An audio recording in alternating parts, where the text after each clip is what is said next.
Dragi posetioci, dobro vam došli na DIDS 2025.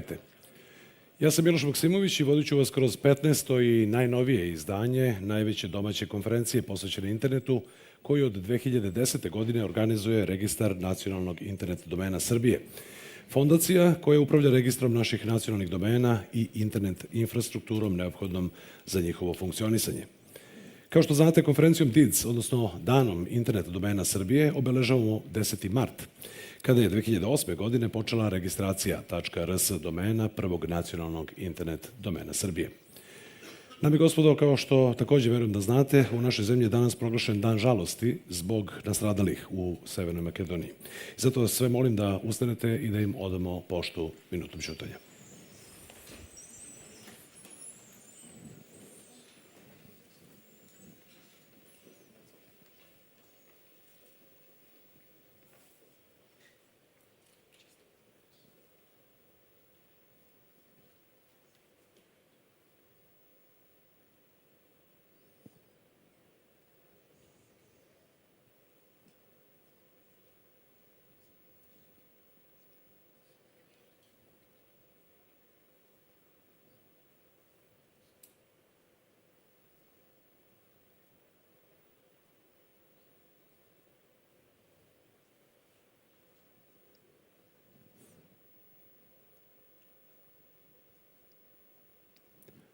Slava im. Hvala vam, dame i gospodo. Konferenciju će otvoriti gospodin Dejan Đukić, direktor RNIDS-a. Molim da ga pozdravite. Izvolite, gospodine Đukiću.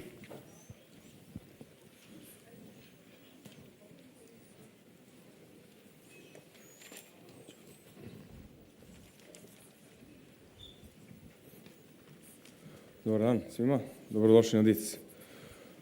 Ja u svom obraćanju neću previše otkrivati detalje programa. Vidjeli ste i da je danas agenda vrlo interesantna, tako da nas čekaju vrlo aktualne teme, tako da neću se previše osvrtati na to. U svom obraćanju ću se ukratko osvrnuti na neke najznačajnije poslovne parametre Fondacije Registar nacionalnog internet domena u odnosu na prethodno održan DIDS.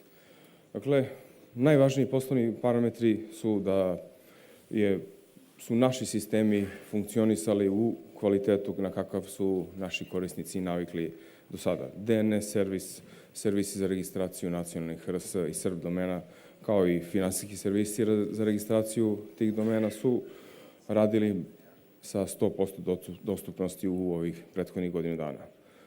Takođe, stabilnost servisa pratio je stabilan rast, tako da je zona RS kao veća zona, odnosno na ovo koje poredimo sa ćiriličnom SRB zonom, je porasla za nekih 5% u odnosu na prethodnu godinu, što je na nivou parametara pre COVID vremena kada smo imali nešto veći rast u odnosu na standardno. Infrastruktura kojom RNIDS kao organizacija koja upravlja infrastrukturom od posebnog značaja unapređivana i tokom 2024. godine, da bi u predstojećim godinama bio zabeležen maksimalan rezultat na najvažnijim poljima našeg rada. Takođe, sa našim partnerima, ovlašćenim registrima, smo dodatno osnažili saradnju i uveli programe podsticanja za marketing kampanje i za osvajanje domaćeg tržišta. Treću godinu za redom Fondacija se pokazala kao izvrstan domaćin značajnih međunarodnih skupova. Pored konferencije RIPE koju smo imali 2022. Centar Džamborija koju smo održali 2023. U 2024. godini smo imali globalni dan o univerzalnoj prihvatljivosti pod pokroviteljstvom ICANN-a.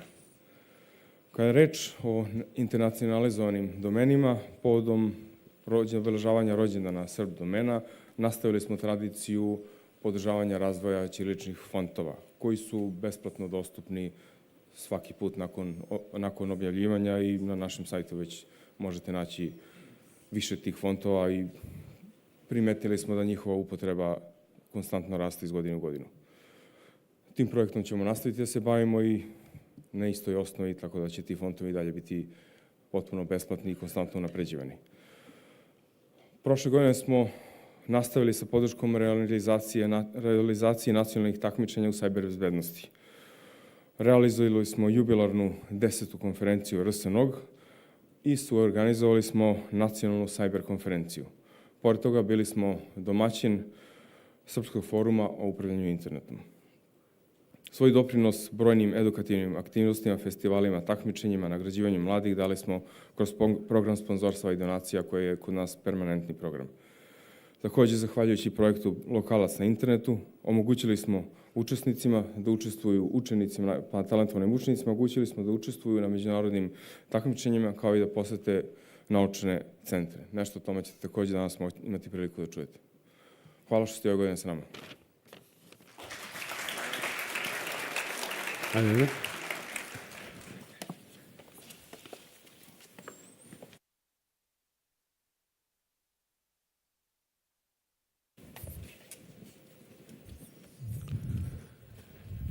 Hvala još jednom, gospodine Đukiću.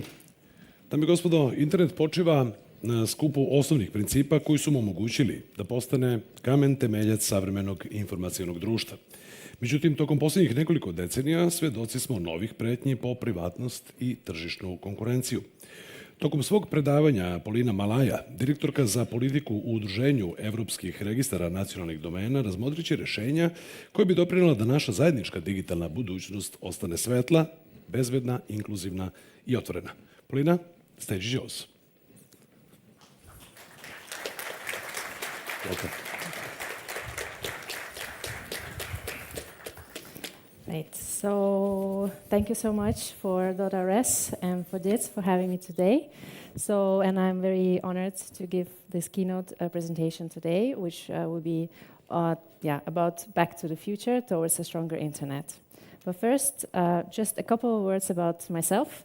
So I'm Polina, and I work as a policy director at Centre, which is the Council of European National Top-Level Domain Registries, such as .rs, .eu, .be, and others in Europe. And I'm a lawyer by trade and education, so today I will give a presentation on technical topics, but since I'm not a technologist, I leave the more technical parts of the discussion floor after me. So before we move towards the future, what's the future of the internet? First, what is the internet? So of course, one might say that this is a place to really share the cat memes with each other or build a community and share our common lived experiences with each other. So that's one. The internet for others and for government specifically is also becoming a highly regulated environment where many issues such as cybercrime need to be tackled, but also where governments are creating actively the international law and the norms for that environment. And it also about connectivity and on practical terms really about the cables and the physical infrastructure that make sure that we can share cat memes with each other and where governments can regulate. So it's all of that, but for the purposes of today's conversation, when we talk about the internet, we actually talk about a very complex internet ecosystem. And when we are focusing on the future of the internet, and specifically, what I will be talking today, we are talking about the technical layer, which is based on a set of actors, a set of standardization bodies, technical operators that make sure that the application layer that works on top of it, so the web experience is what it is available to all of us, is a universal experience. But before we can talk about the future, I think we really need to look at the past and to see on which principles the internet was built. So I will give a very brief and massively incomplete brief into history of the internet, but I will focus on a common set of principles that in our view have enabled the internet to become the global phenomena that it is today. So first, some of the ideas of intergalactic computer network were already developed in the 1960s, but I think really the first foundational and predecessor of the internet was called ARPANET, was established in 1969, so in the end of the 60s. And it really developed from the needs of common needs of researchers and from specifically from the public sector to share a very limited and at that point quite expensive computing power. and to make sure that this can be distributed across different computers within different research networks. And but sometimes the birthday of the internet is also considered to be the 1st January 1983, when ARPANET, so the internet's predecessor, officially changed to a common universal language. That is the Communication Protocol, Transfer Control Protocol, Internet Protocol, TCP/IP. So that meant that all networks can now be connected to a universal language. And that's let's say, first set. So the internet is universal, so that many computers can connect to it. Also, once we had the TCP/IP, so ARPANET also had the first directory. So it was a text file where the addresses of the computers were located, and these addresses between different computers were also assigned manually. So, and I find it an interesting fact that in order to be added to that directory, you need to make a phone call. And Elizabeth Fehler, that you can see on the slides, was taking those calls sometimes, and her team. But also, she was the one who developed the concept of domains, and I think it's also quite important for our purposes and our conversation today. And she also created the top-level domain naming scheme, so .com, .edu, .gov, and others. But it was not scalable because it was one centralized or centrally located text file, and once more computers were being able to connect, were added, it needed something more to really become a scalable phenomenon that it is today. So, and again, we're still in the 80s. This is when Paul Mockapetris proposed a domain name system architecture. So, Mockapetris recognized that there is a problem in ARPANET when there's a single host file, and that exists on a single operating system, and he proposed the distributed and dynamic domain name system database. And this essentially is the infrastructure that exists today and powers and consistently and still is powering the internet. So domain name system is essential for also the human-centric experience online, because otherwise, well, obviously humans cannot memorize IP addresses, and and in order to locate a resource that you need, either it's a social platform, a news website, or even your favorite communication messenger, you need a domain name system for that. You need a domain name. So domain name is a hierarchical, it's distributed, highly scalable, and it's what powers the human-centric part of the internet. And finally, it's also important to really stress that internet is also based on interoperable and open standards. And for that, we have quite an important standardization body that was also sort of like grew out from the 80s. At first it's the ITF, so the Internet Engineering Task Force, and it started as a quarterly meeting of US government-funded researchers, and then other non-governmental entities were allowed to join the meetings in the same year. So that's quite remarkable. And since then, all ITF meetings are open to anyone and who would like to attend and develop the standardization. And there's no formal membership. So that really shows the power of global community coming together to develop standards and develop protocols and to continue to innovate and to make sure that the internet continues and addresses the challenges that keep emerging. And the major reason of why ITF standards are so successful as they are today is because they're based on open documentation and open standards development policies. So ITF's goal, as you could see on the slide, is to make the internet to work better. That's all it is there for. And but of course, obviously producing high quality, relevant technical and engineering documents. So it's important to make sure that the open standards that are developed within ITF continue to power the internet as we know it. And another part that we need to also mention is the multi-stakeholder governance. So you might think of who owns the internet, and the answer is that none, but at the same time, all of us together. So as a global resource, the internet architecture is governed by the so-called multi-stakeholder community. So it has private sector in it, governments, civil society, end users, representation, and I think it can be really summarized as it's sort of two vectors. So first is the open standardization processes in IETF, but also W3C, which is the standardization body for the web standards, and the policy setting for example, for technical domain and function is also governed as part of the multi-stakeholder governance process at ICANN. Also regional internet registries also develop their policies for IP management and allocation also as part of the multi-stakeholder governance.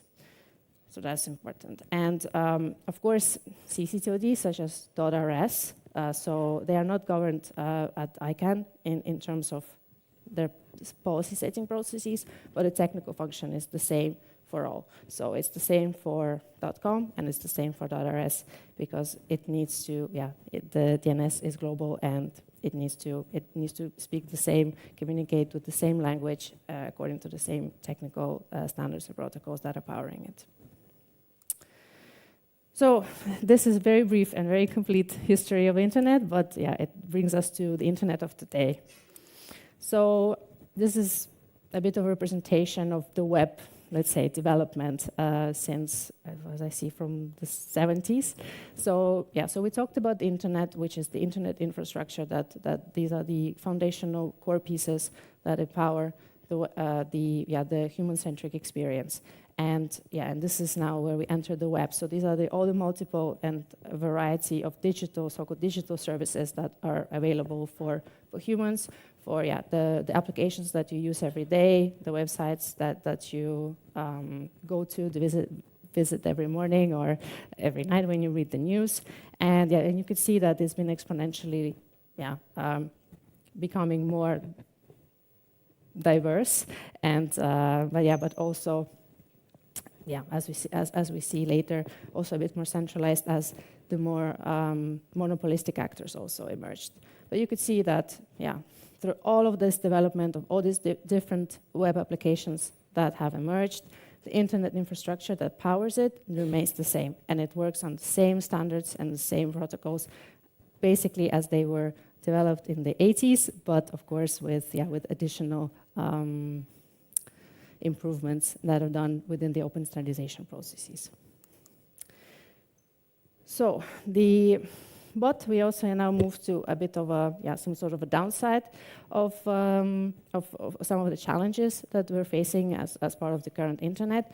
So internet openness and distributed architecture allowed its exponential growth and the emergence of these different applications and digital services that were developed on top of that architecture. But at the same time, many contemporary platforms are operated by a single commercial entity without any interoperable alternative. And the early decentralized web also enabled large websites to successfully leverage networks effect and to actually secure legal prohibitions against interoperability to achieve the dominance on the market. And including blockchain, actually, that at the same time, while it tries to tackle the decentralization of sort of financial institutions, it at the same time still has a considerable centralization and concentration of power due to voting, mining power, distribution of funds, etc.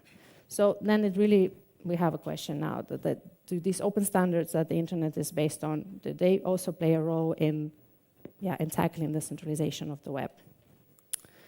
And we also see another development within the increased regulatory attention towards the full stack, meaning that both the application layer, so the digital services, the platforms that we use, but also including the technical layer, including the standards and the protocols that are powering the internet. So as a result of that increased regulatory attention, from all over the world, so not only in Europe, but also in other geographical areas, creates conflicts and tensions between legislation on one hand and community consensus policies that are developed within the multi-stakeholder governance fora. So one of the examples is the European recent cybersecurity legislation, so-called NIS2 directive, and that included a specific data accuracy obligation that is applicable to the domain name registries. And essentially also it obliges domain name actors to collect more data that is necessary to provide a technical service, and it also needs to, and specifically the cybersecurity legislation also recognizes that certain internet infrastructure is also considered to be a critical infrastructure. And it makes it a matter of a national state. So essentially the domain name system as a result is both a global resource, but also a resource of national importance, important for the provision of the information society. And of course, there's also the considerable compliance part as well. So as a result, if something is super critical and important, there's also increased obligations on keeping the security, resilience, and stability. And another trend that we see with regulation is that the technical layer is also considered, more increasingly being considered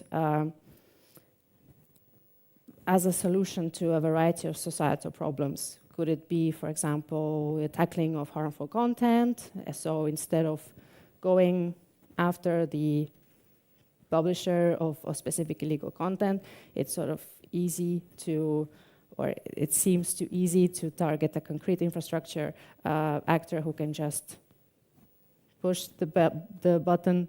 I mean, it's not technically possible like that, but it's very lucrative for the government to be like, okay, just remove the access to that particular, the whole infrastructure, and then as a result, also the harmful content is not available.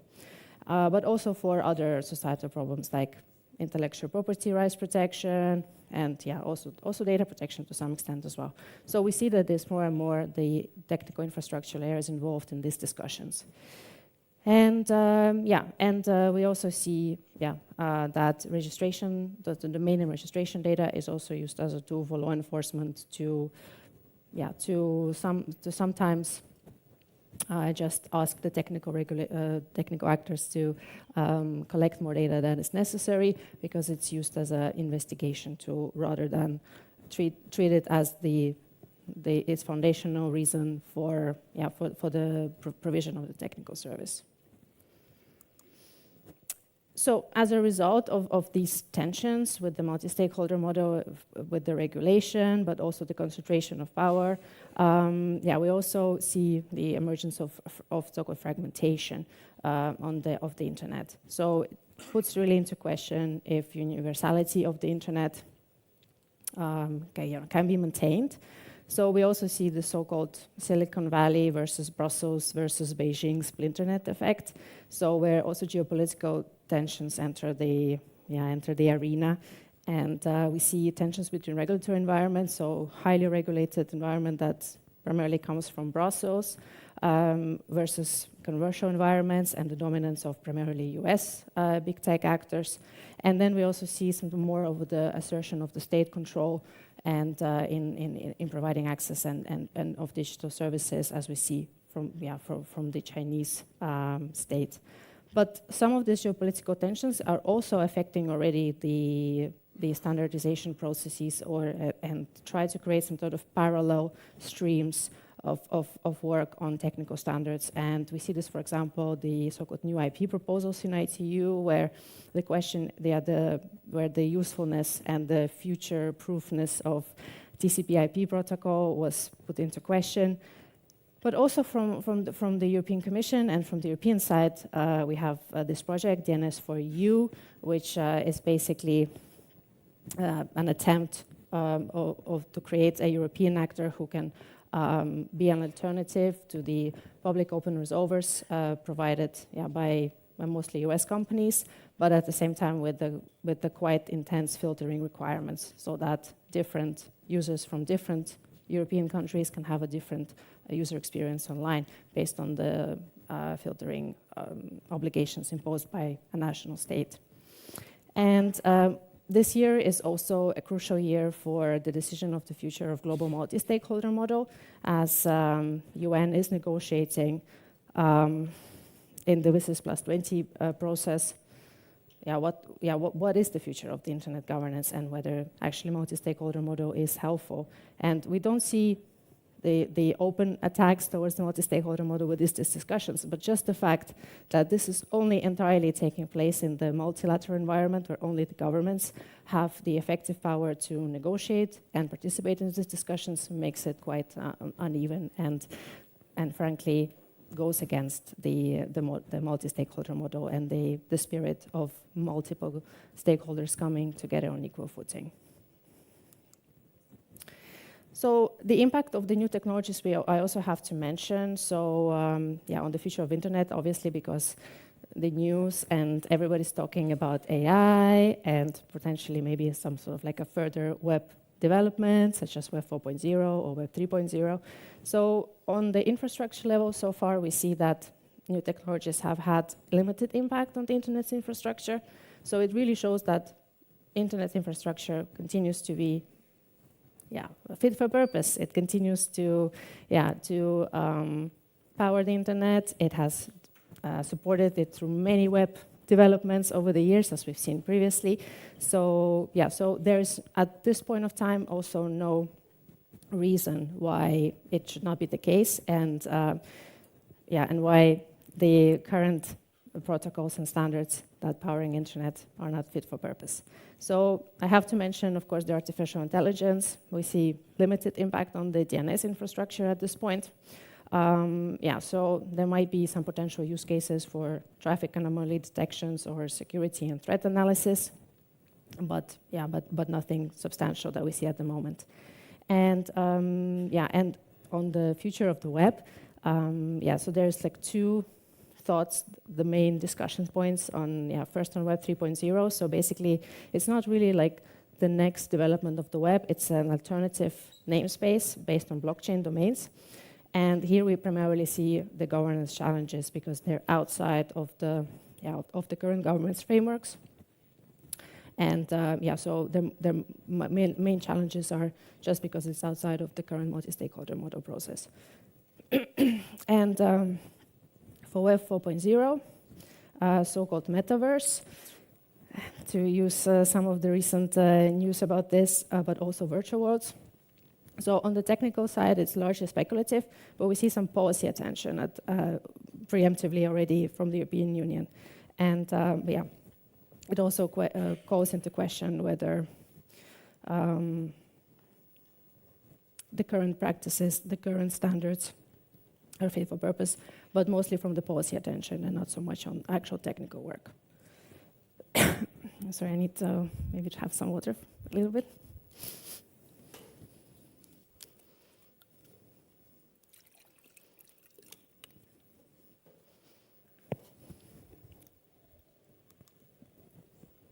And now we move to the internet of the future. So I asked ChatGPT to draw me an image of a techno-dystopian internet, and that's what it came up with, and I'm not sure if it looks scary enough, but it is what it is. So basic premise of this slide is to show that if the foundational principles of the internet are abandoned, then the openness, the distribution, the decentralization, then we might see this spooky image. We might see the new developments of the web based on social scoring systems that may decide over individuals' access to core services and infrastructure, which is based on profiling and your geolocation. And so it disrupts the universality of the internet, and it really puts everybody more into silos. We also might see machines being prioritized over humans. So if the governments fail to do their job in protecting human rights and being the main guardians of human rights, prioritizing innovation over humans, then We see the lowering of data protection standards. We see just ignorance of rule of law, and that's also part of this techno-dystopian future.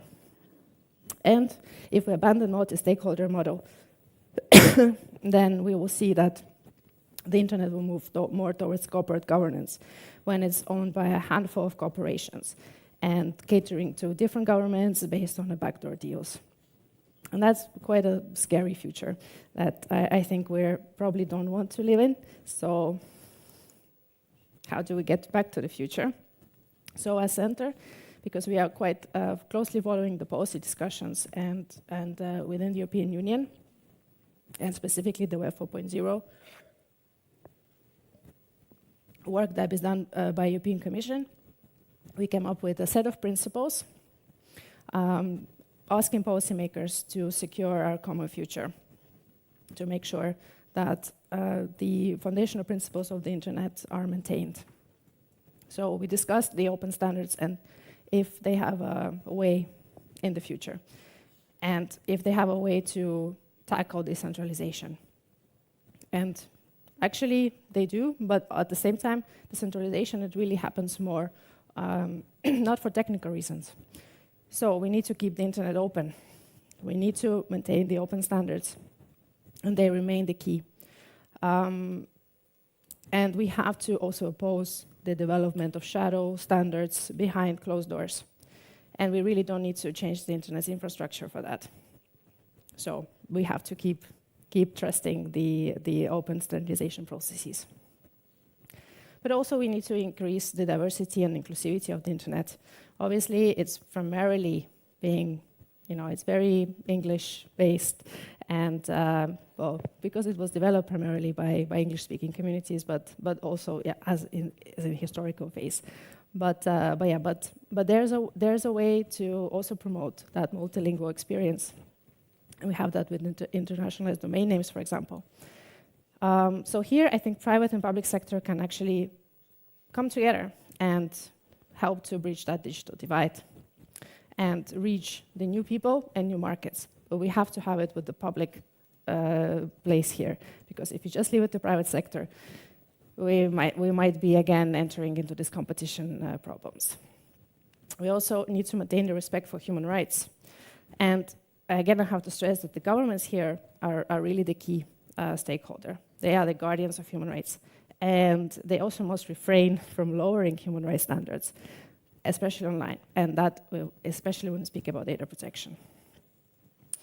We also need to make sure that the internet maintains security and is safe, and it's a safe experience for people to browse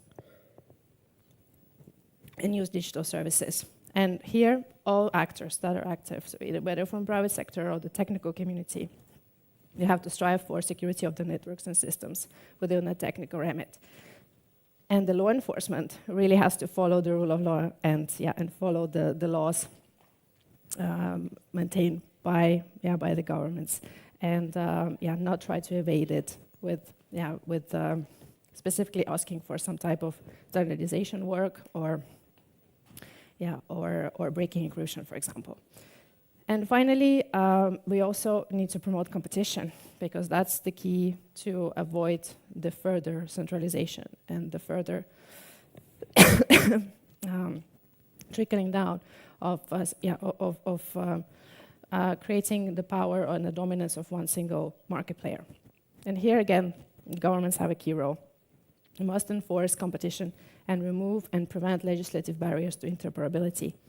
And in our view, every piece of legislation must be assessed on its impact on the internet's infrastructure and specifically on interoperability before it can be proposed and negotiated and be put in place. So with that, this is the end of my presentation. And if you have any questions, please let me know. And I wish all of you a great continuation of the conference. It's great to be here in beautiful Belgrade. And if you not have any questions, then you can always catch me at the break. Thank you. Thank you, Polina.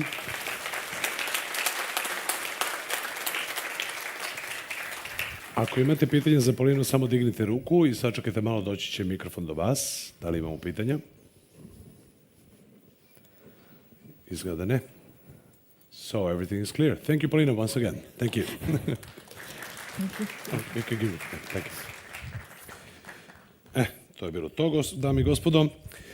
Sada je vreme za naš prvi panel. Dakle, sljedeći panel istražuje ključne aspekte budućnosti interneta kroz prizmu globalnih regulativa, tehnoloških inovacija i poslovnih trendova. Panel će moderirati Danko Jevtović, član upravnog odbora RNIDS-a, a njegovi sagovornici su Kristijan Kaufman, upravitelj tehnološkog razvoja u Akamai Edge-u i član upravnog odbora ICANN-a, Rasko Petaković, partner u kancelariji Karanović & Partners i Mika Tasić, kreativni tehnolog iz Engleske. Pozivite ih aplauzom.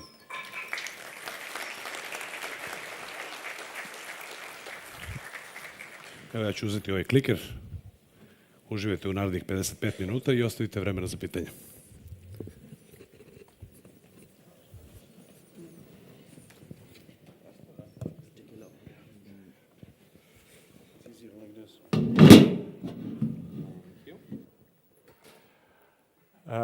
Čujemo se, dobro. Ovo će biti panel na engleskom, naravno zbog naših gostiju. Evo imamo još moment da stigne Rastko.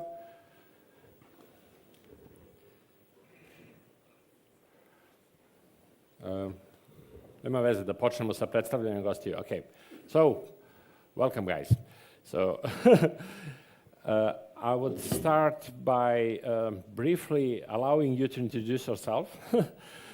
CK, Christian Kaufman, is coming here as the member of the board of ICANN, but also from Akamai. So can you tell us a few words about your two roles, also as a technical expert here?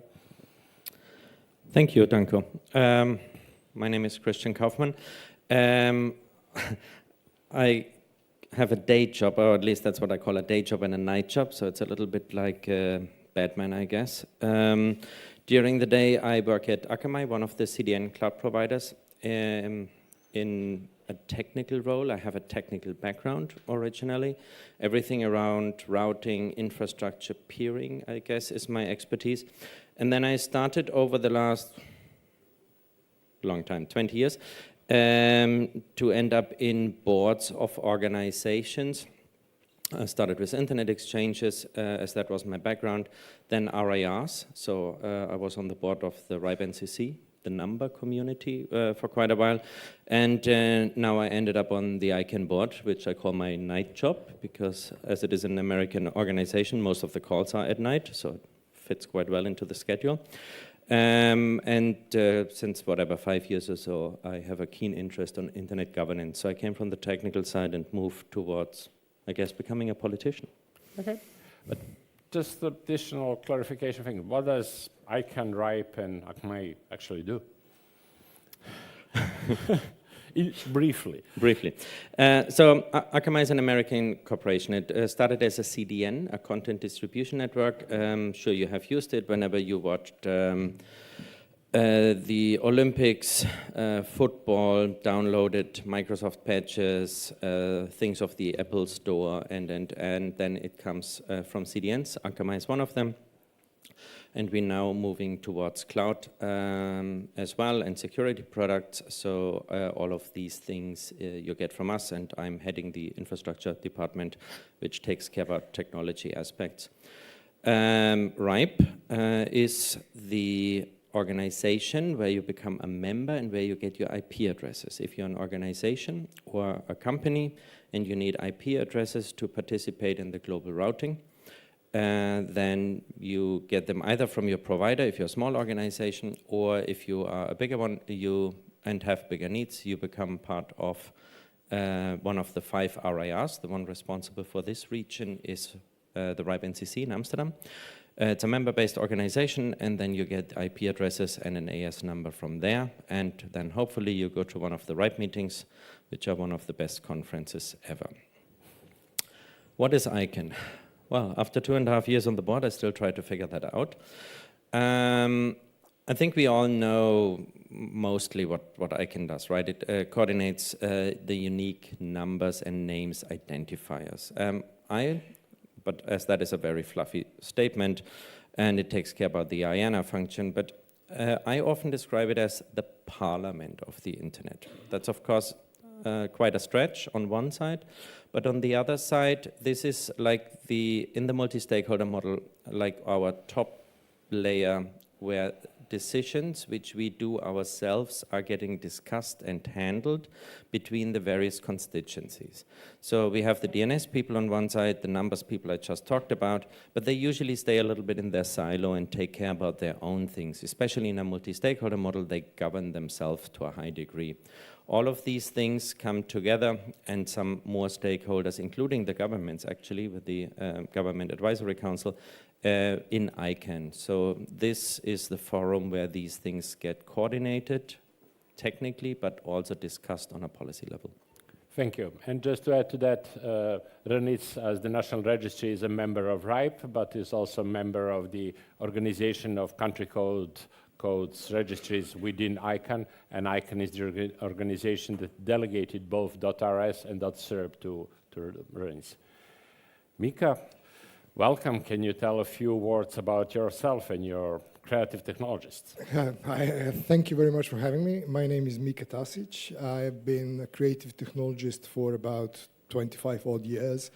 I've been mainly working out of Britain. I worked for big corporations like Cognizant and Google, also for loads of creative agencies in London. And my main expertise is applying new technologies as they were coming along and trying to solve problems that were unsolvable before these technologies came to the scene. So that's me in a nutshell.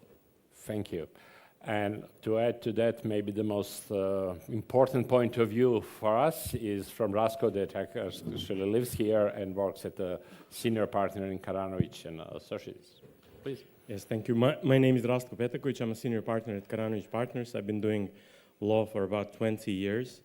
I started with competition and EU law, moved to business regulation, to new technologies. Now I work a lot with startups, with companies working in telecommunications, in media, and in IT. So that's to begin with. Well, thank you. So we all heard Polina's introductory keynote, and Polina, thank you very much for doing that. We will be discussing the future in internet, but the internet was created, as we saw, 40 years ago. It's based on the open standards, and it's based on the unique identifiers, the domain names and IP addresses. But I think that fundamental idea of the internet in the beginning was the freedom to connect. And since then, the internet has gone through the many transformations: the rise of email, the rise of web, commercialization, messaging apps, and social networks now. And we have moved to these last frontiers of crypto, blockchain, and obviously AI. So I think, what are we going next? You know, we are discussing quantum, we are discussing robotics. So today's internet is ever present and interacts with the way we live and work. So I think the idea is to maybe take bits of this looking back at the technology, but also to look ahead in the future and see from different points of view what we can see. I think that we can all agree that internet has been central to our lives, but maybe just to bring again a little bit back view how we evolve into that. In the preparation for today's session, I heard from Mika a very interesting statement about parallel of maybe our generation, but the way how we saw the rise of the internet coming into that and this new revolution today. So. Thank you. In the meantime. Thank you very much for that question, aimed at me as an old person now. I'm really happy to be called out as a grey beard of the geek community, and these graphics really resonate with me starting in the 90s in Belgrade and working on the internet. But there is, I think, a huge parallel between what was happening back in the 90s when the internet was in its infancy and what is happening now, especially with coming up of technologies like artificial intelligence and things like AR or VR coming into the mainstream. Simply because when the internet started, we all knew that there is this hugely transformative, extremely powerful technology coming up. And nobody really knew what to do with it. And I feel that we are in that similar state now. We understand that these technologies are definitely transformative, not just for us as individuals, but societally transformative, financially transformative, commercially transformative, but nobody is able to tell you exactly how that transformation is going to happen. So on one side, you have huge enthusiasm, and on the other, and rightly so, a lot of concern about where these new technologies can take us. Okay, fantastic. But I see that with all these changes, now we see these dynamics in regulatory, and we heard Polina laying out some of these initiatives, especially from the European Union point of view. Rastko, what is your view on that, looking from Serbian angle? No, the keynote was so interesting and inspiring to me.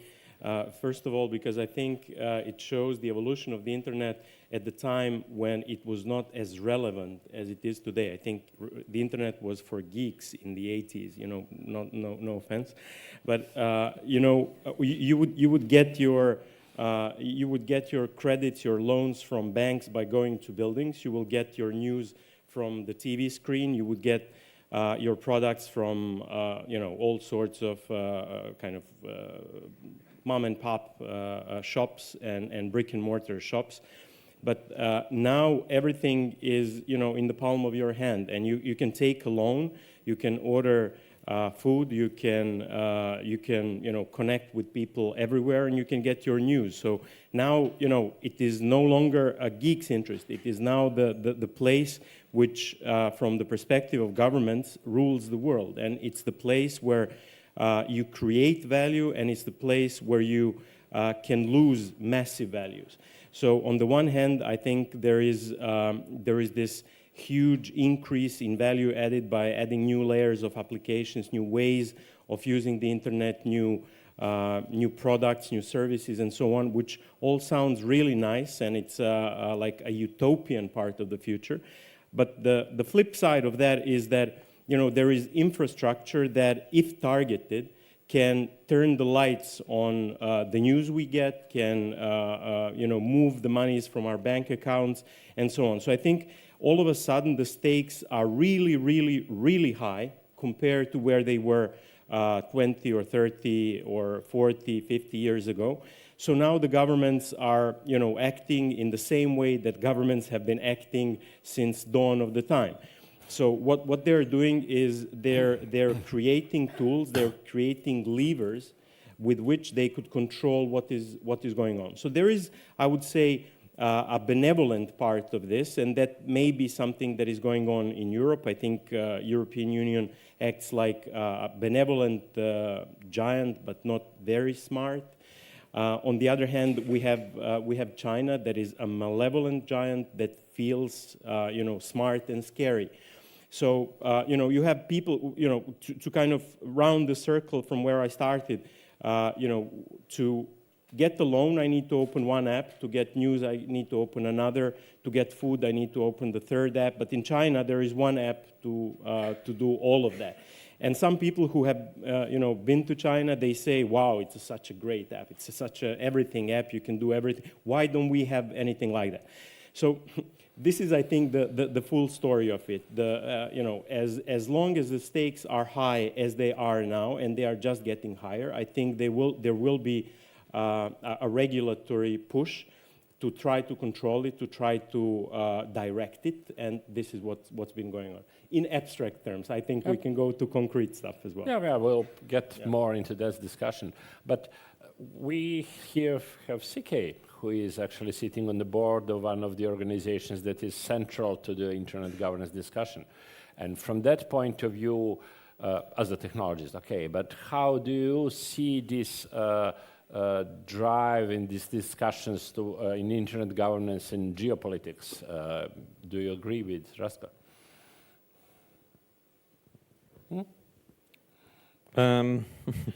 I think I agree. I try to bring these two aspects actually together. Let me go one step back. I think 20, 25 years ago, when the technology people founded the internet and started to build on it, we had very high hopes, right? It should bring democracy, freedom, easy education, all of these things. And I think that is true for most parts on one side, but at least I was a very naive one and never foresee all the issues and parts which could come, right? And that has a lot to do with governments either having an influence or big corporation having an influence and shaping probably the internet different than we wanted or what we had originally in mind. So mass surveillance or, blocking sites or taking certain rights away from you and limiting them, I think we never really foresee or thought that this was an option. I think we always looked on a very utopian and positive side. So I think what comes up with the with internet governance in that regard is how can we keep most of these, or at least work towards keeping most of these aspects which we actually liked. And that includes that we can build the internet and have an influence as technology or as society in a multi-stakeholder model, instead of someone gives the internet and a service to us which we just use. How can we have an influence in that and shape that? And I guess that is what we try to do with a multi-stakeholder model and in various communities, right?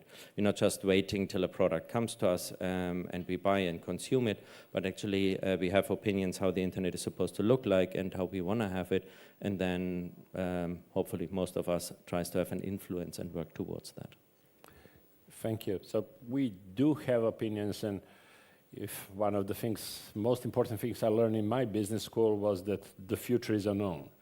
But now it's maybe easier to talk about how we viewed then and what it is now. But Mika, I understand as the creative technologist, your role is to understand the technology and to show what that technology can be in the future even before the technology is ready. So how do you do that? Carefully, but there are several things at play here. Like we said before, the infrastructure is really important. And to go back at that early 90s when we all had big ideas and we all knew that you would be able to get a loan online and you would be able to buy things online and you would be able to communicate in the way that we communicate now, from a technological point of view. All of that was a pipe dream until there were APIs, until there was infrastructure, until there was legislation, until there were rules that enabled that to happen. So these two things have to go hand in hand. On one hand, there is technological potential. What can you do technically? Then there is also legal framework. What are you allowed to do? And then, obviously, an ethical one. What should you do?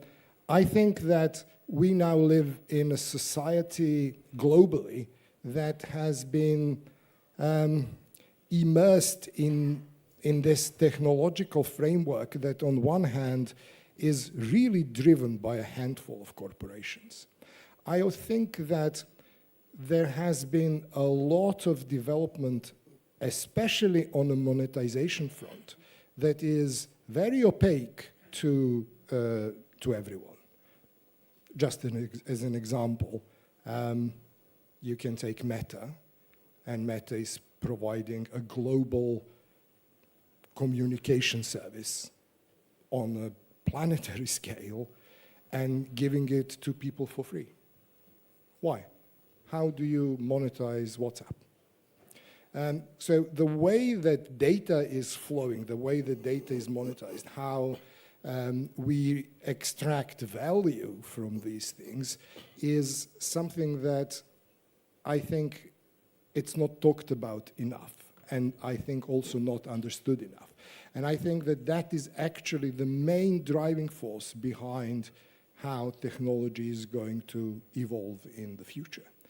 So how do you predict things is one step at a time. Because, as Arthur C. Clarke once said, that if you're trying to predict the future, you're sitting between two stools. On one hand, if you're too conservative, you're definitely going to be wrong.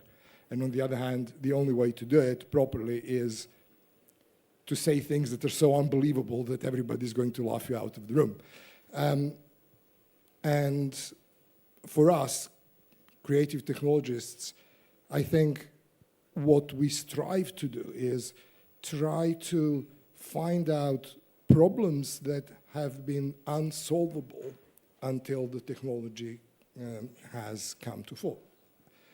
Most recently, let's say, LLMs or the way that we can now communicate with machines using just normal language of whatever kind was unthinkable 5 years ago. But now everybody's doing it. And the whole challenge is trying to find what can we do with this technology? What problems can we solve now? And we were just not able to do 5 years ago. You mentioned Meta, and if I remember the data point correctly, Meta is making like $200 a year per every user, so for every of us, and it's a lot of money. Yes. So is the technology, future of internet and technology driven by technological advance, by standards, or purely by money? I think inevitably it is by money. I think technological standards and what we do as a society, trying to decide how far are we going to allow these companies to go? How much of our data is for sale? What is our data? How do we, first of all, we are, and I think for the first time in human history, we are providing both the labor in terms of content that is generated, and we are consumers at the same time, and for nothing. And then there are several entities that are reaping the value out of that, concentrated in literally just a handful of places. I wish that the future is going to decentralize all that. I can see a way how that can happen. I think that one of the main driving forces behind this is actually going to be the whole advancement in LLMs, because LLMs are in themselves inherently transformers machines. They transform information from one form to the other. And also, they remove barriers. They remove language barriers. They remove cognitive barriers. So the ability for all of us to be able to participate in the internet that is going to be far more open, because you would be able to, I don't know, listen to Azerbaijani talk show that you like, or you're going to find a writer from a country, you know, that you want to read, that you would be able to participate and communicate globally using your own language, where language is no longer a barrier. I think it has a great potential to decentralize things. I can't really see a financial incentive for that to happen. So I think that juxtaposition is going to be a very interesting thing to observe in the future. Yeah, thank you. Well, before we go into this interesting discussion on privacy, I had a question for CK, because that was the money part and the communication part, but technology is based on some of the standards we heard from Polina's presentation about the ITF and this standard process that led us to here. What are your, from technology point of view, views on the standards and how they're evolving now? What will happen in the future? Is it going to remain open, or these big corporations that are controlling us are going to close that? I probably would differentiate between various standards, right? So when you have big corporations and you have a specific field, then it is way easier that, you know, 5 companies, the 5 big ones, talk to each other, form an own protocol instead of waiting for the ITF for 15 months to develop one. So with every centralization, I think there's a risk that you also that they take over technology and create protocols for themselves, not necessarily for the others. But if you look at the rest of the whole protocol stack, I think one reason why the internet was so successful and why it actually worked so well was, on one side, all the protocols and standards were open, right? Everybody could write software and participate, even in the development on an ITF meeting. So it lowered the entrance bar very much, both for either changing the standard and participating in it, but also for actually adopting it. These things go away if you have bigger entities, corporations, governments, which then build their own standards, either to control them, to get money out of it, or just because it is quicker. So the whole ITF and open standards part is not a particularly quick and easy one, but then on the other side, you have the benefit that the entrance bar is way lower for everyone to participate. So I guess it is up to us to a degree on which kind of products and companies we choose, which one will actually also win in the future. But are Google's, Meta's, and Huawei's of the world trying to close those open standards, or we are still have a fighting chance? They don't try. Well, Google, as far as I know, or concerned, doesn't try to close standards, right? Or the ITF or anything by that degree. It might be true that Huawei goes away and creates a lot of own standards, or tries to have a heavy influence in it, or DDoSes some of the standards bodies with so many suggestions that they're very busy. That's one way to deal with open standards. These parts I don't think go away. But if you have a couple of big cloud companies talking to each other, and you have less and less player in the market, they might come to an idea that it is actually easier to not use a standard, but developing your own. Don't wait 15 months, don't invite everyone and do it yourself, because you don't have too many participants on the other side. Yeah. And that would be the risk of it. Rastko, we mentioned discussion about privacies, and we see this tension in between protection, privacy, and freedom to innovate. And what is regulatory drive that we see? Is it helping us? Does it protect our privacy? And what we can do about it? Well, it's a very difficult question. So let me maybe just take a moment to reflect on what I just heard. And by the way, sorry to interrupt. Guys, just raise your hand, interrupt. I think as I was listening about the discussion on standards versus standards being overtaken, or the consensus mechanism among the big five being different than the multi-stakeholder, I thought to myself that maybe there is an inherent difference in discussing standards that are mainly technical in nature, and then standards which are value-based. So, for example, the privacy as something that one would like to standardize is pretty much a discussion on values. How much privacy do we need? How much privacy does the government want us to have? And those discussions, and I have my opinion. I want full privacy. I want full security of my communication with somebody else. I want no one using my personal data without me knowing it. But then there is a trade-off between that and the economy that we created, or the world created with Meta and the likes. And then, while I fully agree with what you just said about Meta, I also cannot, stop thinking about the scenario where somebody starts their own business and starts advertising on Meta or Google and becomes a huge, maybe national, maybe regional, maybe global success that had not been possible maybe 20 or 40 years ago without massive investment in marketing, paying advertisers, paying all sorts of people in the chain between you and the end consumer. And now this allows people to kind of reach their customers, their potential customers, very easily, maybe too easily, because once you start playing with the Meta's algorithm, you can say, I want a 40-year-old lawyer who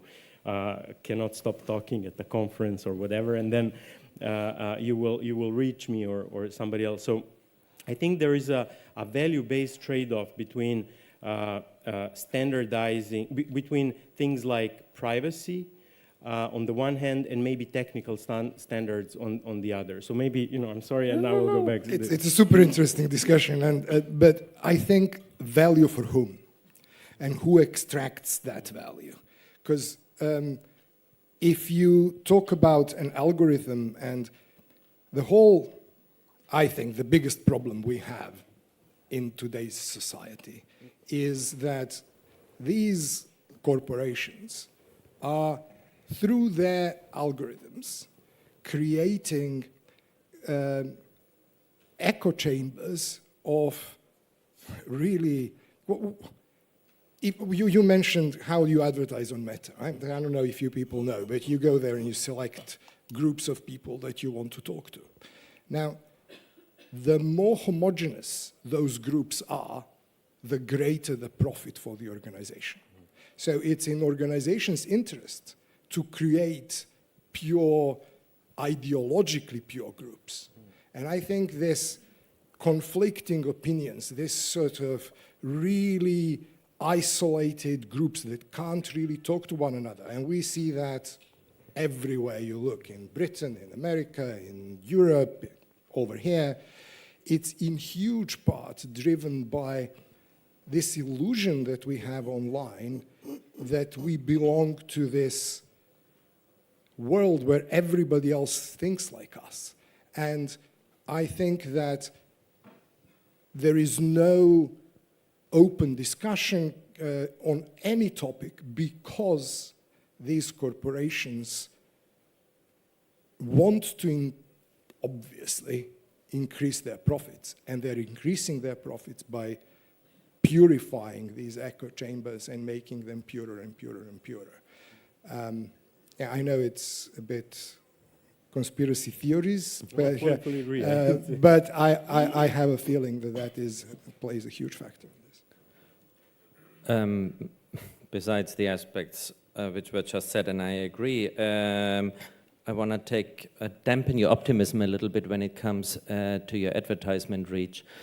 As I just tried to advertise my own product recently, it might be true that with social media and all these parts, instead of paying an agency, you now pay Meta, and then you have the reach all over the place in other countries, and you can target the group. That might be all true. But now, with the democratization of it, everybody can do it. So now the problem is not, can you actually go for advertisement? Now you have 1,000 lawyers trying to do the same thing right now. How do I find the right one?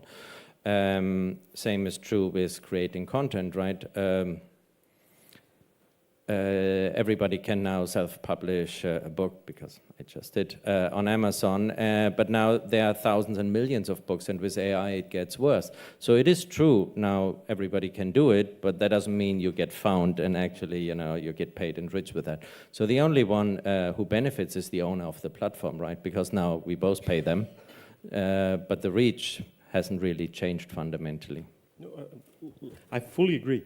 My question is, when this trade-off is presented to a forum that needs to agree on a standard, will it be different to 20 years ago when the discussion around standardization was more technical than value-based? So now I think that there is an evolution of discussions, and in this evolution of discussions, there is more value embedded in those discussions compared to before. Because, for example, in 85, we just needed to change host's text file to something else, and now I see tiny value kind of part of that discussion. And now when we start discussing these things, there is a big chunk of value and then a small chunk when it gets implemented. So how do you, with your experience, how do you think these multi-stakeholder discussions could actually proceed? Because I find it a little bit difficult to imagine how these open, wide fora can actually come up to standards that are applicable in the value-based discussions. Wow. So, echoing shortly before I try to comment, I think it is true, right? 20 years ago, we tried to connect devices together and we were happy to get some connectivity out of it. We didn't have much opinion on how we do it, and there were not much values in the conversation. I think in the beginning, we even were at the point where we thought technology is neutral, so values have nothing to do in a standard body.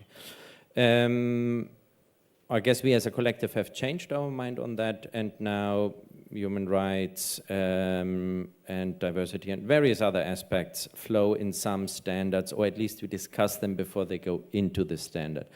But now we have the problem, on a global standard, you have very different values, right? If you now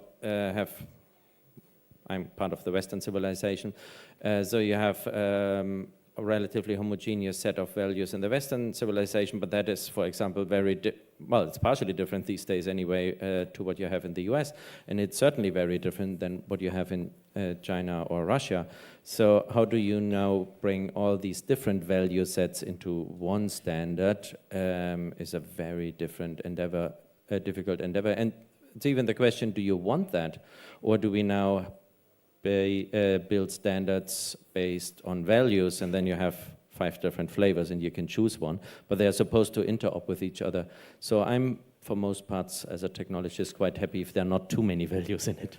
But I think it's a great discussion, but if I may chip in, it actually happened, because IETF, the body that developing internet standards, was very technical at the beginning, but then Snowden happened. And then the technical people, the engineers at IETF said, oh, this is very important. Privacy is important. We'll build it into protocols. And now the internet is mostly encrypted.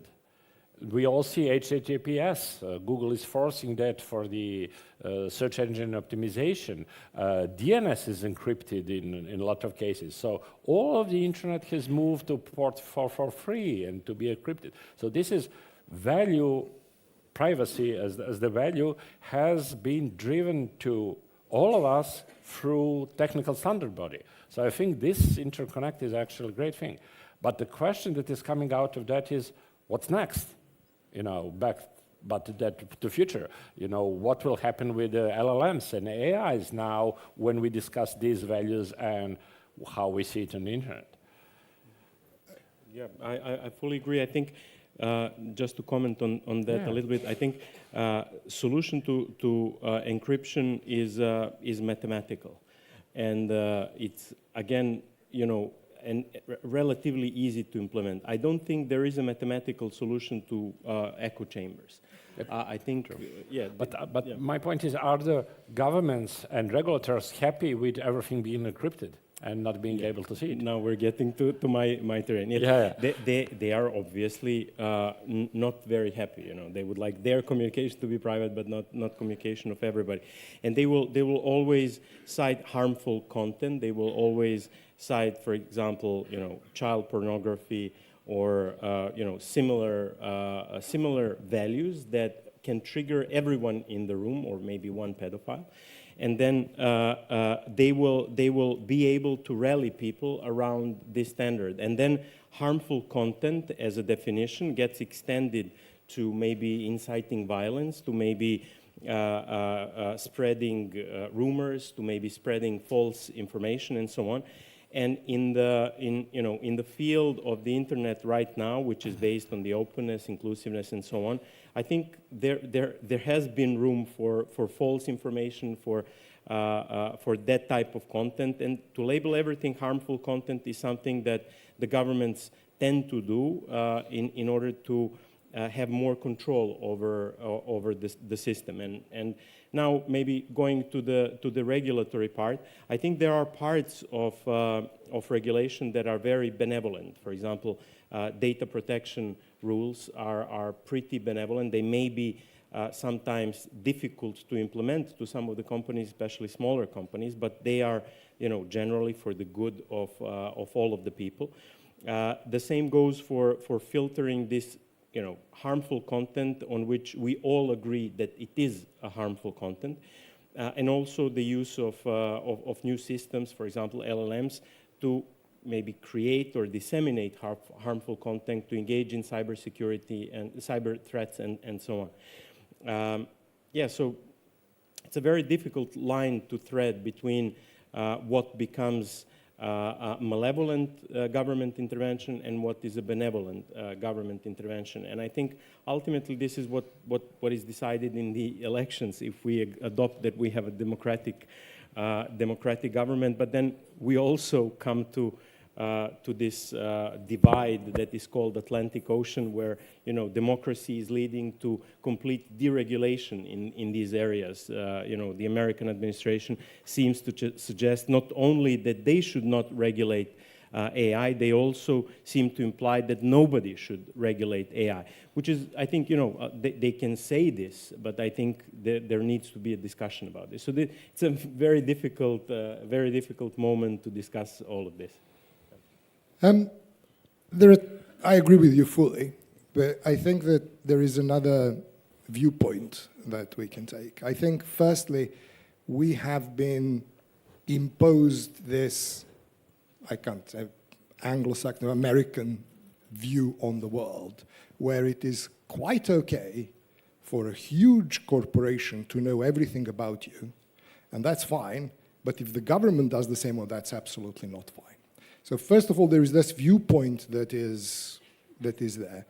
The second is that Snowden said, and from a technological point of view, what Snowden revealed was that communication itself is not so valuable to these organizations as the metadata is.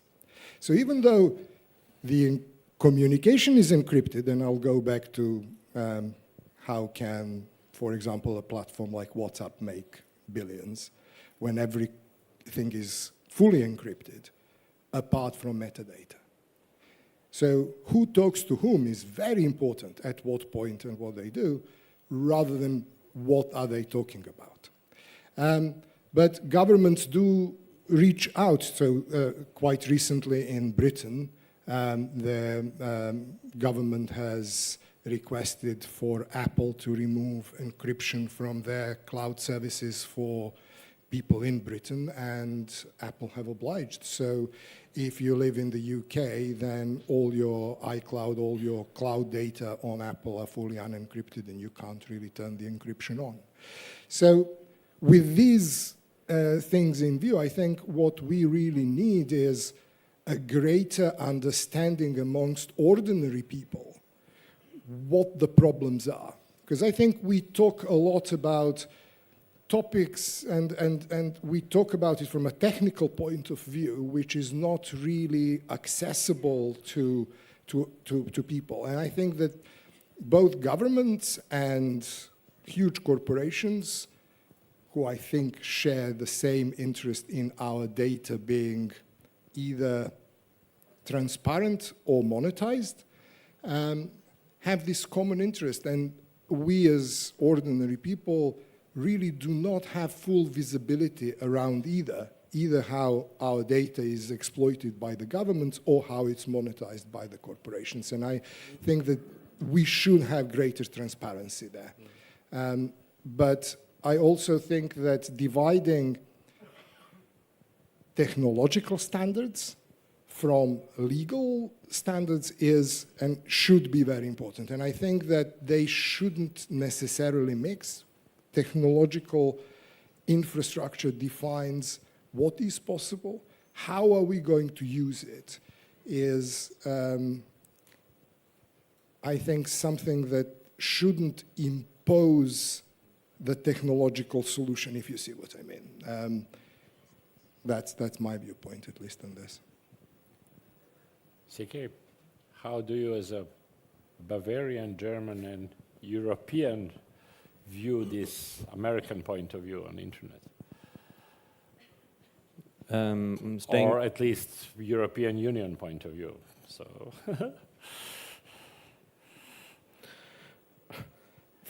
when it comes to regulation and policy making, I'm equally disappointed by both sides, so it's kind of hard to say.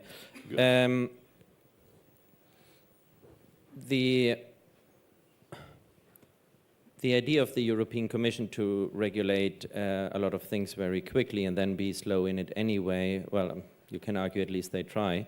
But that doesn't make me particularly happy as an EU citizen. On the other side, the American approach is probably even worse. Like now, especially with the current administration, everything is allowed. Run as quickly as possible, do whatever you want, don't care about the rest. To be honest, I don't have much better suggestions either. So can't even say how my utopian world would look like.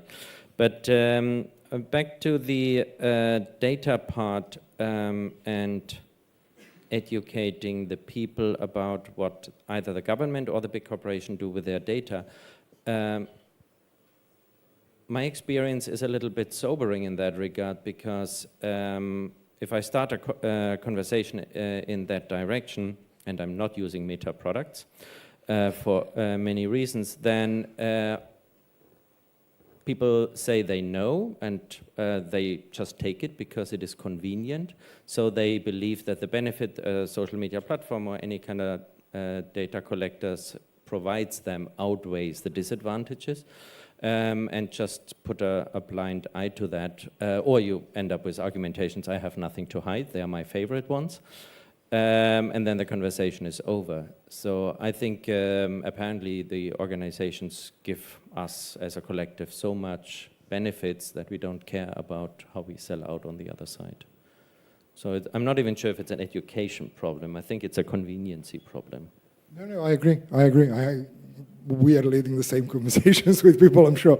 But I think if you mention to people how much money it's made from, if you quantify it, if you give them your idea is, your information is valuable, you shouldn't give it away for free. I think that in my experience, that sort of brings the conversation back to, okay, well, you know, why would I give this away for free? That's a new angle. Actually, I like that one. Thank you. But that's probably how also states and governments were created, because they are supposed to they are taking away some of our liberties and making us pay taxes, but in the return they are giving us some common services, and we as the citizens have generally agreed to that. I think that's very interesting discussion nowadays in Serbia. Absolutely, but at least in theory, in a democracy, you agreed on it. We all sat down, we voted, and in the laboratory conditions with cows around and all of that. That is how it should operate. But in a digital world, it's not. It's just a corporation creating a thing for purely commercial benefits. And you, as a consumer, can do as two of us do, is just do not use products from a certain company and feel isolated in doing so. But there is no way that you can influence why or how is all of that done. And what will now happen in the future with AI, with that problem? I think it's another huge, I don't know.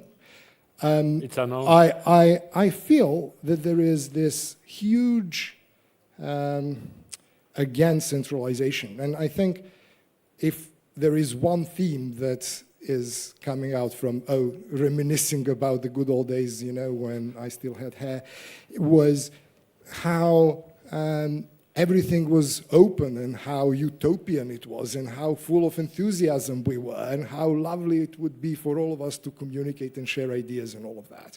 And then how it slowly coalesced into these several big players, and everything sort of focused in what Watson from IBM used to say, there is potentially a market for only 5 computers in the world, and hey, look where we are now.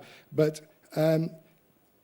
what I feel is that with the LLMs, and especially the way that they interpret data, we are getting into a future where that is going to become a universal filter for you getting the data out from the from the web. Like we used to Google stuff, and then we do our own research, and then you click here and go there and get the different internet properties. I think that right now that's reduced, and we are asking machines to interpret data for us, and machines are just going to go digest that data and give it to us. So we are introducing another filter, but in doing so, we are limiting that focus from 5 to 1.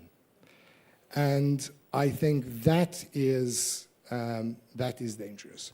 We still have a choice around which filter you're going to use. Are you going to use Claude or ChatGPT or DeepSeek or this or that or the other? Is there going to be 5 or is there going to be only 1 is the question. I feel that's a huge danger. That AI filter is operating with information that was picked up mostly from the internet. So in the first generation of AI, LLMs, the data was collected and fed in. But now the AI is generating data, so they are now recycling that somehow. So how can we trust the information we are getting from the internet? And you said AI will be, again, filter for us. So maybe, AI is expanding that, and now we will be reducing. But, where is the trust there? How we can, what we should do? Well, first and foremost, again, understanding of what these machines are giving us. Right now, these machines, vast majority of them, are, we trust them that they know stuff. Right? We trust that if you go up and you ask artificial intelligence, you go ask ChatGPT about a thing, and it's going to spit out a result, and you're going to trust the result because you think that this machine knows exactly what it's talking about.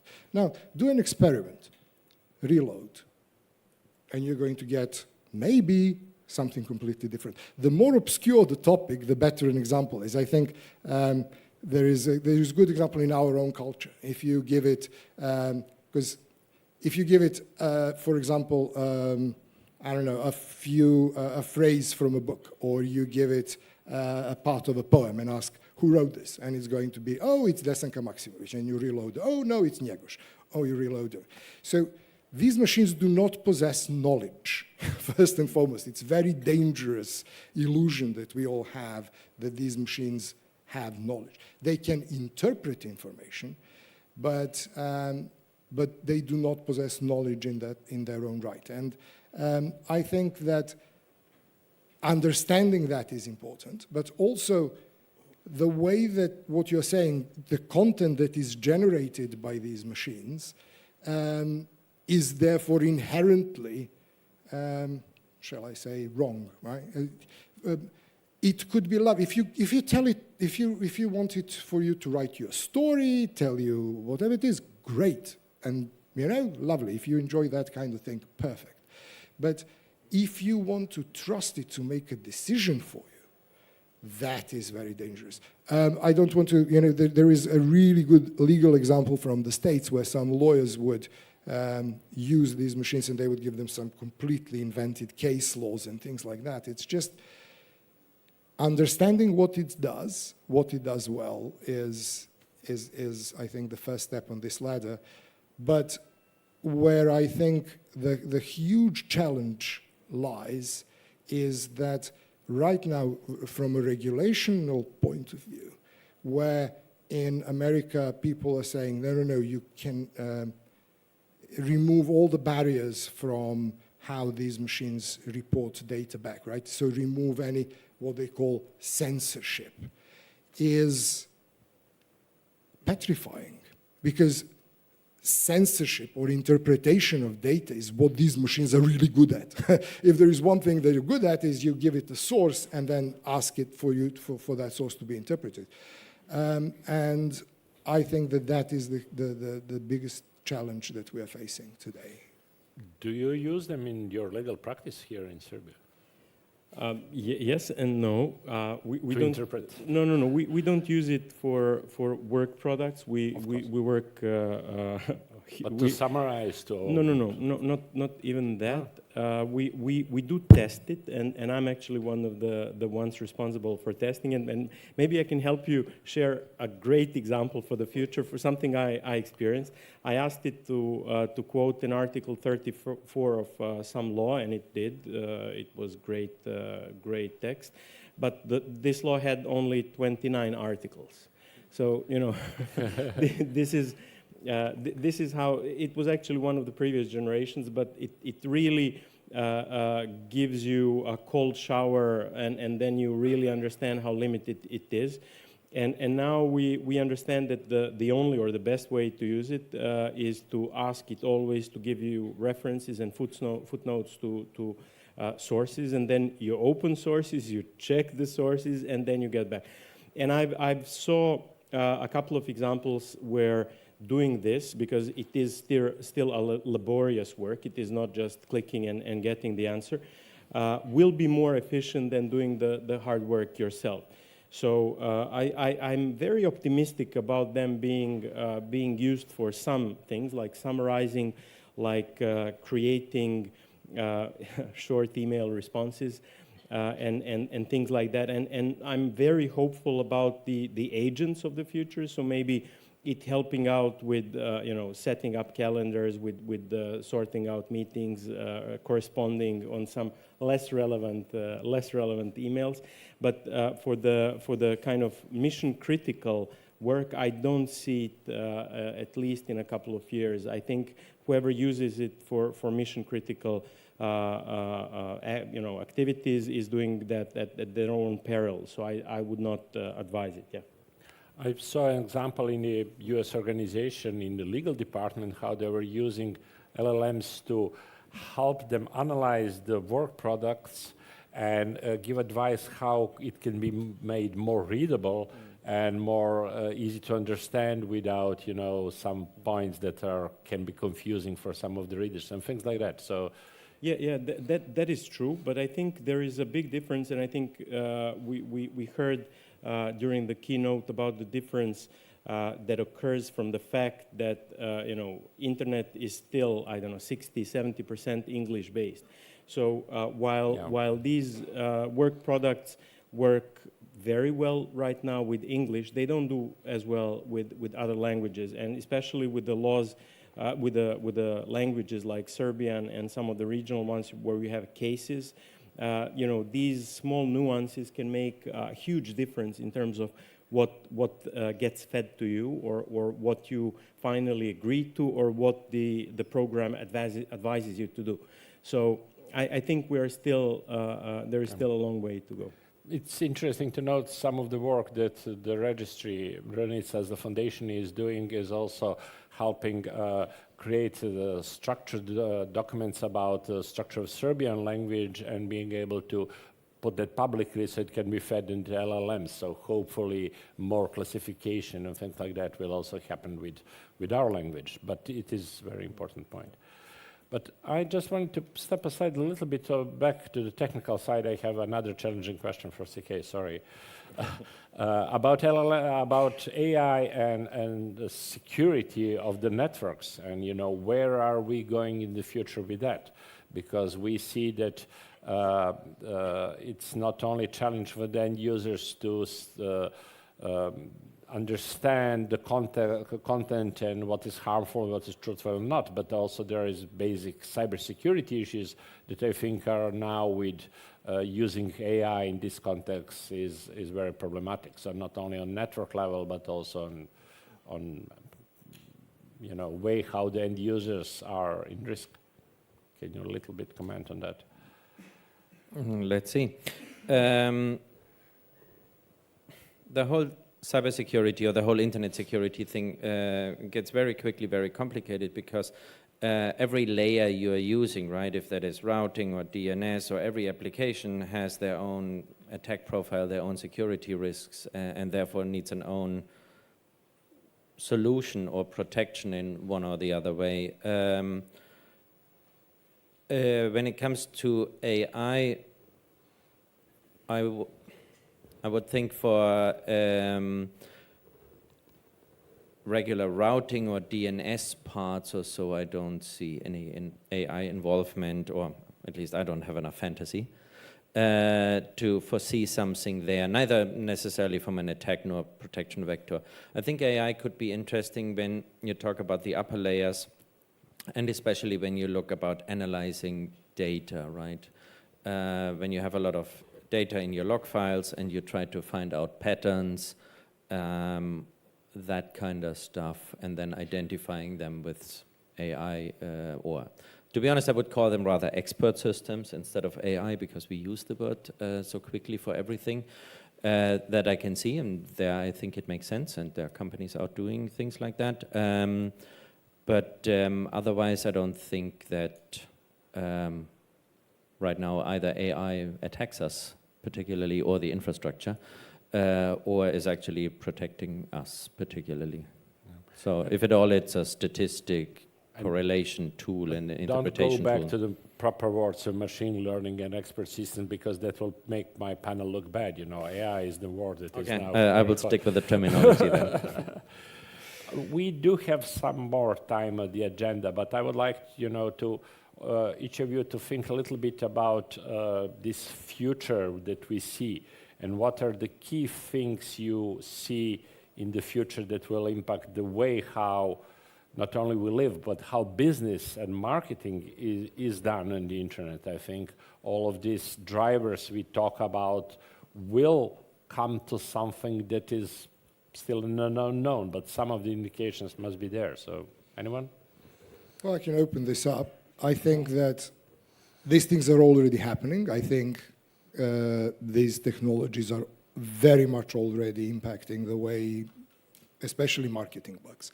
From 1,000,001 of fake websites, fake products, things like that. So from, you know, it's an easy thing to do. So there is a lot of that, you know, fraudulent activity. There is a lot of activity when it comes to marketing from the brands, where they would employ these technologies in order to be able to properly create experiences that are tailored for you.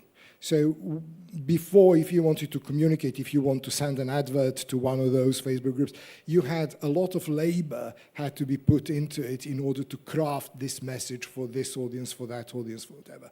That is made so much easier with these technologies. One thing that I see in the future that is potentially transformative is that for good or for bad, like what you mentioned earlier, security and how this impacts, I think we all remember in the good old days there was this notion of script kiddie, you know, as somebody who goes in and downloads a script that is malicious in some way and goes around and does some damage.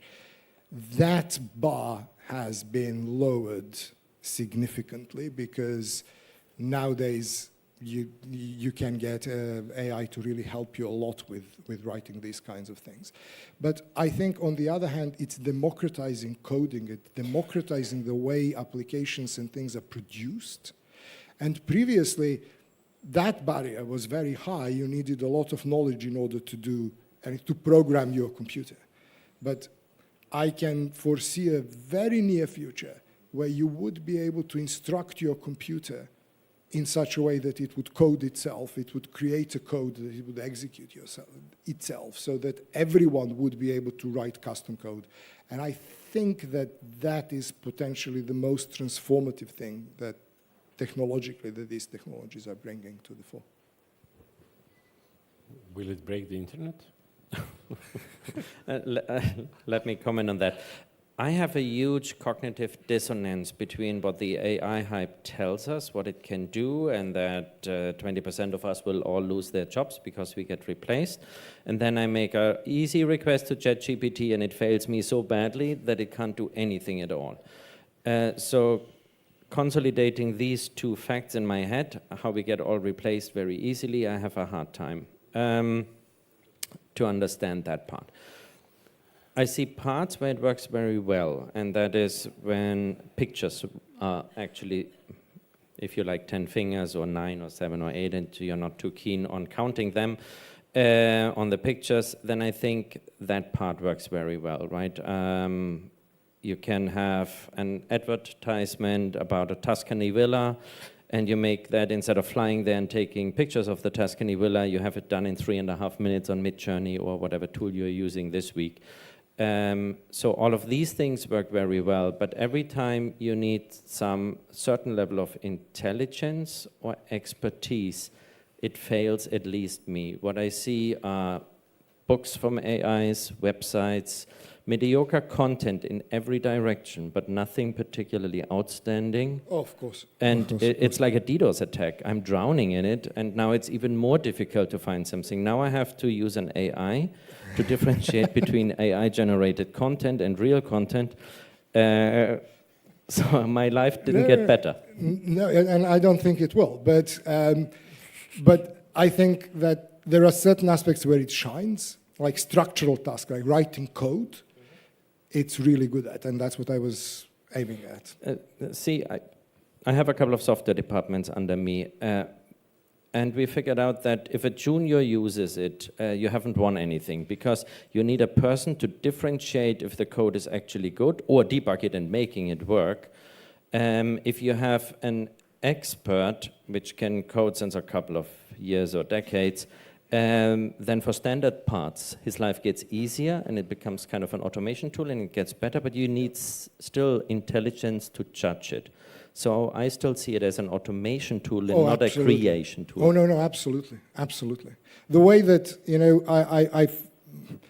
where it really shines is when I saw people and when I use it as working with a really inexperienced junior.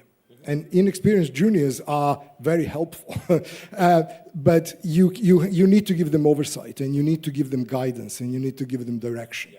But it feels to me like every generation brings more and more, that becomes easier.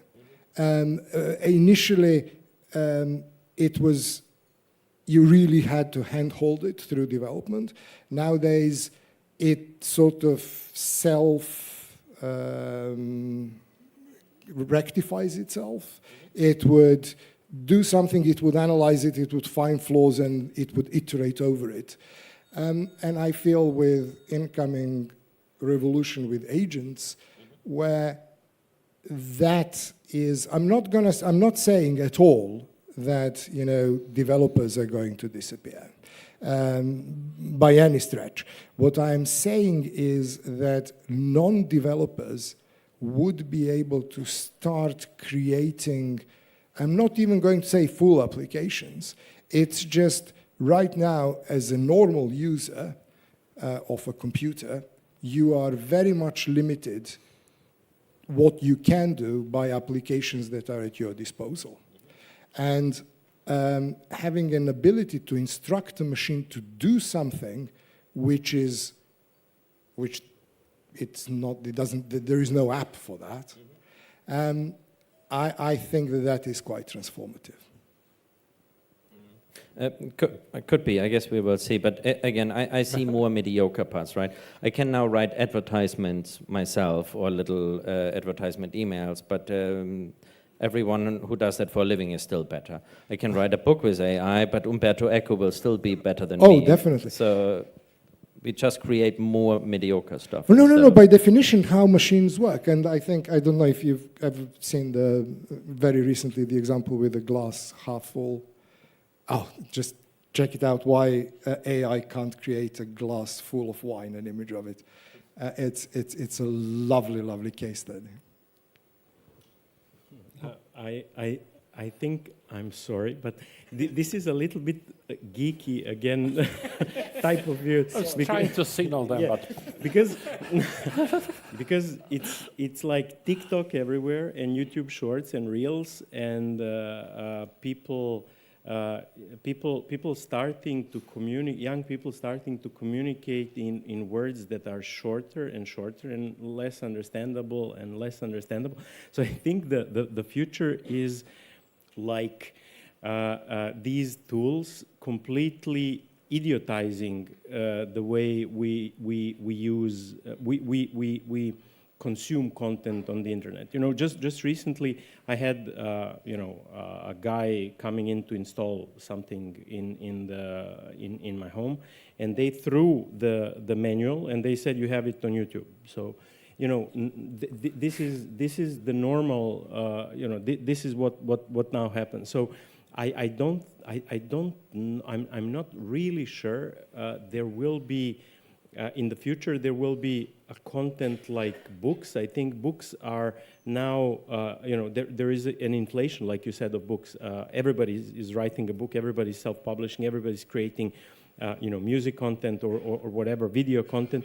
But I think what seems to be a common thread around all of this is the most popular content is short content, short words, short sentences, short everything. So I think this is, as far as content goes, it is the ultimate common content that we are going to consume. At least it seems like that to me. And I would also go a little bit back to standardization, because I think we started from there. I think you were both right around the huge power that the corporations now wield in this arena. And I think this is something which we will see. We will see corporations taking over for standardizing things together, hand in hand with governments. And we should have spoken a little bit about the NIS2 directive, but I think our discussion was so interesting that I didn't want to put it back on track. But NIS2 is a good example of how an unimplemented directive gets implemented, because it was adopted by the European Union, and less than around a third of the countries implemented it, but most of them implemented it in a wrong way. And now, the European Union is suing, I think, 22 countries for not implementing the directive in the right way. And this is what is happening in this kind of meta-state world, where there is this directive that doesn't get implemented. There is this court case against 22 countries for not implementing it. But all the while, all the major companies implemented them, because they have servers in the countries that implemented them properly. They need to provide their services out of not every country in the European Union, but the select few countries, Ireland, Germany, and a couple more. So they started implementing it. Then they realized that it's actually a good directive. It's actually what they would want their suppliers, their partners to do. They wouldn't want the initial report within 24 hours, for example, when an incident occurs, and many other things. So they started requesting that every partner that they work with implements this directive. So all of a sudden, you have the private world forcing the implementation of this directive, which I think is a good thing, because it leads to a higher security. And I would not go into technical standards, but it seems to me that we are entering this zone of hybrid standardization, where there will be a part multi-stakeholder still. There will be, engineering deciding what's the best thing to do from an engineering perspective. There will be things that states are going to be adamant about, to force it and to implement it forcefully. And then there will be, good regulation that gets implemented and maybe bad regulation that gets disregarded. Like, for example, the EU AI Act seems like something that is, dead in the water right now. So, from the regulation standpoint, this is what I see proceeding forward. But from the content point, I think it's just snippets of content. We are nearing the end of the session, so maybe a couple of minutes for questions. I just wanted to note on the NIS2 directive and implementation in Serbia, also RNIDS as the national registry for domain names will be implementing that, and it's also very important for the quality of national domain space. The parts of the NIS2 directive, they are speaking about identifying the registrants of the domain names. So this is also something that will impact the RNIDS and the national domain space, and it is happening throughout Europe. So, well, any questions or maybe concluding comments from your side? Let's see if there are questions.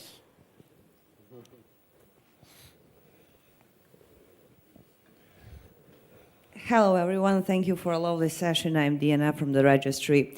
If I would be LLM, maybe I could summarize. We have tech oligarchs on one part, and we have regulation of national or multinational, let's call them, governments. On the other, I mean, that was tackled in Polina's presentation too. We've all seen Trump inauguration and Zuckerberg standing right there, and tomorrow he was whining about the EU regulation bullying him. But now, maybe this is a question for Christian, I'm not sure, about the internet governance processes. Because what we've seen so far, there exists, and they actually are intended to be multi-stakeholder model in its finest and its best. But I am not sure what is their reach and what is their actual power in terms of maybe protecting the people in that struggle between power of tech oligarchs and government regulations. And also, my impression is that maybe the tech community, and when I say tech community, I don't mean tech oligarchs, rather CDNs, IXPs, domain name registries, and so on, is not so vocal when it comes to internet governance processes. Maybe it's just my impression, because we see a lot of talking the talk, but we don't see maybe enough output. And why do I say that? I'm under the impression that perhaps Center does much more on influencing EU legislation that we would see from, I don't know, European initiatives that deal with internet governance. And you're coming from the tech background, so maybe you're the best person to answer. Let's see, I will try. Internet governance is a wide field, right? And specifically in an ICANN context, I think we have two flavors of that. We have the flavor where from a bottom-up process, a constituency, like the numbers people I talked before, or DNS, the CC, NSO, they have their own council and they do their own policy development and their own thing. Because the whole idea of the internet governance is that it is bottom-up. That usually doesn't have too much influence on regular laws in a country, right? This is self-governance for the aspects which we cover. And then you have the second flavor, which is the internet governance of the stakeholders, the RIRs, the iStars, ICANN, whatever, where we I guess, try to have an influence on various legislatives, especially in an US or EU realm. How much they are effective? Well, I guess it varies a little bit on what the topic is of the day, but I guess we have a multi-stakeholder setup right now, right? And you see it in the IGFs where the various partners come together, but these things are not binding, right? They are advisory. So you lobby, you advocate, you explain, especially what would happen if you implement that law, what actually happens. Can it be implemented? How does it look technically? Does it make any sense? Does it actually solve your problems? So these things happen, but then whenever the government goes back into their own room and then decide the law, they have taken that advice or not, and whatever their political constraints or other issues are, they might follow it to some degree or not at all. So the influence is more on an advisory level, right, for the parts which are outgoing, which is different to the parts which the community governs themselves. I think for that we have quite good processes and procedures. It's UN backed, so it should be maybe a bit more influential from my perspective if we'll observe it at the level of IGF. The point was that it should be more having more influence. Yes, I agree. But then the governments push back on that part, right? So it's a permanent balancing act. But I agree. And just that we have mentioned it once today, WSIS comes up, WSIS plus 20 this year. So the whole question, how will the multi-stakeholder model looks like and what influence does the various stakeholders, including the technical community, have in the future, gets discussed this year on the IGF in Oslo in June, I believe, and then the big WSIS plus 20 in Geneva in July. then I guess we will see what the governments think about our influence and advice in the future. Thank you. Da li možda ima još pitanja? Kako? Vi ste u zadnjem redu. Evo, samo sekundu. Stiže do vas mikrofon. Malo smo probili raspored, ali to zato što je završeno Ja sam ranije. dobio instrukcije, treba završimo do 12. Tako Da, sve okej, ali ste počeli 20 minuta ranije, ne vašom krivicom. Dakle, posljednji red, dignite ponovo ruku, recite ja, eno tamo, posljednji red koleginice. Treba nam ona sa ragbi loptom. Štafeta. Da. Nadam se da ćemo uspjeti da se uklopimo u ovih 3 minuta, pa je na redu pauza. Evo, izvolite. Odavde se bolje vidi. Yeah, hi. So Ana Morokvašić, I'm a communicologist with a strong technological background, following technology since development since the 90s. All three panelists have challenged AI in different manners. So I've simultaneously challenged Microsoft Copilot by asking, what question would you pose the panelists who challenge your skills? So I'll just give the most concise answer.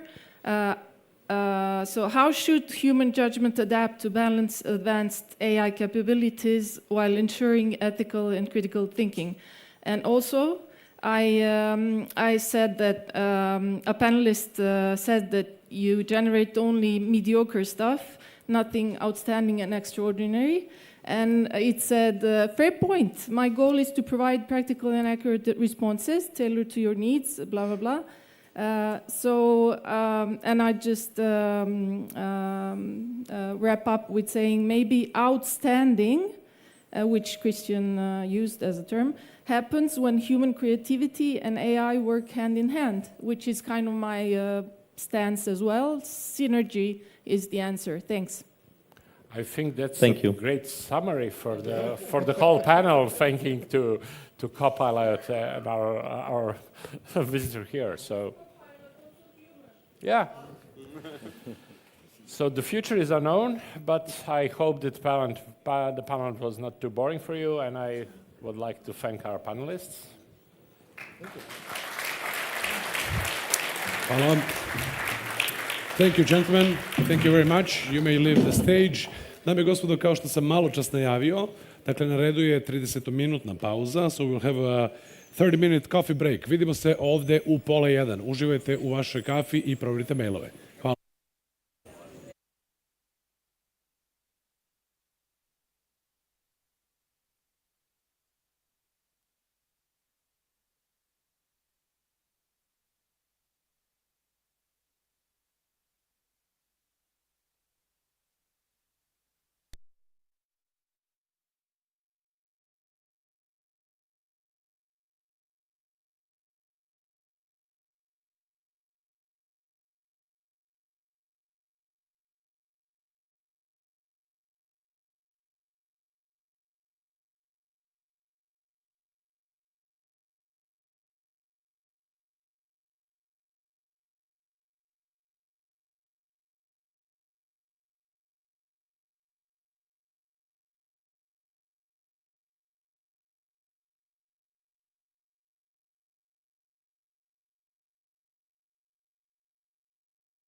Ajmo onda polako. Dame i gospodo, zauzmite polako vaša mesta. Za one koji me čuju ispred sale, evo, gasili smo svetla, sad će biti malo teže. Dakle, izvolite nazad u salu da možemo da nastavimo sa programom. Ja inače, kada radim moj posao i kada imam te didaskalije, šta se dešava sledeće, uvek se trudim strašno da to ne pročitam greškom. I sad, evo, nekako mi se složilo u tekst. Kaže, Predrag i Nikola u kadru. Nastavljamo sa programom, dakle, čeka nas još zanimljivog sadržaja. Nastavak programa započinjemo projektom Indeks digitalnog razvoja Srbije, koji je nastao sa željom da se poslovno prisustvo srpskih preduzeća na internetu prikaže na što jednostavni način, pogodan zapravo za poređenje. Indeksi su kreirani na osnovu rezultata dobijenih istraživanjem iz oktobra 2023. godine i inkorporirani u sajt na adresi indeks.srb, čime je svim zainteresovanim preduzećima iz Srbije omogućeno da procene gde se trenutno nalaze u srpskom online svetu. Projekat će predstaviti Predrag Milićević, savjetnik za marketing i komunikaciju u RNIDS-u, i Nikola Jovanović, direktor agencije Plum Mark, specijalizovane za sprovođenje istraživanja tržišta u oblasti digitala. Oni će ovo u narednih 20 minuta, a neko me je upravo podsjetio da vas zamolim, dakle, svi imate u ovom cegeru Tetris. Izvadite mu baterije, molim vas. da ne bi metao. Dakle, Predrag i Nikola u kadru. Jedan aplauz za Predrag i Nikola u kadru. Izvolite.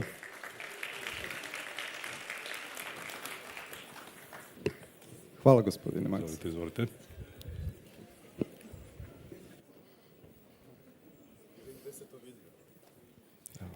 Dobar dan svima. Trudit ćemo se da budemo kratki i jasni, pa ako bude bilo vremena možda da pojašnjamo malo kasnije. Dakle, da krenemo odmah sa ovim. Šta je bio cilj projekta? Omogućiti praktično preduzećima da procene svoju poslovnu digitalnu prisutnost i da je unaprede ako je to moguće. Kako? Vidjet ćemo na kraju. Šta je opis projekta? Pokušali smo da definišemo jedan broj, jednostavan za poređenje, a definisali smo ga na bazi rezultata istraživanja, kao što je Maksa pomenuo, i različitog vrednovanja pojedinih digitalnih alata. Šta meri indeks? Nivo korišćenja internet tehnologije u poslovanju. Sad ću ovde malo digresiju da napravim. Ovu ideju sam konkretno, kao ideju, mogu da kažem, ukrao od Irskog nacionalnog registra, koji je to radio pre nekoliko godina, s tim što se metodologija prilično razlikuje. Mi smo ovde koristili, da tako kažem, objektivne činjenice, za razliku od njih koji su u svojim anketama imali šta mislite da li je vaš sajt bolji ili loši, šta mislite da li ste na društvenim mrežama bolji ili loši od konkurencije i tako dalje. Dakle, mi nismo pitali nikoga šta misli, mi smo prosto pitali koristite, ne koristite. I još jedna po nama bitna razlika, kod njih je recimo ako, na primjer, 70% firmi koristi web sajt i 70% firmi koristi chat bot, na primjer, na svom sajtu, to u istoj razmeri doprinosi definisanju njihovog indeksa koji se zove indeks digitalnog zdravlja. Mi smo malo to drugačije. Po nama ipak chat bot ili ne znam, način komunikacije sa sajta ne može po važnosti da se poredi sa recimo time da li uopšte firma ima sajt i da li uopšte ima e-mail i tako dalje. Tako da je kod nas recimo po našoj proceni 20 puta bitnije da firma ima web sajt nego da ima chat bot na sajtu. S druge strane, opet po nekim ranijim istraživanjima, znamo da korisnici interneta mnogo više veruju firmama koje sa njima komuniciraju sa e-mail adresa koje u sebi sadrže vlastiti domen, bez obzira koji, nego koje komuniciraju sa besplatnih servisa kao što je Gmail. Tako da smo mi davali nekakav težinski faktor već samim tim što koriste mail u komunikaciji, ali i dodatne neke, ako tako mogu da kažem, bodove, ako je taj e-mail adresa na vlastitom domenu. Šta omogućava indeks? Pa omogućava, pošto je to jedan broj koji dobijete kad završite, što kaže, anketu, omogućava da poredite sa prosečnim indeksom u Srbiji i da se poredite sa sličnim firmama. Znači, ako vi radite u Vojvodini, koji je indeks firmi koja radi u Vojvodini? A ako ste mala firma, koji je indeks malih firmi u Srbiji? A ako imate, ne znam, od 1 do 10 zaposlenih, ne možete se porediti sa nekim koji ima 250 zaposlenih, znači moći ćete da se poredite sa firmom iste veličine i tako dalje. Kako se dobija indeks? Vrlo jednostavno, popunjavanjem ankete od 14 pitanja, pri čemu prvih 8 pitanja služi za definisanje indeksa, a drugih 6 pitanja praktično definiše vas, da li ste veliki, mali, gde poslujete i tako dalje. Ali o samoj metodologiji, gospodin Nikol. Hvala Peđa. Na početku mali uvod u istraživanje uopšte, u to šta smo mi istražili, sa kim smo radili anketu i kakve smo rezultate te ankete dobili. Mi rezultate ovog istraživanja nismo prezentovali do sada, iako je to bilo pre godinu i nešto dana. Rezultati su, da kažem, aktuelni zato što su poslednji koje smo mi dobili. Mi smo uradili istraživanje na slučajnom i na reprezentativnom uzorku 662 preduzetnika i preduzeća u Republici Srbiji. Proporcionalno je bilo, znači, njihovom broju po ovom statusu, da su preduzetnici, mikropreduzeća, mala, srednja ili velika. Takođe, ta, da kažem, reprezentativnost uzorka je osigurana i na način da smo uzeli i to koliko dugo oni posluju.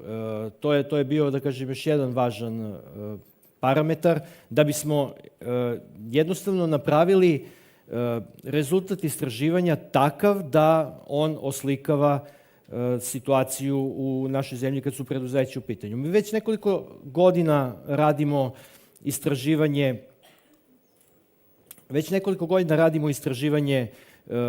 za RNIDS i naša saradnja je proistekla iz tog našeg, da kažem, korektnog i dobrog odnosa.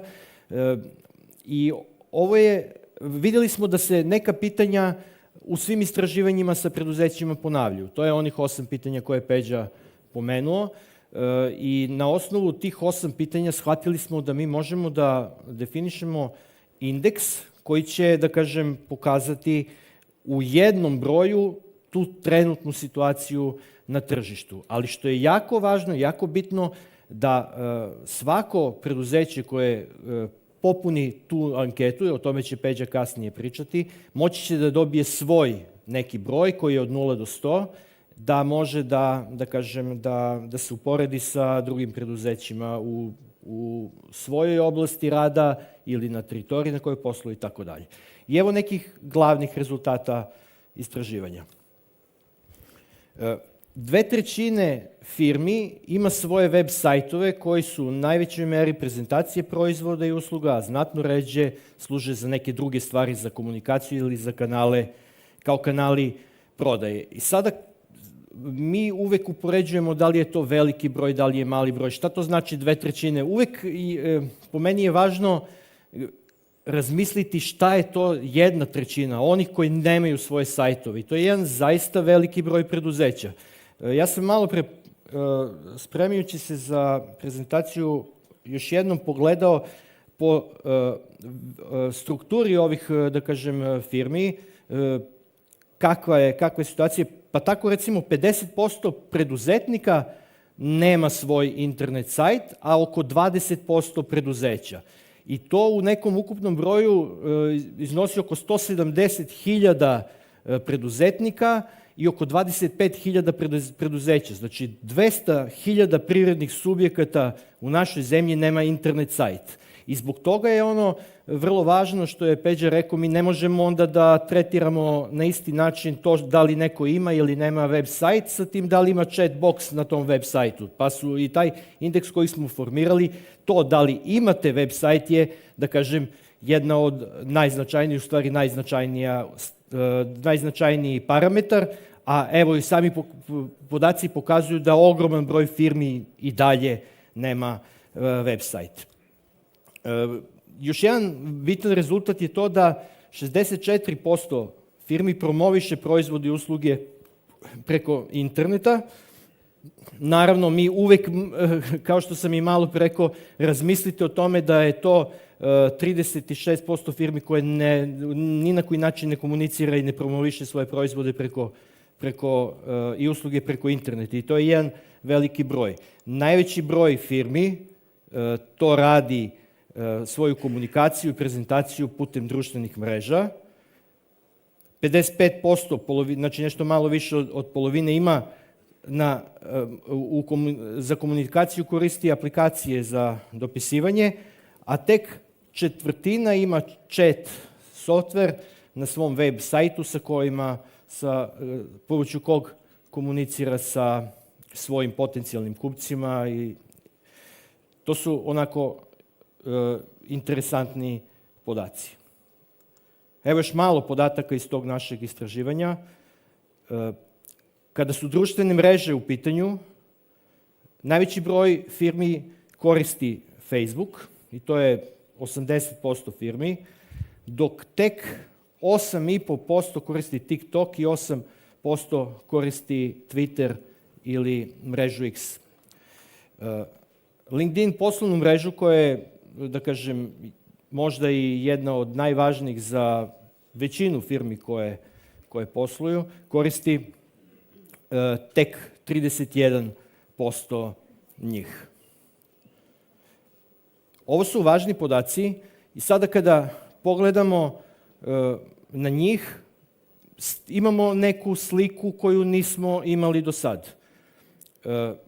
Verujem da vam je bilo iznenađenje, kao što je i nama stalno, jer mi koji se bavimo nekim digitalnim poslovima i srodnim poslovima, da kažem uslugama, mislimo da sve firme imaju sajt i da su svi na internetu i da svi komuniciraju na internetu i da svi imaju društvene mreže, međutim to nažalost nije slučaj. I ova neka slika je prilično, da kažem, sada jasnija, međutim uvek je tu sad problem da mi razmišljajući o svom preduzeću sebe stavimo na neko mesto u odnosu na sve ostale privredne subjekte, na tih 330.000 preduzetnika i na tih još 130.000 preduzeća u Srbiji. I baš zbog toga smo na osnovu ovih rezultata istraživanja formirali digitalni indeks Srbije, koji, evo možemo prvi put da vam pokažemo taj podatak, iznosi 46,97 od 100. Znači, ukupan zbir tih vrednosti svih ocenjenih, da kažem, parametara koje smo uključili iznosio je 100. Od toga mogu da vam kažem, posjedovanje internet sajta iznosilo je 20. I to je najveća brojka koja je uključena u ovaj indeks. Ali i sami vidimo da je Srbija negde na pola od maksimuma. I to nam govori mnogo o tome da je naš poslovni sektor i dalje u ovoj oblasti na jednom nivou koji nije baš, da kažem, da bismo se njime pohvalili. Postoje brojne razlike i interesantna neka odstupanja i u tom indeksu. Kao što smo vidjeli, 46,97 je indeks na nivou svih preduzeća, znači i preduzetnika i ovih, kako se zove, mikro, malih, srednjih i velikih preduzeća. A evo recimo, preduzeća koja posluju 3 do 10 godina imaju značajno niži nivo tog indeksa od proseka i on iznosi 19,25. Pa dalje, na primer, taj indeks je viši, nisu to velike razlike, ali opet postoje razlike u proizvodnim preduzećima, a niži je u sektoru usluga. Znači, u proizvodnim je 50,82, u sektoru usluga je 44,11. Značajno je viši kod preduzeća koja primarno posluju sa inostranstvom, iznosi 58,26. U odnosu na prosek i odnosu na druga preduzeća koja primarno posluju u zemlji ili u regionu. I evo još jedan podatak. Digitalni indeks značajno je niži kod preduzetnika u odnosu na velika preduzeća. I ovo su ti brojevi koje možete da vidite. Dakle, ima puno mesta za poboljšanje i ideja našeg ovog projekta, da tako kažem, digitalnog proizvoda je da izazovemo pažnju, da svaki preduzetnik i svaki vlasnik preduzeća može kroz jednostavnu anketu koja traje kraće od 1 minuta da dobije svoj indeks i da u nekoj budućnosti ja se nadam da ćemo mi meriti, da kažem, svake godine ili jednom u 2 godine, recimo, vrednost na nivou Srbije, jer kao što sam vam rekao, veoma je važno da taj uzorak bude reprezentativan, da bismo onda mogli u odnosu na to da upoređujemo i napredak cele zemlje, i napredak po regionima, ali takođe da preduzetnici mogu da mere svoj napredak tako što će neki od elemenata digitalnog indeksa dalje da unapređuju svako u svom preduzeću. Izvolite, Peđa. Hvala, Nikola. I sad samo, što bi rekli na brzaka, da protrčimo kroz web-sajt projekta, jer bez njega ova cela priča nema baš mnogo smisla. Ako odete na adresu indeks.srb, znači ćirilički domen, vidjet ćete otprilike ovako nešto, kratku priču o indeksu digitalnog razvoja Srbije i odmah kreće anketa, kao što sam pomenuo, ima 14, odnosno 8 plus 6 pitanja. Kad popunite tu anketu, dođete do poslednje strane, koja izgleda otprilike ovako, znači tu piše da je prosečan indeks 46,97 i velikim, najvećim ciframa je prikazan broj vašeg indeksa da bi mogli da se poredite, jel te, sa prosekom, a onda posle toga ide poređenje sa sličnim, da kažem, preduzećima.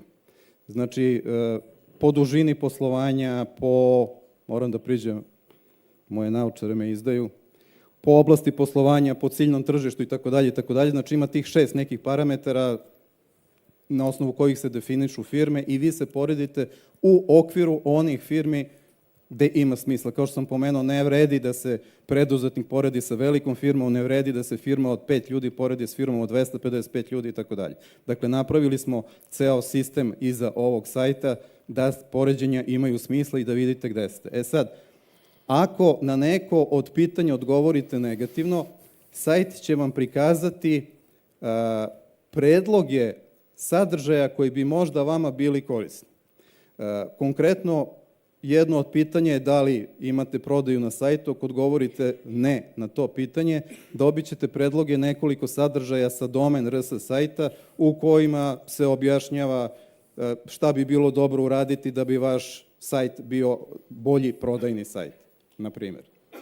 I to je otprilike to što se tiče samog projekta. Ja ću samo ovde, znači, ukratko. Ako želite da se orijentišete u srpskom online prostoru, poslovnom smislu, ako želite da vidite gde ste u odnosu i na Srbiju i na ostale firme slične vama, treba da posetite samo sajt indeks.srb, da popunite anketu, za koju je Nikola lepo rekao da je se vrlo brzo popunjava, uostalom jako malo pitanja, i da uporedite rezultate sa već postojećim indeksima koje sajt prikazuje. To je sve.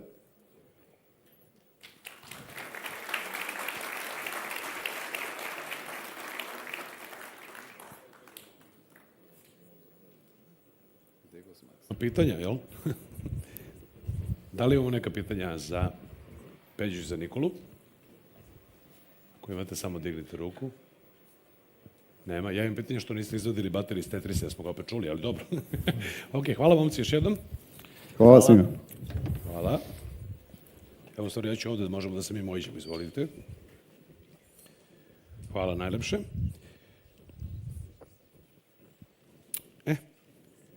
Ovako ide.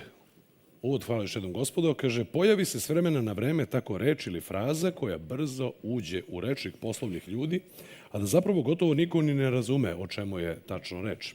Digitalna transformacija već 15 godina postoji kao važna tema kojom se svi bave, ali kada pokušaš da se setiš dobrih primjera ili studija slučaja, nema ih mnogo. Pretpostavljam da serijskog preduzetnika Ivana Minića ne treba posebno predstaviti, a on će vam predstaviti svoj pogled na digitalnu transformaciju u Srbiji. Ivan, izvoli.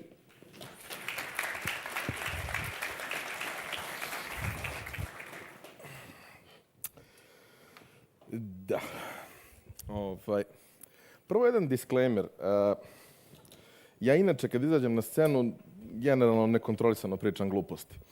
I ljudi se smeju. I znam da danas nije dan kada bi to trebalo da se dešava tako, ali ako ja to radim, molim vas nemojte misliti da to radim iz nepoštovanja prema nekome. To radim jer je to moj coping mehanizam kad shvatim gde živim.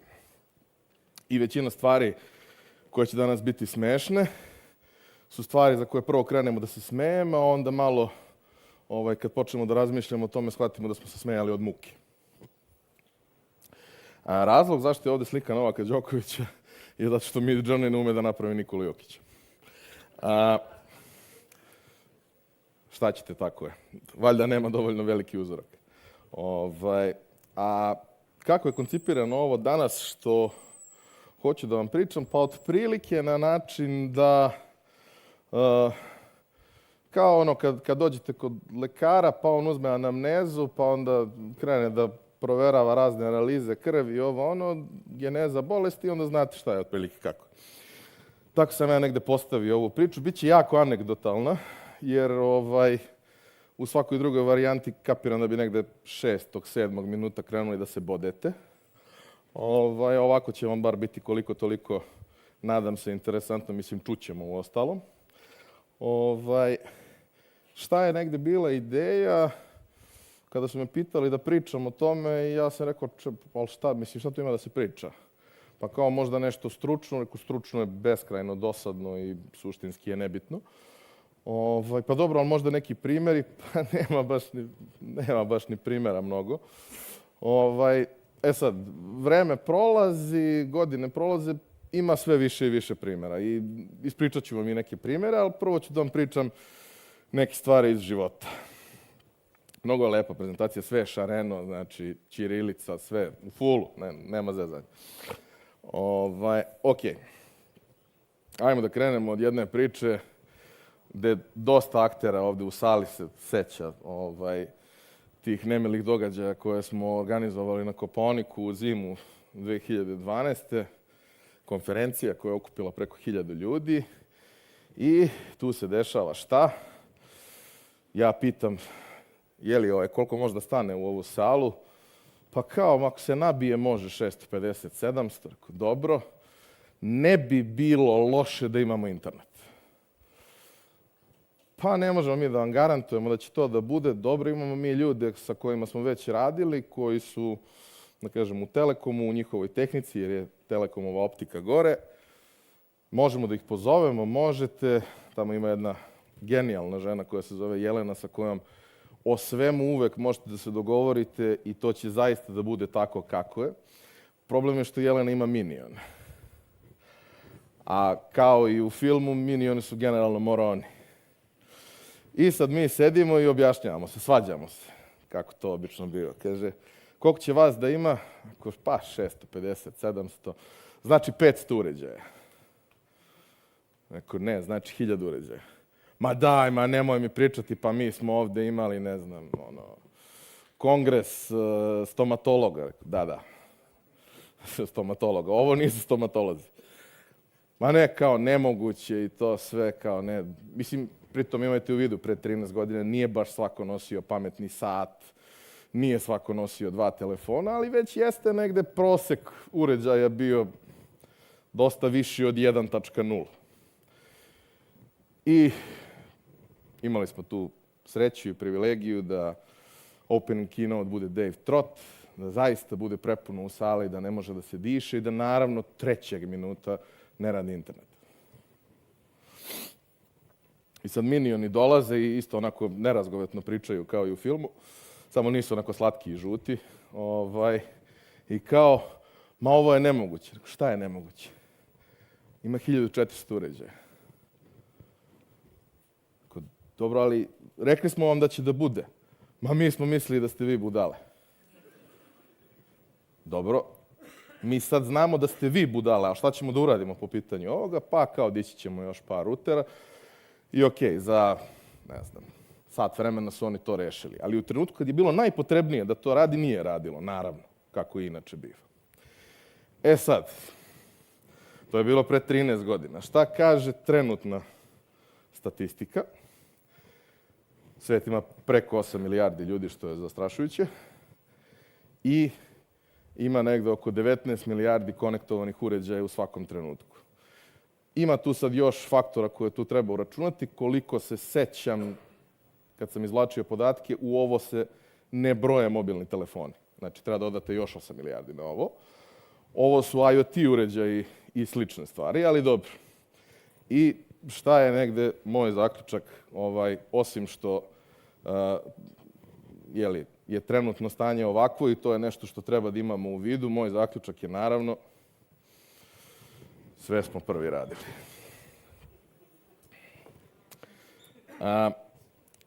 Suština negde jeste da u velikom procentu slučajeva, kao što su i na panelu malo pre kolege rekle na neki način i kao što vrlo često pričamo i u ovoj, da kažemo, analizi koju su Peđa i Nikola radili, to je da postoje neki igrači na tržištu koji sve zaista rade prvi, koji su early adopteri na onoj Gaussovoj krivi.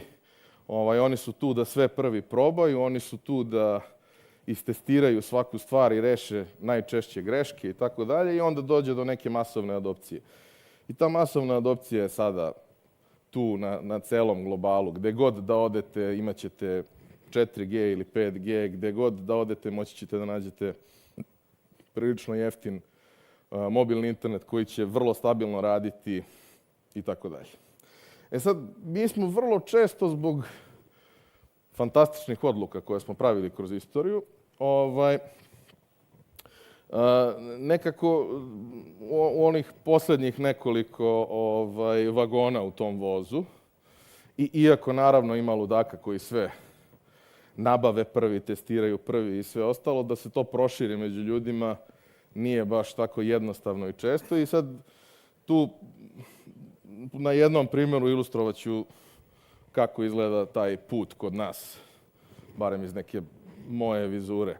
Ja sam razmišljao da se inicijalno ova prezentacija zove neće tebe oni da pljačka, imamo mi digitalnu transformaciju kući. Ali eto, ovako inače Midjourney zamišlja Teslu, nije loše, lep dečko. I to je otprilike način kako smo mi pre 120-30 godina na jedan vrlo linearan način mogli da dođemo do toga da budemo lideri u nekoj vrsti i elektrifikacije i svega ostalog. Ali je neko rekao, znaš, naš sveštenik u Smiljanu ima ludog sina i onda je na kraju taj ludi sin morao da završi u Americi i da tamo uradi sve što ovde nije mogao da uradi. A mi smo došli do toga da nama svetlo i struju moraju da donose na alternativne načine, recimo jedan od njih. I ovom prilikom bih se zahvalio mom prijatelju Strahinji Ćaloviću, koji je jedan od onih ljudi koji se bavi time šta bi mogao da vam pokloni i šta možeš da pokloniš nekome kome ne možeš da pokloniš ništa, jer je on već sve sebi kupio što želi. Pokloniš mu originalni print sa potpisom autora. Još nisam uramio, ali planiram na centralno mesto da stavim. Ali dobro, mislim, možda je Tesla anomalija. Jel? Ajde da vas pitam jedno pitanje, da imamo da li će neko da zna tačan odgovor. Kog datuma se proslavlja pravoslavni Božić?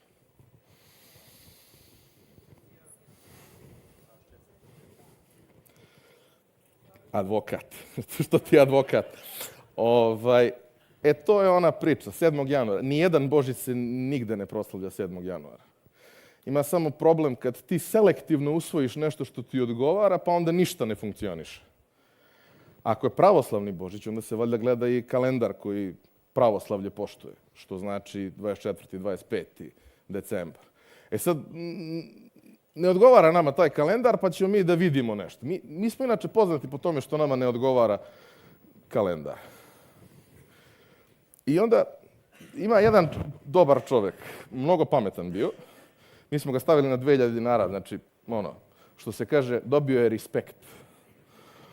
Naravno, to je jedini od onih ljudi sa novčanica koji niko ne zna ko je. Iz nekog razloga, on je bio mnogo dokon, očigledno, i on je napravio najsavršeniji kalendar, koji smo mi odbacili smo i njega i imamo taj kalendar, njime se i dan danas bave naučnici kao jednom sjajnom stvari koju je neko napravio, a mi mislimo da je okej da ga stavimo na 2000 dinara i da zaboravimo da se iko uopšte time bavi. I sad ćete vi mene da pitate, a bit će dosta ovih intermeco slajdova. Dobro, to je u redu, nego ako bismo mogli malo o digitalnoj transformaciji. Pa ne možemo zato što stvari, kao kad kad vidite neku dobru sliku, pa onda postoji neko ko je fotkao iz pozadine, making of toga svega i ono images that precede unfortunate events. I ovo su sve neke stvari koje, kažem, su, meni se čini, diktirale poziciju u kojoj smo mi danas. I za nas većina problema su pre svega mentalitetski problemi. To je ono, znate, sad, kako svi objavljuju svaki dan što je više moguće citata pokojnog premijera Zorana Đinđića i svi nekako previde onih prvih 15 sekundi u kojima on svaki put kaže mi moramo da se promenimo. Da bi do bilo kakve promene došlo, mi moramo da se promenimo. I to obično znači da ono što smo do sad radili treba da prestanemo da radimo i da probamo nešto drugačije i tako dalje. Dobro, kod nas to neće desiti, ali nema veze. Mislim, ljudi, mnogo je to iskustva. Svestan sam ja da to neće biti tako. No, evo imamo 3 čoveka koji su globalno prepoznati, relevantni i svako od njih bi u svakoj drugoj zemlji na svetu bio slavljen. Mi se oko prvog raspravljamo, za drugog znamo da je dete sa sela, a za trećeg znamo da je na 2000 dinara. I u principu se ne bavimo time, jer što bi se bavili time?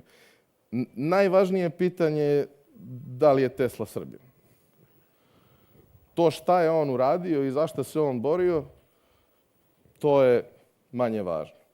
Ako neko hoće da ga danas diskredituje, pošto i danas, naravno, ima mnogo ljudi koji se plaše struje, mi onda kažemo, on je onaj ludak što je hranio golubove. Ja znam mnogo ljudi koji su se razočarali u ljude, pa su skapirali da su golubovi mnogo bolja publika. Ne znam kakvi su njujorški golubovi, vidio sam ih 7 dana, samo nemam baš dovoljan uzorak, bilo mnogo vruće, ali kapiram da je imao svoje razloge zašto je izbjegavao ljude. No, imamo njih trojicu, imamo još mnogo ljudi koji su radili neke fantastične stvari za koje niko ne zna. A i što bi znao kad ovde nikog ništa ne zanima. Ja često volim da kažem, zato što ja tako volim da pojednostavljujem stvari do apsurda, ja kažem, postoje u suštini samo 2 vrste ljudi.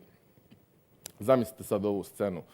Ovi stariji mogu baš da je onako vividno ilustruju sebi u glavi. Znači, tamo negde početak 2000-ih, nedelja, porodični ručak i oko 2 završava se ručak, prebacujemo se na trosed, treba počne kauč.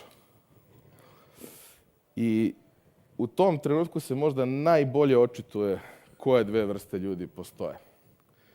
To je ono gde vidiš kako se neko zagleda u daljinu i kažeš, sediš i razmišljaš, a on kaže, samo sedim. Ja nikad nisam bio od onih koji mogu da samo sede u takvim situacijama i zato mi je jako strašno kad vidim da ima mnogo ljudi koji mogu da samo sede. Na institutu Mihajlo Pupin su rađene neke potpuno neverovatne stvari. Ovo što ovde vidite se zove Beogradska šaka, možete vidjeti u Muzeju nauke i tehnike i to je prvi put da je neko uspeo da napravi robotsku šaku koja se kontroliše sa jednog mesta i apsolutno može da oponaša sve pokrete koje ljudska šaka pravi. Rajko Tomović i njegovi saradnici su radili na nizu fantastičnih projekata i oni su prvi u svetu još 70-ih godina radili na istraživanja na temi tačke nula momenta, koja je danas osnova za svako kretanje robota koji se kreću na 2 ili više nogu. Da njih nije bilo, vrlo verovatno bi neko drugi u svetu to uradio, ali možda dosta kasnije. Kada se malo zakopa šta je Institut Mihajlo Pupin radio u tom periodu, to je potpuno neverovatno i ni na koji način ne možete da ga povežete sa onim što se tamo danas dešava. Mada je danas tamo i dalje lepo počišana trava i parking je uredan i sve je u redu, ali već jako dugo nema projekata koji su značajni na bilo koji način za društvo. Postoji nešto što se zove Beogradska škola robotike, što je jako važno u svetskoj istoriji robotike. Mnoge stvari možete da mi kažete da ja ne znam i ne bi trebalo da pričam o tome, ali pošto sam robotičar, o tome bi ipak mogao da donekle makar nešto kažem. Ako vam je ovo bilo iole interesantno, istražite, vidjet ćete kakva smo zemlja bili, a onda probajte da ekstrapolirate kakva smo zemlja mogli da budemo.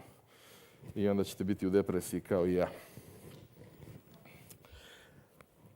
Postoji jedan čovek takođe koji je rođen u Selevcu pored Smedereva, koji je mnogo voleo odbojku kao i ja, samo je bio neuporedivo bolji inženjer od mene, koji je otišao tamo negde 80-ih, krajem 70-ih, početkom 80-ih da studira u Nemačku i da igra odbojku i koji je vremenom postao šef razvoja kompanije Varta, koju svi znamo zato što su njemački akumulatori najbolji.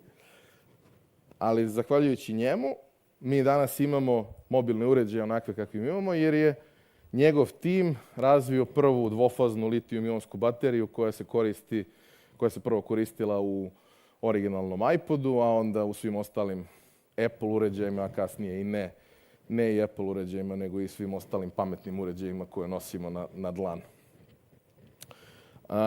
Kako je do toga došlo? Mislim, njegova karijera je beskrajno zanimljiva. Svakako, on je nakon što je bio proglašen za preduzetnika godine sa Vartom u Nemačkoj i nakon što je dugo bio šef razvoja u Varti, bio direktor i kompanije Ari, koja pravi najbolje filmske kamere i najbolju filmsku rasvetu i tako dalje. I sad je u penziji, vratio se u Selevac, gde mu dolaze iz celog sveta da ga pitaju šta misli o stvarima koje ljudi prave. Ali taj razgovor koji je on često citirao, koji se desio sa pokojnim Steveom Jobsom, s kojim je on bio i kućni prijatelj, je otprilike izgledao ovako. Nama treba da se napravi ovakva baterija, to je rekao Jobs. Dejan je sa svojim timom rekao to je nemoguće. Jobs mu je rekao javite mi se kad bude moguće. I godinu dana kasnije se javio i sad mi možemo da slikamo mačke. Otprilike, mislim, tako bi otprilike to sad išlo. Ima nekih tu koraka između, ali otprilike tako. Ispričat ću vam još jednu priču, mislim, koja postoji u raznim nekim oblicima, ali ja ću ispričati ovu i vezana je za razne neke lokacije u ovom našem regionu. Ja ću vam pričati priču o nesuđenom poštaru iz Mionice, ali možete, kažem, čuti u raznim varijacijama. Tamo negde 40-ih, 50-ih godina, jedan mladić iz Mionice bio nepismen. Što je da kažemo relativno uobičajena stvar, bio rat neposredno pre toga, pa škola bila malo u drugom planu. I dobio on ponudu da bude lokalni poštar. Što je lepa plata, sigurna, stabilna, a i nije loše, obilazi se od kuće do kuće, tu se uvek nešto i popije i nabode i tako dalje. Međutim, malo nezgodno budeš poštar kad si nepismen. Nije nerešivo, ali je nezgodno. Njemu je naravno bilo frka, njega je naravno bilo sramota i umjesto da prihvati taj posao, on pobegne. Pobegne u inostranstvo, iz inostranstva pobegne u Ameriku, tamo krene da radi najlošije moguće poslove, ali pošto je bio vrlo snalažljiv, krene da napreduje, usput krene da uči, 30 godina kasnije postane milioner. I pročuje se po Americi ta priča da je on u Ameriku došao nepismen. Sad traže neke velike novine ekskluzivan intervju, dobijaju ga, sedaju sa njim i pitaju ga je li istina da ste u Ameriku došli kao nepismeni, kao jeste. Pa šta je moglo da se desi da ste došli kao pismeni, da ste došli spremni na ovo? Pa da sam bio pismen, bio bi poštar u Mionici. I to je vic, naravno i šala i sve to. Ali nije baš skroz šala. Mislim, jest, nije. Jel znate ko je Mladen Selak bio? Ne znate, normalno da ne znate. Nisam ni ja znao do pre 5-6 godina. čovjek je već uveliko umro u trenutku kad sam ja saznao. Mladen Selak ima priču koja je vrlo slična. On je bio jedan od onih koje je nemačka vojska pokupila i koji su trebali da idu na streljanje u logor. Volšebno se izvukao tako što je iskočio iz voza, preživeo rat, onda došao u nemilost komunista, odlučio da beži iz zemlje, pobegao u Austriju da bi otišao u Ameriku, ali su se stvari zakomplikovane, više od godinu dana boravio u Austriji, na kraju je otišao u Ameriku i radio najgore moguće poslove. I jedan od najgorih mogućih poslova koje je radio je u štampariji. A pošto je bio malo blesav, onda on tako imao neke ideje. I on je svašta nešto radio na ubrzavanju procesa toga što radi. Valjda da bi mu bilo lakše. I valjda da bi mu taj mozak malo bio zauzetiji, da bi bio zadovoljniji. I u tom procesu on je lagano napredovao, čak je i malo i našao neku opciju da studira nešto, večernja škola, napredovao. Uglavnom, vremenom je došao do toga da osmisli prvi patent, a kasnije ih je bilo još mnogo. I to izgleda otprilike ovako. Šta je taj njegov patent? Ulagač za koverte u offset mašinu. Jer do tog trenutka, početkom 70. godina, ako si želeo da štampaš koverte, morao si jednu po jednu da stavljaš u mašinu, dok ne poludiš, valjda. I onda bi se one štampale i to bi bilo okej. Ta tehnika offset štampe je super funkcionisala na roto papirima, novinama i svim ostalim, ali za pojedinačne stvari je bila problematična i bila spora. I onda je on napravio ovo što je ubrzalo oko 8 puta štampu i automatski značilo da možeš 8 puta više nečega da proizvedeš u jedinici vremena. Na pitanje odakle mu inspiracija, a to vam pričam samo zato što na taj način možete da vidite da do nje se najčešće ne dolazi linearno, tako što je gledao kako hodaju guske. I sad, šta je on tu video i kakve veze ovi koturovi imaju, ne znam. Ali čovek napravio. Napravio je još 20 velikih patenata tokom karijere, kompaniju koja je zapošljavala veliki broj ljudi, bio je u nadzornom odboru jedne male kompanije sa 2 slova koja se u punom nazivu zove Hewlett Packard. I jedan je od onih koji su revolucionizovali, recimo, industriju štampe u Americi. Početkom 2000. godina pokrenuo je i ovde fond koji je stipendirao mlade naučnike i izumitelje. To je otprilike do COVID-a funkcionisalo stabilno, sada više, nažalost, ne funkcioniše. Ne znam da li bi on bio poštar u Mionici ili negde drugo ili nešto slično, jer nekako mi to, njegova životna priča i ove koverte, nekako mi se to posložilo, pa sam napravio tu to neko poređenje, ali da je ostao ovde sigurno ne bi napravio ništa. Jer kada živiš u sistemu u kome ne postoji u tom trenutku intelektualna svojina, lična intelektualna svojina, i kada od toga što si nešto napravio nemaš ništa, ni na koji način nisi stimulisan da nešto praviš.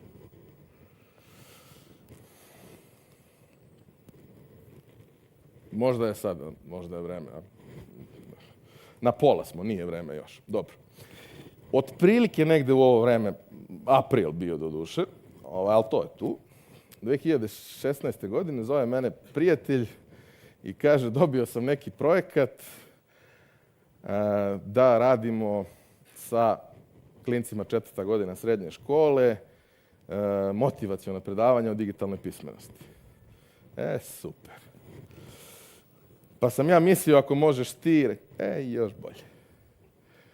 Ali nije to ništa strašno, rekao, dobro, ajde ovako se dogovorimo, ja ću da ti to pomognem, nije frka, ali da ih napakuješ sve u jedan dan. Znači, ako moram da primim metak, lakše mi je iz šmajsera da primim 6 tog dana i da sam miran. I zakaže on u 5. Beogradskoj gimnaziji, ovo je neka učionica tamo, ovo sam ja, majica nije ista, ovo ima kraga. ali gabarit je isti. U svakom slučaju, pozovu oni mene tamo i ja sad probam da napravim tu neku lepu pričicu, malo preduzetništvo, malo digitalna pismenost, malo to ko želi da se bavi IT-em i sve ostalo. I u tim odeljenjima gde ima po 30-ak dece, ni u jednom odeljenju nije više od 2 diglo ruku da planira da se bavi IT-em. A to 2, ako ste pratili Simpsona i znate kako izgleda Milhouse, vrlo je karakteristično, isto izgledaju, samo nemaju plavu kosu u smislu šerpa plavu. Znači, od 5000 dece, to 2 ćete prepoznati u svakom odeljenju. I ja sam tu njima pričao i to je njih razgalilo i nastavnici i sve, jer to bilo umesto časova informatike, pa kapiram da bi u suprotnom slušali neko programiranje u Pascalu ili ne daj Bože C-u i da je njima to što ja imam šarene slike bilo mnogo lepše. Međutim, negde oko 4. časa kreće da se lomi.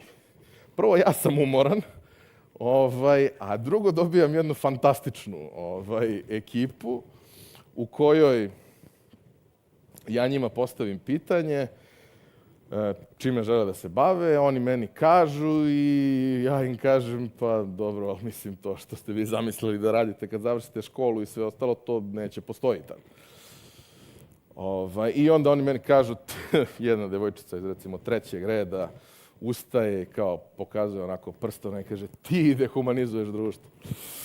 Pa onda u 4. redu ustaje klinac i kao ti si satana. Kao dobro, brate. Nisam znao se toliko dobro poznajem. Ali ja onako suptilno, kako me Bog dao, priđem nastavnici informatike i kao šta nije u redu sa ovom decom?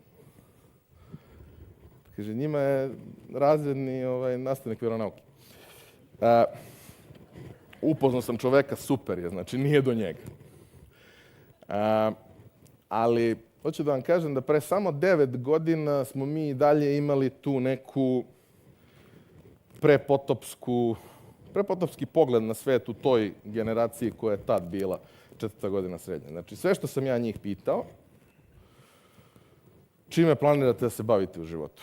Čak nije ni šta ćete da studirate i sve ostalo, jer mislim, koliko ljudi znate koji su studirali nešto, nikad se izbavili time posle. Nego čime biste vi da se bavite?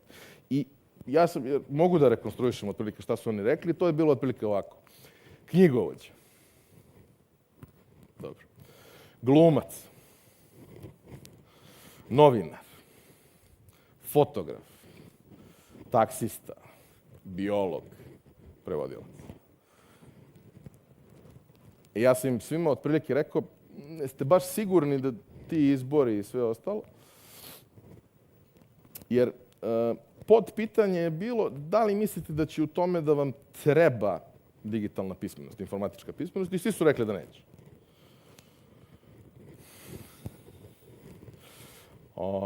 I onda su me pitali, pa dobro, kao, mislim, osim ovih što su mi rekli da dehumanizujem društvo. Ostali su bili onako vrlo mirnodopski opredeljeni i pitali su me, pa šta nije u redu sa našim izborom? I ja sam im rekao samo 2 stvari. Samo 2 stvari. Prva, za svako od tih zanimanja vam treba digitalna pismenost već sad. A druga, većina tih zanimanja za 15 godina neće postojati. Onda smo krenuli da pričamo na pojedinačnim primjerima i ne znam, momak koji je hteo da bude glumac, kao ne, kao biće, i ja ga gledam i kažem, jesi ti svestan da je najveći deo budžeta za u tom trenutku aktualni Montevideo potrošeno na CGI i da sve one masovne scene, niko od tih ljudi ne postoji. I ispostavit će se par godina kasnije da ti imaš kod nas trilateral koji ti omogućava da napraviš 1.000.000 realističnih, autentičnih ljudi koji ne postoje i da popuniš bilo koji kadar sa 5 klikova. Za knjigovođu isto, kao, mislim, mi bismo svi voleli da digitalno razmenjujemo dokumentaciju i dan danas neki bi voleli, a neki to rade.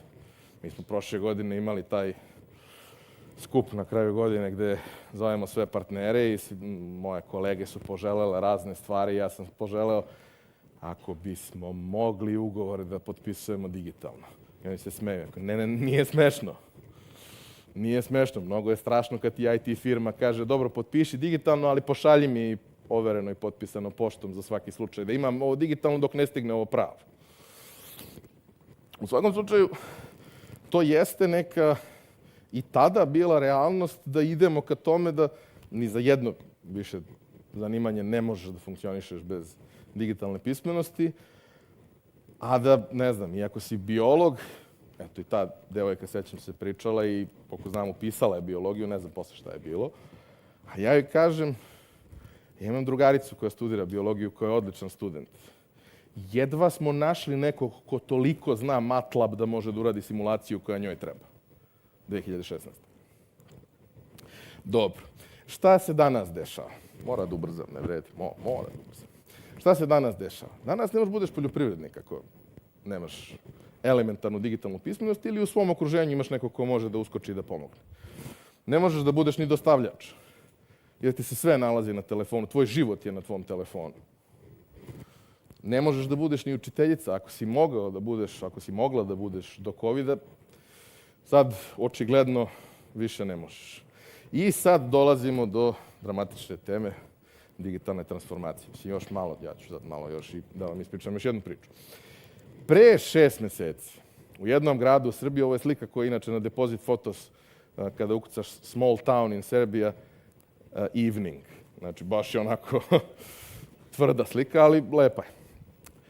Ima jedan grad u Srbiji, čije ime neću spominjati jer će oni da se uvrede, ali rimuje se sa Mačak. Koji ima naučno-tehnološki park, koji ima sajt, lep sajt na internetu. Znate, on internet sajt, odete tamo ima svašta, ima mail. Ja sam neko ko je jako povučen i ne podnosi da priča telefonom nikad. Ja pošaljem mail, uredan. Ja u mailu napišem sve po stavkama. Ja pišem mail ko brief. Pošaljem ja njima mail da bi mi voleli u njihovom prostoru da napravimo neko okupljanje. Piše tamo da oni rade do 6, ali mi bi platili ako može neko da ostane, jer je ideja da se skupe ljudi posle posla. Ma napišem, znaš kakav mail napišem? Ja da sam dobio onakav mail, ja bi izgrlio to ko mi je poslao. I prođe jedno 8 dana, meni niko ne odgovori na taj mail. A mail je recimo kontakt@domen.rs. I sad, mislim, nije nama bilo frka, imalo vremena, ali pomalo se približava to. Dobro, ajde krenem ja kao da follow-up mail, ništa. Krenem da zovem, niko se ne javlja. Imaju 2 telefona na sajtu. Ja zovem prvi. Zovem, niko se ne javlja. Zovem, niko se ne javlja. Ništa. Aj, možda je kasno, 3 popodne. Zovem ja sutra ujutro, niko se ne javlja. Okrenem ja ovaj drugi, javlja se neko buka u pozadini, ide se da je neka radionica. Da, neko naučno-tehnološki park. Jao, jeste vi sa interneta? Rekao, jesam. Nije to nema veze sa nama. Ja ne znam ko je tamo stavio naš broj. Zovite na onaj prvi broj na sajtu. Dobro je. Zovem ja na prvi broj na sajtu, zovem. U nekom trenutku se javi neko. Mlađa osoba ženskog pola. Dobar dan. Znate, ja sam vama pisao preko interneta jedan mail, onako detaljan. Jao, a gde ste pisali? Na mail sa sajta. Jel znate koji je to mail? Čekaj da sednem za komp, životati. Sednem ja za komp, otvorim sajt. Kontakt.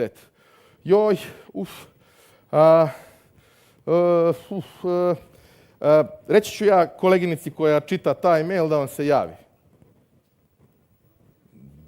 A kad? Brzo će. Jedno 6 sati kasnije stiže meni odgovor sa maila ime.centar@gmail. šta god, u kome se kaže, znate kako mi radimo do 18, iako ja pišem da bi mi radimo do 18, tako da ako možete da napravite događaj od 15, da se završi do 17:30, da svi mogu lepo da odu kući na vreme. Ne mogu. I to se tako završilo. Nije trajalo možda ni 15 dana sve zajedno. Da dobijemo informaciju koja bi, kliknete na telefonu, mail, nije važno. Još jedna mala stvar, ja sam dosta vremena proveo u prethodnih godinu dana pričajući razne neke meni drage, a ljudima uglavnom besmislene priče po internetu. Šta je ta digitalna transformacija? Sad ću ja da vam pokažem na primjeru iz Grčke. Dakle, mi smo krenuli, svratili smo u Niš i ostali u kafani 4-5 sati, stigli u smeštaju 1 ujutru. I sad piše tamo na instrukciji na Airbnb-u, pozovite ovaj broj, otključat će vam se vrata. Ja kao, znaš, zovem nekog u 1 ujutru, kao... Ali jebi ga, to piše, to je instrukcija jedina koja ima. Mi pozovemo, stvarno se otključaju vrata. Ništa, mi odemo gore, polegamo, nesvestimo se ujutru, kolega da skuva sebi čaj, vidi neku kuticu gore u onom kuhinskom elementu, kao šta je ovo? Ja sam bio tu, rekao daj da pogledamo, otvorimo mi kuticu. Vidi što ti je inženjer. Uzeo je stari Sony Ericsson, stavi ovu fotoosetljivu diodu, kondenzator, šta god. I ti kad pozoveš ili pošalješ poruku, zasvetli ekran, ono okine i otvori vrata.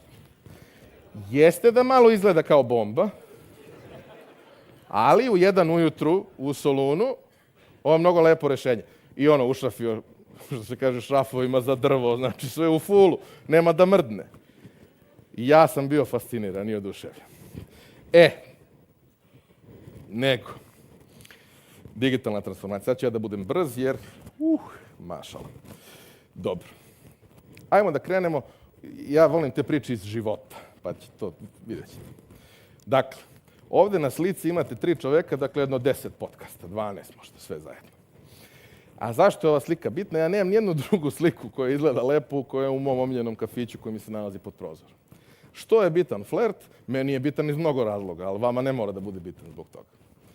Flert je postojao recimo 7-8 godina, onda je bio ugašen nekoliko godina, nije imao svoju lokaciju, pa se pre 3 godine vratio. Šta se desilo kad se vratio? Vratili su se oni stari konobari, što je bio jako emotivan trenutak. Zamislite jednog ovolikog čoveka koji se grli sa konobarima i plače. Znači, fantastično. Ali ključna stvar koja se desila, konobari su počeli da imaju svoje službene telefone, koji služe da kad dođe za sto za kojim sedi nas 12, koji imamo po 4 stvari koje hoćemo da naručimo, da ne mora da pamti, nego isklikće. On to isklikće, to uđe u kasu, to šta treba uđe u kuhinju, šta ne treba uđe u šank. Sve je automatizovano. Nije automatizovano na nivou da mi isklikćemo, što se dešava na drugim mestima. U Koreji smo recimo tako naručivali sve. Ovde ima taj humani moment, ali isto tako ima taj humani moment da Milanče konobar ne mora da zapamti 14 stvari koje mi naručujemo, nego može lepo da iskliće.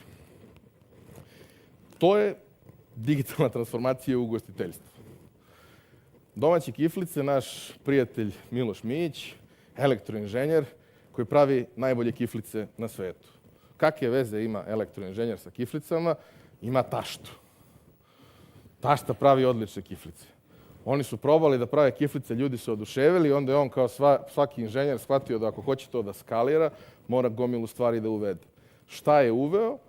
Uveo je to da kada se porudžbina preuzima, ona se distribuira na različite lokacije na kojima se kiflice prave, tamo stiže ljudima na ekrane, daje im mogućnost da na pregledan, tačan način vide šta treba da spremaju, jer je to najlakši način da one budu spremne na vreme i kad treba, da bi vama u isporuci došle tople. A takođe da bi vama u isporuci došle tople, neko treba da optimizuje i isplanira rute za, sad ne znam koliko ih ima, ali bilo je 14 vozača internih za njihove potrebe. To nema nikakve veze sa pravljenjem kiflica. Odnosno, ajde, u jednom delu ima, jer ne bi znali šta prave da im ne stigne to, ali to je moglo da im stigne i na papiru. Ali na papiru može da se izmrlja, možete da ne pročitate kako treba, možete da zagubite papir na ekranu, to ne može da se desi baš tako. I šta onda dobijete? Pa dobijete digitalnu transformacaciju u pekarskoj industriji koju sprovode ljudi koji nisu pekari. I jer da su pekari nikad ne bi radili stvari na taj način. Da sam pominjao, ja mnogo volim lekove. I suplemente, ali mislim lekove oko dosta. Postoji nešto što se zove Srbotrade. I ko zna, znači ima sajt na internetu, tamo isklikćete. Što ljudi vole Srbotrade? Pa zato što je jeftiniji od svih ostalih kad su suplementi u pitanju. Šta su oni pametno shvatili? Da imaju 2 apoteke na Vračaru, koje nisu, baš malo su i zavučene, nisu bog zna šta, da imaju vrlo visoko regulisanu industriju u kojoj posluju i da ne mogu baš da se reklamiraju za ono što su pravi lekovi, ali da, zahvaljujući tome kakvi smo i kako se ponašamo prema svom telu, mi included, Sve više uzimamo suplemente, suplementi su sve kompleksniji, sve skuplji, a što oni ne bi bili najbolji u prodaji suplemenata? Ako mogu da ubrzaju, ako mogu da imaju mnogo veću skalu od svih ostalih, što oni to ne bi uradili? Napravili su sajt preko koga ti možeš da iskličiš i naručiš, to je sve okej, i doći će ti isporuka na kućnu adresu, ali možeš da uradiš i ono što većina nas ipak najviše voli da radi, a to je isklikćeš i onda dođeš i preuzmeš. Ali pošto je ispred Srbotrejda red, jer su cene te koje su, a ako si naručio sa sajta ima zvonce, pozvoniš i oni ti iznesu tvoju porudbinu i ne čekaš red. To je malo više analogna transformacija, ali razumete šta hoću da kažem. Ima recimo škola stranih jezika Poliglot u kojoj trenutno radi, mislim, više od 40 nastavnika koje je 100% online. Oni nemaju ni jednu učionicu, nemaju ni jedan radni sto, niti bilo šta slično. A obslužuju više od 1000 ljudi na mesečnom nivou. Zašto? Pa zato što su se i prioriteti i rasporedi svih nas promenili i više niko nema vremena da sedne u autobus 83 i vozi se sat i po da bi stigao da odsluša svoj čas francuskog i onda se sat i po vraća svojoj kući. Jer već izgubi 3 sata, pa još 3 sata u toku dana bi bilo možda malo previše. A ovako sa telefona, sa laptopa, sa tableta, svako može da provežba sve ono što mu treba. Šta sam još izvukao kao primjer? Imate javne garaže i parkinge u Srbiji. U Beogradu, ajde pre svega. Kad uđete u neku ulicu na Vračaru, stoji vam na raskrsnici koliko slobodnih parking mesta ima u tu ulicu. Uglavnom je 0. Ali kad vidite da nije 0, možete se ozariti. Isto tako u bilo koju od garaža kad ulazite ili kada prolazite neke od ključnih raskrsnica u gradu, imate informaciju koliko je ostalo parking mesta u kojoj garaži, možete da planirate stvari. Parking kada plaćate ga SMS-om već 20 godina, što je prilično impresivno za jednu zemlju seljaka na brdovitom Balkanu. Ubrzat ću, moram dosta da ubrzam, dobro. Imate radoznali vrabac koji je krenuo iz Srbije, danas posluje na više od 10 tržišta, gde ti dođeš, isklikćeš, izabereš kako otprilike izgleda tvoje dete i kako se zove i to dete za 3-4 dana dobije potpuno personalizovanu knjigu na kućnu adresu za neku konačnu količinu para koja nije prevelika. Kako je to moguće? Pa moguće je zbog toga što je digitalna štampa drastično pojeftinila i sada tako nešto možeš da izvedeš jako brzo i jeftino, a pre 15 godina baš i nisi mogao. Dobro. Može li to malo dublje? Može. Može, a morat će i brže. Dobro. Evo recimo primer Pet klub, jedan od lanaca pet shopova kod nas. Pre 10 godina imaš prodavnicu, fizičku prodavnicu. I možda imaš loyalty. I to je otprilike to. Pet klub ima tradicionalne prodavnice, elektronsku prodavnicu, program lojalnosti, dostavu kroz kurire, Volt, Glovo i sad da li ima još nešto, ne znam, ali kroz ova dva ima. Takođe, prisutan je na marketplace-ima, pa možete i na Ananasu i na Shopsteru da kupite njihove proizvode. I, aktivni na društvenim mrežama, nisu nešto preterano aktivni u smislu pisanja, ali su aktivni u smislu suporta. Jer ljudi imaju pitanja. Ljudi sa kućnim ljubimcima i malom decom su najkomplikovaniji ljudi na svetu za bilo kakvu vrstu suporta. Ajmo drugi primjer. Subotica. Lako do alata. Ljudi prodaju alat, ali ga ne prodaju samo u Subotici, jer imaju elektronsku prodavnicu, ali su prisutni na oglasnicima. Prisutni su na kupujem, prodajem, pa samim tim ako imaju ponudu koja je bolja nego na drugim mestima i neko iz Leskovca će da kupi alat iz Subotice jer zna da mu je za 2 dana na lokaciji. Još jedan primjer, ajde malo da... Možda će neko reći da ne treba da se ovako ljudi ponašaju na internetu i na mrežama. Ja mogu da se složim donekle sa tim, ali ima jedan problem. Jel znate neki drugi auto-otpad po imenu? Ako pogledate, mislim, svi znaju po čemu je Kidi najpoznatiji i svi su u nekom trenutku želeli da budu Kidi, da se razumemo. Ali ti ako pogledaš tamo, osim toga sa gumama 10 evra, dođi, izaberi i nemoj pitaš mnogo, tamo postoji elektronska prodavnica na sajtu sa nekim osnovnim informacijama, dostava za kurire, za sve one ostale stvari koje su tradicionalne stvari koje uzimate na otpadima. Auto, krilo, šta god. Jedino to sa gumama, očigledno čovjek ima neku traumu pa rešava. Sad, jel postoje neka pravila, ubrzat ću još. Jel postoje neka pravila? Postoje, naravno. Prvo pravilo, budi tamo gde ti je publika. Znači, ako je na tribini, onda je na drugom mjestu. Evo, recimo, jedan lokalni primjer koji je po tom pitanju vrlo zanimljiv. Ima brend koji se zove Tiba. I nije za ljude kao što sam ja, nego za trudnice i porodilje. I mnogo je sladak brend. I naravno, na bazi ličnog iskustva. Svašta tu nešto postoji zanimljivo oko tome čitajte. Ali ono što je, recimo, Milana meni rekla kada smo prvi put pričali, jeste najzahtevnija stvar kod mene je što ja moram da budem aktivna od 11 uveče do 2 ujutru. Jer tada moja publika ima vremena da priča sa mnom. I ja tada moram da odgovaram na poruke.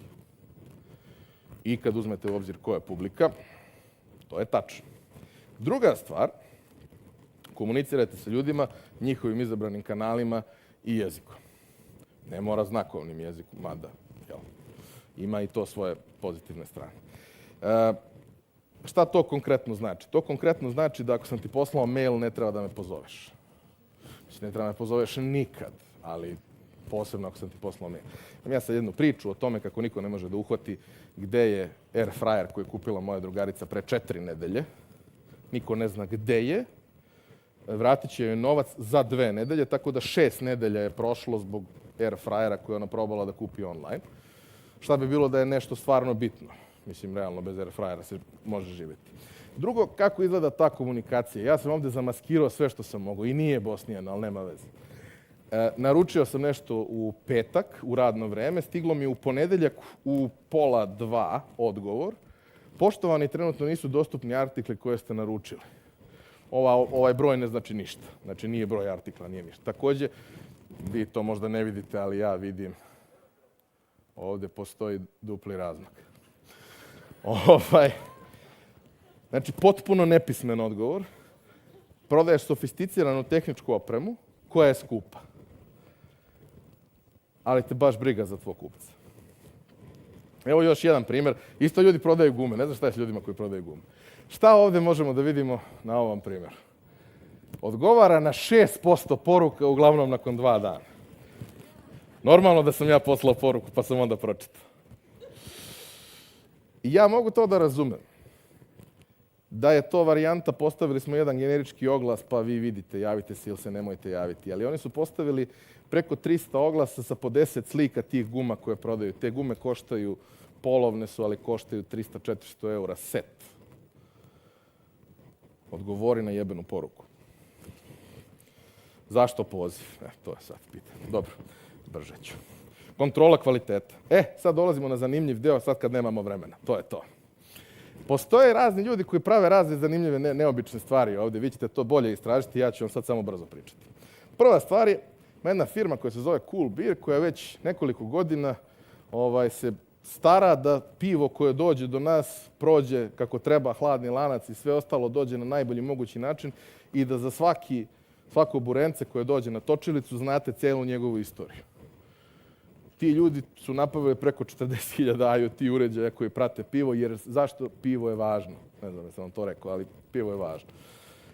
Također, još jedna stvar zašto je pivo važno, imaju neki dobri ljudi u Novom Sadu, Srđan Krčo i njegova ekipa DunavNet. Oni se recimo bave time da mere količinu lepka koja se stavlja na etikete, da kada nalepite etiketu na pivo, ona ne bude nalepljena tako da mora brusilicom da se skida, a i da ne bude nalepljena tako da onako ćarlija. Jer nema ništa depresivnije nego kad uzmete dobro pivo, a nalepnica kriva ili nešto ne valja sa njom. DunavNet radi beskonačan broj genijalnih stvari. Jedna od stvari koje radi je razvili su computer vision sistem za metalac koji prati šta je tog dana izašlo iz proizvodnje, jer kada pravite emajlirano posuđe, taj proces proizvodnje je relativno kompleksan i na kraju podrazumeva da vaši proizvodi na nekim kolicima gde su okačeni prođu kroz peć koja je u suštini tunel od 30 metara. A pošto ima mnogo proizvoda i mnogo različitih veličina i svega ostalog, način kako su oni pratili koliko čega je na kraju ostalo kako valja je bio tako što neko ručno to prebroji. I kad su im rekli, ali to može da se reši computer visionom, oni su rekli nemoguće, ima 80 artikala i oni su dosta komplikovani za prepoznati. može, 99,5% tačnosti ima computer vision sistem koji su oni razvili i niko ne mora na 80 stepeni da stoji i da broji ovako koliko čega ima, zahvaljujući njima. Takođe, oni imaju rešenje za praćenje broja pilića u tim farmama pilića gde se proizvode pilići, jaja i sve ostalo. I on ima nekoliko stvari. Jedno je da prati piliće. Ako se neko pile kreće na neprirodan način, lako može da ga izmarkira. Ako postoji neka bolest na osnovu senzora, može da prepozna infracrveno, da li ima temperaturu i sve ostalo, može da ga odstrani pre nego što to postane veći problem. Srđan Krčo je nedavno na našoj konferenciji u Nišu izjavio jednu genijalnu stvar, ja ću podeliti s vama iako nema vremena, jebi ga. A to je, ljudi su videli šta smo mi napravili i onda su me sa jedne farme svinja zvali da napravimo nešto slično.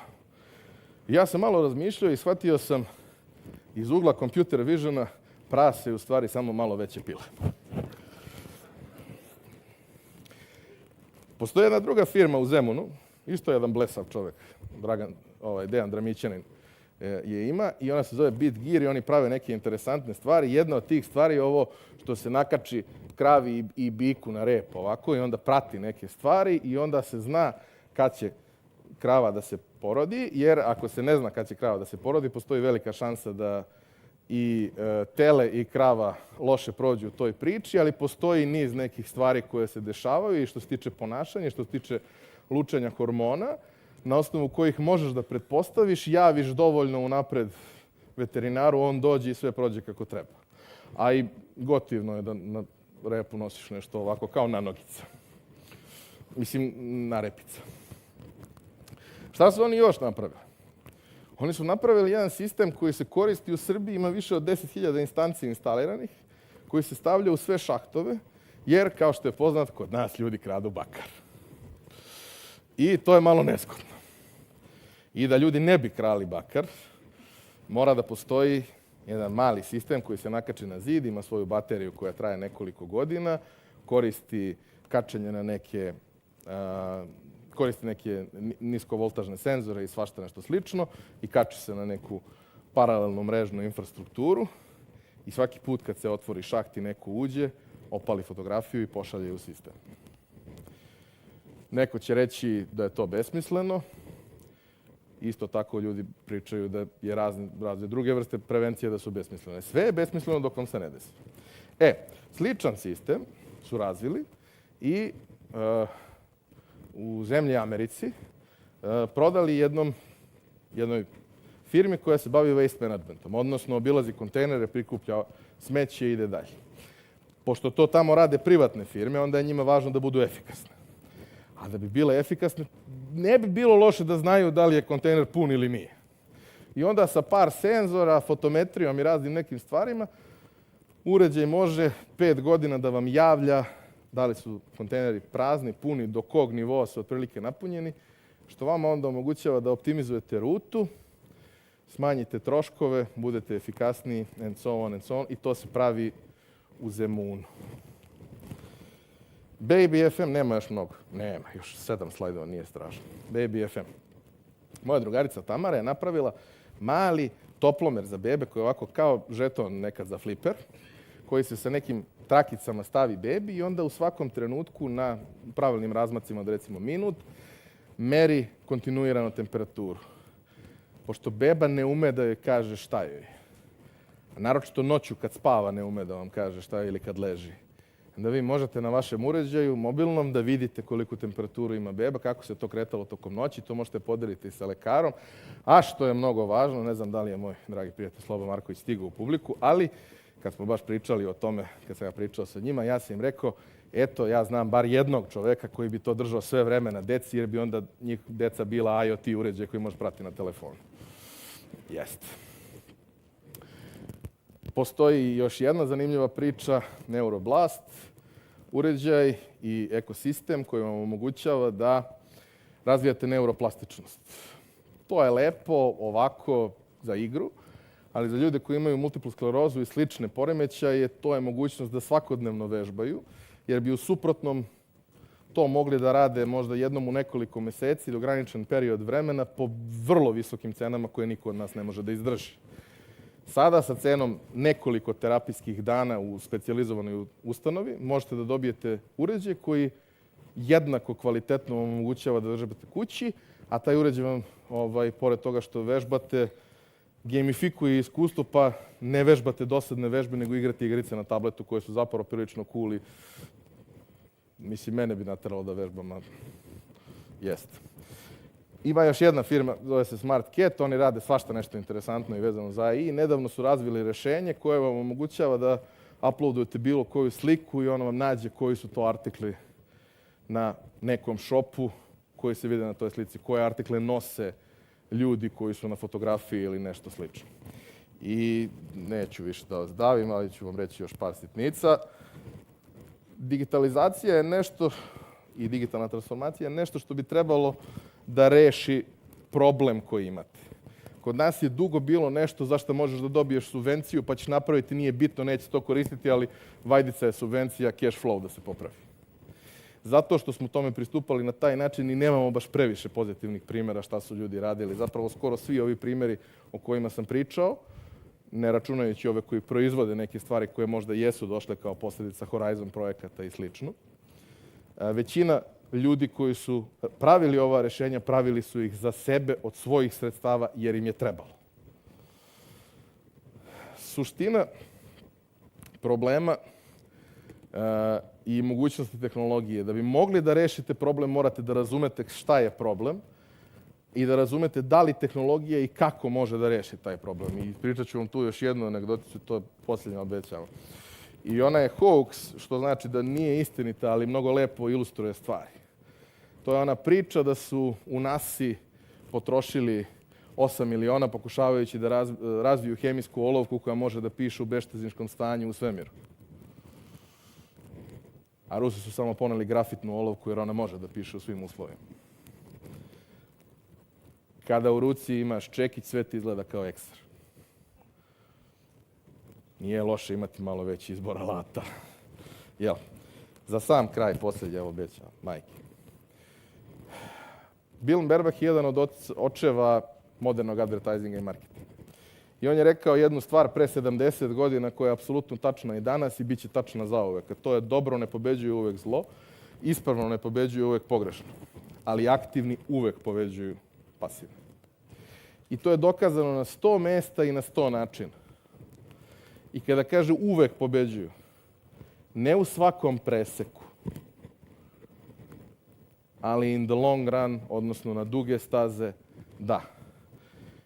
E sad još samo mi da prihvatimo to da treba da radimo neke stvari koje prevazilaze okvir jednog mandata, jedne fiskalne godine ili neke konačne, ne prevelike količine vremena na koju smo spremni da se obavežemo da nešto radimo. To je, mislim, poenta i rešenje. Nadam se da ovo što sam pričao imalo ikakvog smisla i bilo vam korisno. Bilo je malo i o digitalnoj transformaciji, da ne bude da sam promašio baš potpuno temu. Znate, to je ono, dobri studenti kad dobiju pitanje koje ne znaju, oni pričaju o svemu ostalom. E, tako i ja, jer nisam znao šta da vam pričam na ovu temu. Tehnologija je naš prijatelj.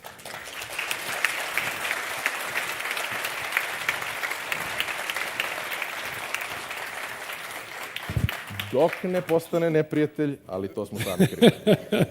Hvala. Hvala, Ivane.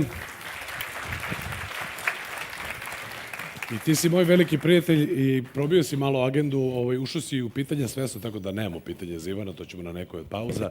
Da ne kažem sad šta si uradio, ima futro majicu. To je bilo to sa agendom. Dobro. Hvala vam svakako na pažnji i ja sam zaista uživao. Ivan je uvek puno ovih primjera. Ovo za pile sam čekao, samo kad ćeš da kažeš šta je prase do veće pile. Idemo dalje. Od svog pokretanja 2020. godine projekat Lokalac na internetu neprestano raste, šireći svoju humanitarnu misiju. Sredstvima prikupljenim prodajom brendiranih proizvoda omogućeno je da polaznici Centra za mlade talente Nikola Tesla sa prestižnih međunarodnih takmičenja donesu Srbiji čak 27 medalja. A da učenici matematičke gimnazije posete Evropsku laboratoriju za nuklearne istraživanja CERN. O novoj kolekciji brenda Lokalac kao i planovima za budućnost, ko drugi nego Marijana Borković iz marketinga RNIDS-a. Jedan aplauz za Maricu. Hvala. Pa sad pričati posle Minića je vrlo izazovno, ali ovde sam sa jednom lepom temom. Ovde su učesnici govorili o poslovnim trendovima na internetu, o budućnosti na internetu, tehnologijama na internetu, pravnim regulativama na internetu, a ja ću vam govoriti o lokalcu na internetu. Sigurna sam da, pošto dosta vas je već posjećivalo našu konferenciju, znate šta je lokalac na internetu, ali za one koji ne znaju, to je projekat pod okriljem RNIDS koji je nastao 2020. godine i zapravo to nije bio projekat, već je bila jedna majica. Ona je nastala kako bi postala neki simbol lokalne internet zajednice i kako bi se njeni članovi prepoznavali međusobno. Ona je vrlo brzo bila popularizovana i onda je usledila tako korona.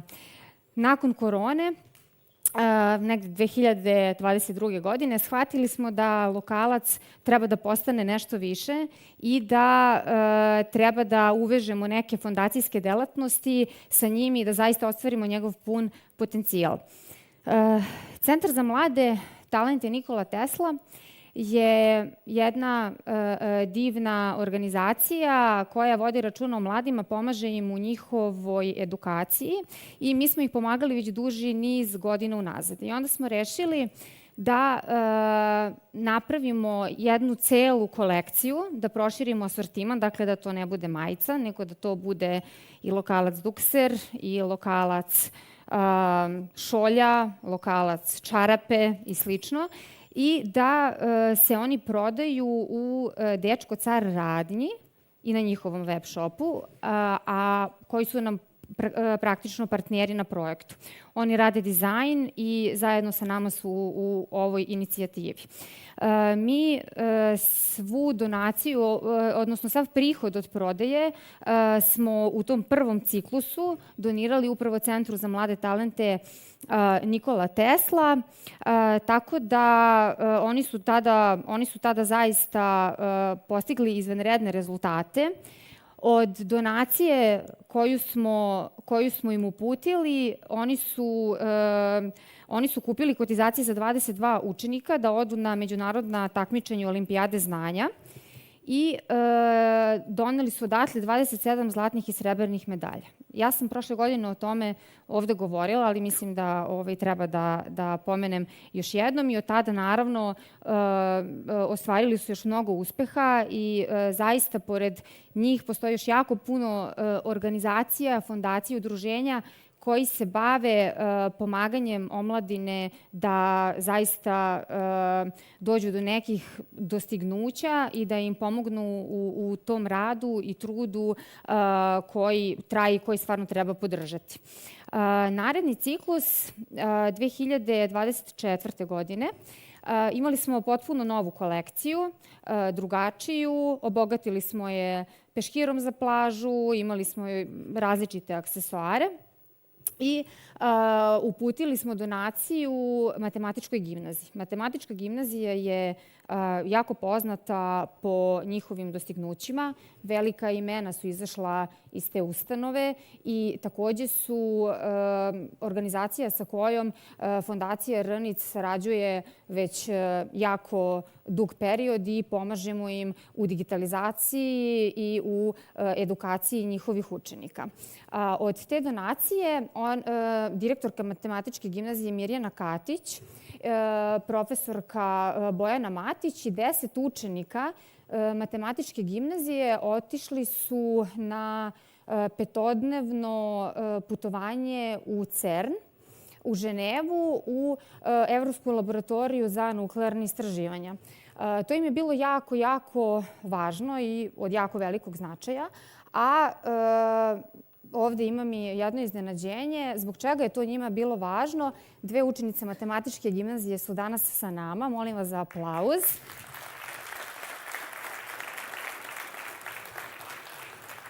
U pitanju su Vanja i Sofija, pa molim vas da se predstavite i da ispričate zašto je vama bilo važno ovo putovanje u CERN, zašto vam je važna podrška udruženja, organizacija, šta vam je to značajno, sa čime ste došli odatle i eto, ako može svaka od vas da se predstavi i da podeli vaše iskustva. Dobar dan i zdravo svima. Moje ime je Vanja Jelovac i ja sam učenica 2. razreda matematičke gimnazije. Ja bih pre svega naravno da se zahvalim na ovoj prilici, zato što pre svega za tu podršku. Jednostavno u školi naravno uvek imate predavanje i slično, razne profesore, učenike, studente koji su da pomognu. Međutim, ovo je potpuno novo iskustvo. Imali smo priliku da vidimo najveći centar za tu fiziku čestica i da ne samo da nam približe te oblasti nastavnici tamo i naučnici koji rade, već jednostavno da budemo korak bliže kao ostvarenju nekih naših snova. Bilo to da se bavimo fizikom, nekom drugom institutu, matematikom, programiranjem, jednostavno značilo je da vidite kako to stvarno izgleda. Jedno su priče koje čujete na ovakvim predavanjima i slično, konferencijama, a drugo je kada to doživite stvarno tamo.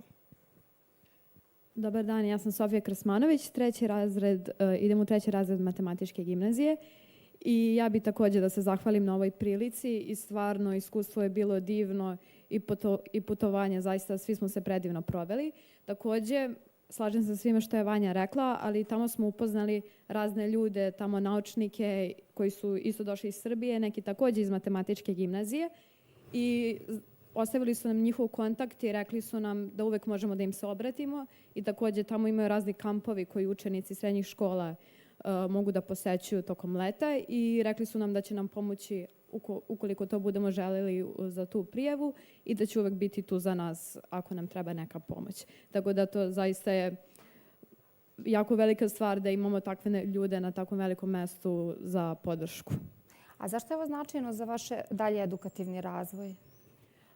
Pa ono što smo gledali tu nauku čestica u CERN-u, to će se tek raditi u 4. godini, tako da ni ja ni Vanja nismo to teorijski prešle, ali zaista će nam jako pomoći to što smo vidjeli sve da lakše to razumemo. Jer te čestice, mislim, to teorijski ne može toliko dobro da se shvati to kad su tamo nama, tako kao što su nama naučnici tamo pokazali, kad smo sve to vidjeli. To je zaista sve bilo ogromno i ne znam da li ćemo ikad više imati priliku da vidimo nešto tako. Vanja, imaš li ti još nešto da dodaš? Pa ja bih voljela da kažem, pogotovo iz ugla nekoga koje je, osim što volim fiziku, možda više i matematičar, prvo što je Sofija rekla, stvarno ja tek sa 16 godina nisam uopšte imala priliku da čujem bilo šta o tome. Međutim, stvarno verujem da i svima vama kada čujete o CERN-u zvuči kao najveći naučnici, fizičari, da je to toliko i teško i nemoguće. I jednostavno, eto, baš za to neko dalje učenje, vidite da tu može da se poveže i matematika, i hemija, i programiranje i da jednostavno ne morate da budete najbolji fizičar ikada da biste imali priliku da se tamo bavite, da bude to samo na fakultetu kao student ili kasnije kao posao. I jednostavno nama lično je to stvarno značilo da znamo da ipak postoji neka šansa da i mi odemo u nekom trenutku tamo i da možda nisu toliko mali. Hvala puno što ste odvojile vreme i učestvovale danas u ovom prezentovanju. Hvala puno još jednom. Hvala vam. Hvala. One su vam sve rekle i to je razlog zašto radimo sve ovo. I bilo je rezultata i bit će još rezultata i svakako nastavit ćemo da pomažemo mladima i dalje kroz različite inicijative, kroz lokalac naravno, ali za ovu godinu, osim što imamo u planu novu lokalac kolekciju koja će izaći recimo početkom maja, ove godine smo postigli dogovor sa udruženjem Lice ulice i rešili smo da malo promenimo fokus i da pomognemo socijalno ugroženim ljudima prosto da im se nađemo, jer znamo, sigurna sam da je svako od vas video nekog od njih na ulici, kupio njihov fantastičan časopis sa prelepom naslovnom stranom i jako teškim i velikim pričama koje stoje iza te naslovnice. Donaciju koju smo planirali, to jest koju upućujemo ove godine njima, oni će iskoristiti da nabave odeću za prodavce, da im doštampaju prsluke, da im kupe rančeve u kojima nosete novine, patike, prolećne jakne i slično. Ukoliko bude potrebno još nešto, naravno. Tako da je ovo neki zajednički doprinos boljoj budućnosti. I evo, Sofija i Vanja su vam i same rekle, ovo zaista jeste projekat koji treba da motiviše i ostala udruženja, organizacije i pojedince da pomognu ljudima kojima je to potrebno. To jeste još jedna od naših ciljeva i misija. Mi smo umeđu vremenu uradili još jednu lepu stvar. Imamo saradnju sa udruženjem Discover Srbija koji se bave ekologijom. Bave se pošumljavanjem Srbije, čišćenjem reka i svašta nešto možete da vidite na njihovom sajtu. Mi smo im pomogli tako što smo im se našli pri izradi sajta Pluća Beograda i otišli smo zajedno u jednu akciju pošumljavanja jednog dela u blizini Surčina, jednog dela zemljišta gde smo sadili beli bor i još neke sadnice i zaista smo imali prelepo vreme provedeno sa kolegama u prirodi, radili nešto lepo i dogovorili smo se da za godinu dana odemo da vidimo šta je od sadnica uspelo. Oni organizuju, to je prosto jako lepo iskustvo i jako lep događaj. Zaista se osjećate fantastično kad uradite tako nešto i doprinosite plućima Beograda i okoline zapravo. Tako da zaista preporuka za organizacije i kompanije da uradite tako nešto umesto što biste otišli na team building, regularnu kuglanu ili nešto. Ovo je, ja mislim, svakako bolja opcija. Zatim došlo je na red da vam predstavim novu kolekciju Lokalac na internetu koja će izaći, kao što sam rekla, početkom maja. U novoj kolekciji ovo su neki od prikaza novih modela. Hvala naravno braći burazerima Neci i Nikoli na fantastičnom dizajnu kao i uvek. Imaćemo majice za odrasli i za decu naravno, šolje, priveske, peškire za plažu. Lokalac kafe smo već napravili, ali će se naći u prodaji tamo negde na jesen, pošto već dolazi proleće. Vidjet ćemo temperatura kakva će biti, ali to nam je što nam je. Takođe, cegeri će biti u asortimanu i svakako je to jedan nastavak podrške društvenim inicijativama. Još nešto što smo uradili, malo smo iskočili iz cele ove priče, napravili smo, to jest trenutno se radi na muralu Lokalac na internetu i to je naš poklon gradu i lokalcima. Mural se nalazi u gastro šoru na zidu Svemirskog ranča. Umetnice su Zmaja i Kraljica Vila. Ko prati street art i slično zna ko su one. Tako da možda možete i da prepoznate neke njihove linije, oblike i slično na muralu. Tako da je to neki omaž i nekako želeli smo da zaista ulepšamo i na taj način lokal. Tako da je to simbol zajedništva, interneta, kreativnosti, lokala i svih nas. Ukoliko imate nekih pitanja, ukoliko vas zanima više o projektu, možete posetiti lokalac.rs, naš web sajt. Tu su rezultati koje smo postigli i sve ono što planiramo da uradimo. Imamo i Instagram stranicu gde možete takođe biti u toku sa svime što se dešava i budite humani, poručite sebi ili drugima nešto lepo, nešto unikatno i pomozite samim tim i nekom kome je ta pomoć zaista potrebna. Hvala.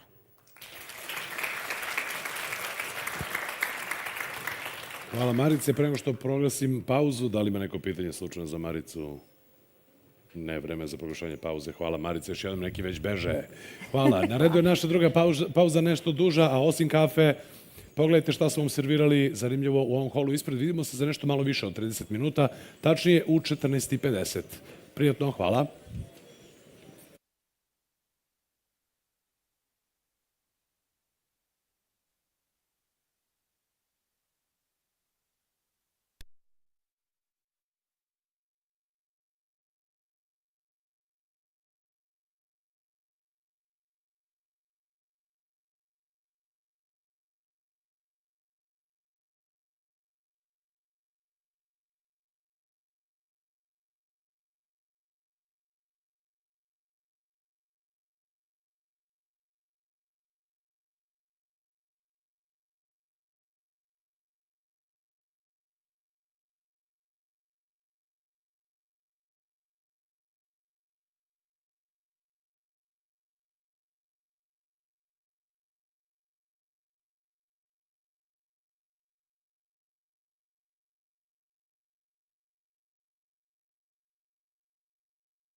2, tu smo, bravo, 1, 2, test.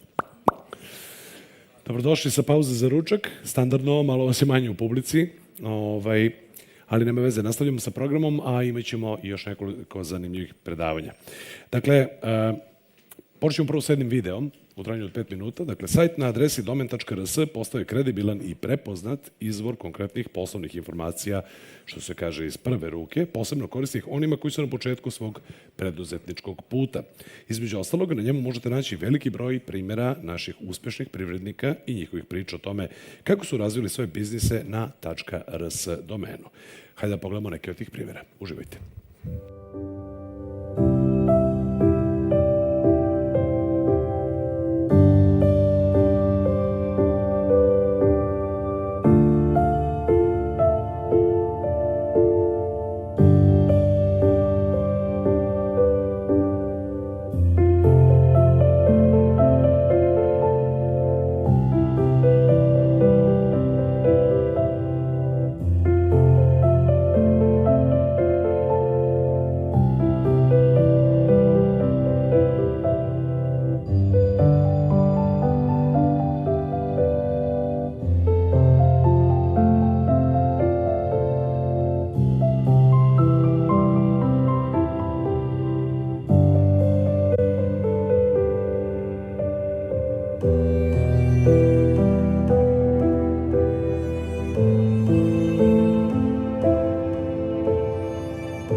impresivno zaista.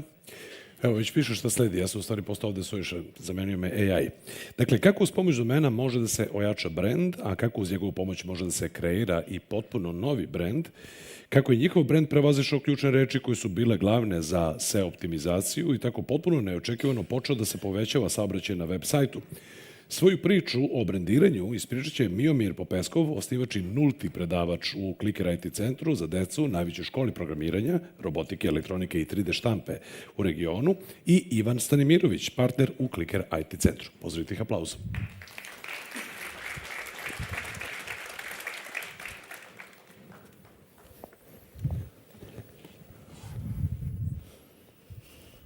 Dobar dan. Dobar dan i od mene. Kao što nas je Maksa najavio, kolega Ivan i ja smo osnivači, to jest ja sam osnivač, kolega je moj partner u nečemu što se zove Clicker IT centar za decu. To je škola robotike, programiranja, 3D štampe, elektronike za decu od uzrasta od 5 do 16 godina. Pričat ćemo o brendu, pričat ćemo o vezi domena sa tim brendom, pa ću ja da dam taj mali uvod o samoj školi, kako je sve to krenulo. U principu, ideja se javila 2015. godine, sad će biti 10 godina od tada. Ja sam krenuo da se bavim programiranjem, što nije bila moja primarna struka, odnosno moja diploma koju imam nema veze sa programiranjem. Tad je, da kažem, nastao i tu neki hype oko svega toga, to je krenuo je da se stvara. I u tom nekom učenju moj brat je negde video na internetu da programiranje za decu, odnosno za tako niske uzraste, počinje da biva popularno u svetu i ne samo popularno, nego i potrebno u obrazovanju i da to kod nas, da kažem, nije toliko već zaživalo u to vreme i tu se rodila ideja da se napravi neka slična škola u Srbiji. Ovo je prvi logo koji smo tada napravili, tačnije bukvalno u Paintu, ova desna verzija tako izgleda da je pravljena u Paintu i tada se škola zvala Clicker centar za kreativno razmišljanje, znači poprilično nepamtljivo. Kasnije je dizajnerka malo to uobličila, pa je napravila nešto da izgleda malo ovako oku prijatnije, ova levo verzija, ali to je neki, da kažemo, prapočetak našeg brenda. Gde smo mi validirali našu ideju, to je takmičenje koji dan danas postoji i gde sam zadnje 2 godine bio i mentor za neke nove takmičare, Social Impact Award, gde smo mi sa tom idejom, da kažem, konkurisali i ušli smo u top 10 ideja. Tu smo, da kažem, videli da to ima smisla što mi želimo da sprovodimo, odnosno da pokrenemo u Srbiji, u Beogradu prvenstveno. I to nam je, da kažem, bio signal da nastavimo da dalje radimo na toj ideji. Prvi domen koji smo mi tada uzeli je ovaj koji vidite ovde. Mi smo se vodili nekom idejom, ok, šta ljudi kucaju na internetu kad traže to što mi radimo, to je programiranje za decu, ok, te 3 reči spakuju domen i ovaj .com se verovatno desi, zato što smo mi mislili da će to da bude kao bolje za neki SEO. Nisam ni siguran da li je bio RS tada slobodan, ali to je neki prvi domen koji smo mi tada uzeli. Naravno, sajt je isto bio u nekom WordPressu i onako nešto nabacano. Nismo uspeli da nađemo, probao sam Wayback mašinom da vratim nazad, ali ništa. Tako je, da. Raspao se taj screenshot od tada, tako da nemamo sliku tog sajta, ali to je bio, da kažemo, sam neki početak, jer tada i taj brand, da kažem, nije još ništa značio. Dešavalo nam se u tom periodu, neki stariji se sećaju, možda i mlađi, a bila je igraonica Clicker dole u Dorćol placu Kesićeva i često su nas tih godina mešali, a vi ste ona igraonica, ali ste vi dole, a mi smo došli dole na radionicu, a niste tu i tako. Znači, baš je bilo onako, tad još taj naš brand u ovom domenu nije imao neku poveznicu ljudima. Ovo su prve radionice, to je leto 2015. postoje taj neki kompjuterski kamp koji je držala jedna žena iz Novog Sada, to više ne postoji već par godina, ali ja sam tu otišao sa idejom da predstavim to što ćemo mi raditi i to je prošlo okej, mada neko me sluša ovde, neko baš i ne, ali tad sam da kažem, prve neke stvari pokazao šta bismo mi želeli da radimo i da kažem da dalje validiram celu ideju. Ovo je prva, da kažem, ozbiljna radionica, ovo je Beogradski Startit centar, gde smo vrlo lako popunili te prve termine koje smo ponudili za besplatne radionice programiranja. Ovde ima, ja mislim, 15-20 dece. Ja sam bio, naravno, predavač i tu su dva moja drugara iz gimnazije koje sam zamolio bukvalno verovatno par dana ranije, ajde da mi pomognete i tako se to, da kažem, desilo. Računari su pozajmljeni iz jedne od firmi, od ta dva moja drugara, tako da sve je bilo onako, što bi rekli, štap kanap, ali dovoljno da radi. I tu smo, da kažem, videli da cela ideja ima smisla i da ćemo, da ima smisla da pustimo prve komercijalne kurseve, odnosno da ponudimo to za pohađanje. Ovo što sad vidite, to je neko, da kažem, trenutno stanje naših programa koje imamo u ponudi. Imamo ih još i više, ali oni će biti aktivni od septembra. U svakom slučaju, kako je, da kažem, ta ideja rasla i krenuli smo sa prva neka 2 kursa, gde sam ja bio taj nulti predavač, kao što je Maksa rekao, na oba ta programa.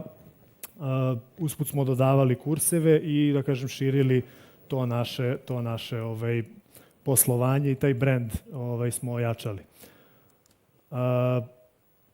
U tom nekom periodu, znači, otprilike kad smo mi promenili domen i kad u paraleli sa tim su krenuli upiti za franšizu, bez da smo se mi reklamirali, krenuli su da nam se javljaju ljudi iz drugih gradova, čak i iz drugih država, sa idejom da oni pokrenu nešto tako na lokalu. Mi tad nismo znali uopšte kako to funkcioniše, da li mi to možemo, kako će to da izgleda, kako će funkcioniše. Naravno, bilo je, da kažem, i nekih situacija koje su možda pre za neki fuck up night nego za ovo, ali to je sve, da kažem, bila nama škola, kako to funkcioniše. U svakom slučaju, tu su krenuli da se otvaraju centri koji su van Beograda i koji su naši, da kažem, te franšizne jedinice, odnosno koje vode naši partneri po našim uputima za marketing, za akviziciju polaznika, za sprovođenje programa i sve ostalo. Kao što rekao, tad smo se već, znači, juna 2016. Dakle, u principu godinu dana nakon početka cele priče smo se već prebacili na RS domen i tad smo otprilike videli zašto smo ovo uradili, jer već tad smo znali da ljudi znaju otprilike u Beogradu, makar kad se spomene kliker, da to ima veze i sa nekim programiranjem za decu, da je to nešto što mi radimo i da ćemo po tome moći da se prepoznamo, da možemo da se, da kažem, odmaknemo od onog banalnog domena koji je programiran za decu.com. Mi njega nismo ugasili, on je i dalje aktivan, to će malo kasnije kolega da priča zašto je to i dalje aktivno, ali za sada redirektuje na RS domen. Urađen je rebranding 2018. Sramota me da kažem koliko je to koštalo, 60 eura smo platili dizajnerku, ona koja nam je onaj prvi logo uobličila, da nam napravi skroz novi, koji do dan danas koristimo i koji se pokazao kao jako dobar, jer, da kažem, može da se igra sa njim, ima lepe boje, lepe su varijante na raznim podlogama. Ovi elementi iz logoa se koriste i za neke druge naše vizuale, tako da baš smo uboli, što bi rekli. I pre godinu, 2 dana mi je stigla, kažem, potvrda da je logo dobar, tako što nas je neka organizacija iz Arapskih Emirata koja se zove Edu Stream, možete da pogledate na netu, nam je bukvalno ukrala ovaj gornji deo logo, ovaj krug, znači identično, samo su promenili boje i koriste ga najnormalnije u svom poslovanju. Mi smo slali neke mailove, ali naravno da je to prošlo bez odgovora, tako da, ali dobro, nama to, da kažem, laska. kad smo već kod toga, naš žig smo zaštitili u Srbiji 2000, čini mi se 17. 18. Nakon tog rebrandinga, jel?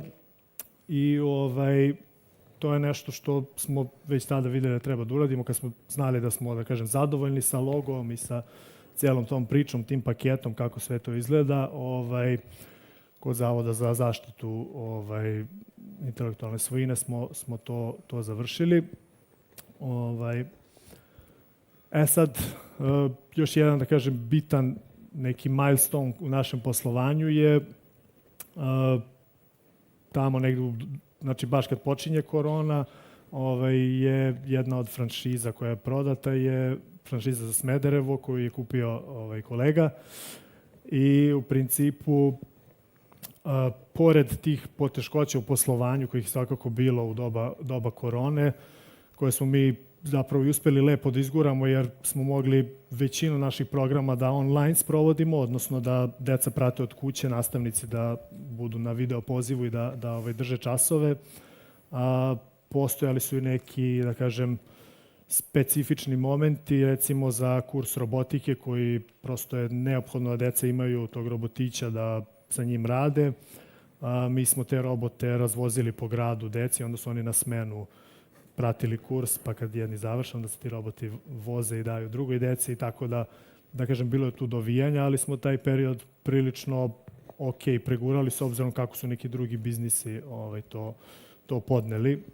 I šta je tu bitno? Što ja tu usput uviđam da kolega nije samo jedan od, da kažem, franšizera koji bi želeo nešto da pokrene i da, eto tako, ima neki biznis još dodatan ili da ga način da mu bude primaran, da je on zapravo potpuno onako opsednut tom idejom i da mnogo više to voli nego neki normalni ljudi. I u tom nekom prepoznavanju ja sam mu ponudio da on, da kažem, bude jedan od suvlasnika cele franšizne mreže, što je bio apsolutno najbolji potez koji smo mogli tada da uradimo i generalno. Ovo je trenutna verzija sajta. U toku je, da kažemo, priprema nove verzije. To već izgleda mnogo bolje. Ovo je kupljena tema, samo je prerađena, ali dosta ozbiljnije nego sve što smo do tada imali. I u principu zadovoljni smo njome, ali naravno idemo dalje i unapređujemo izgled još koliko možemo. I, ajde kažem, neki posljednji taj korak koji je negde i najozbiljniji za nas bio, to je zaštita žiga na nivou cijele Evropske unije, plus Švajcarska, Makedonija i Crna Gora, i to smo završili krajem prošle godine, tako da poučeni baš i tim iskustvom iz Emirata, kako ljudi samo ukradu logo i krenu da ga koriste. To je sad rešeno i eto, to je, da kažem, do sada priča o brendu, a kolega će dalje. Super je što je ostao ovaj slajd ovde. Da. Ja prvo moram da kažem, malo pre sam se malo sapleo ovde, a pre nego što smo se popeli gore sam rekao, još samo nisam pao na sceni. To je moglo se desiti sada. Kao što ste videli, pričali smo, odnosno Miomir je pričao najviše ovde o brendu. Kako je taj neki brend kroz nekih 10 godina stvaran od ni od čega, bukvalno. I zašto je sada ta priča toliko bitna, odnosno, ajde, što kaže Minić, da nismo promašili temu skroz, da pričamo o tome kako je to ošte vezano za ovu temu o kojoj mi danas ovde govorimo. Kada je zakupljen domen programiranje za decu.com, ideja prva je bila, odnosno, verovatno pogledano nekoliko tutoriala na YouTube-u ili bilo gde su svi SEO stručnjaci objašnjavali kako treba kupiti domen koji ima vaše ključne reči u svemu tome i tako dalje i tako dalje. I to je tačno do nekog dela, zato što vi na kratke neke staze možete da dobijete fine rezultate od toga što ćete kupiti domen koji ima baš vaše ključne reči. To se kao pogodilo odlično. Međutim, na duge staze vi imate konkurenciju koja će da koristi iste te ključne reči i oni će možda da neki drugačiji način da se reklamiraju i onda nećete biti prepoznati u odnosu na njih. I sad ako oni urade nešto loše, to je bukvalno vezano i za vas. A vi kada napravite vaš brand, kada ga date mu ime, napravite onaj lepi logo i tako dalje, sad je to već malo, postoji neka razlika u svemu tome i zna se ko je ko i šta ko radi. Međutim, to vam automatski u tom nekom startu malo usporava taj način kako ćete vi da dođete do, odnosno da akvizirate te neke ljude koji će da dođu na sajt pretragom ili već čime, ono što je naš kao cilj, da ih sakupimo, da što više njih dođe na sajt i da vidi nešto. Sad, šta se tu desilo? Desilo se to da su oni opet, ne verujem da je bilo neke analize prevelike, pa ste kupili clickercenter.rs u tom trenutku, ja nisam bio u toj priči u tom periodu, nego je to nekako bilo povučeno nekom, kako to da nazovem, kao normalno je da kupimo i domen koji je clickercenter.rs, da bi on bio vezan za brand i tako dalje, i tu možda malo nesvesno oni kreću da prave neku potpuno drugačiju priču koja se dešava na našem lokalnom prostoru. Sad šta se tu dešava u stvari? Clicker centar vrlo brzo kreće da raste. Ovo ovde što vidite je stok fotografija koja pokazuje da smo u nečoj posle te 2020. posle korone uvideli da mi moramo da vršimo neka merenja, da moramo da se unapredimo na neki način, da naš marketing ne može da bude samo puštanje reklama na Facebooku i Instagramu, da to mora da ima neki smisao, neki sled i da to postoji u jednom velikom paketu. Odužio sam. Šta je poenta priče? Poenta priče je da kako smo to radili, sve vreme smo u prvi plan izbacivali clicker centar. Clicker centar, clicker centar. Gde god mi nešto objavimo, clicker centar. I to je polako ulazilo ljudima u uši. Kako su oni prijavljivali decu kod nas, kako se širio broj polaznika koji je dolazio tu, kako se mreža širila, tako je puno ljudi taj brand prepoznavalo i na taj način smo mi došli do toga da sada, kada se kaže clicker centar, većina ljudi zna nekoga ko je svoje dete odveo tamo. Sada, šta je još bitna stvar? Bitna stvar u svemu, u celoj toj priči, je da mi smo, uspeli da napravimo taj neki brand, ljudi dođu na sajt kako dođu, ne znamo još uvek nismo sve lepo izmerili, ali uspeli smo iz tih merenja da nekako sistematizujemo sve te podatke i da skontamo da je nama potreban ozbiljni SEO da uradimo na našem sajtu. Sad, kako se radi taj SEO? Onda opet odete na YouTube, kucate SEO za vaš sajt i onda oni počnu da vam pričaju o tome kako trebate da pravite neke backlinkove i tako dalje. I obično to se završi tako što je uputstvo, kažu, probajte da nađete što više sajtova kojima pošaljete mail, da napravite saradnju, da oni okače vaš baner ili vaš link. Ja mislim da se to ne dešava, to nije pravi način da se to desi. Pravi način je ovo što sad ovde trenutno radimo. Znači, mi ovde trenutno pravimo backlink. Kako? Tako što, ako odete na sajt konferencije, vidjet ćete tamo neki mali tekst, sliku našu, i vidjet ćete da smo mi linkovani kao clicker centar ka našem sajtu. I mi dobijamo backlink.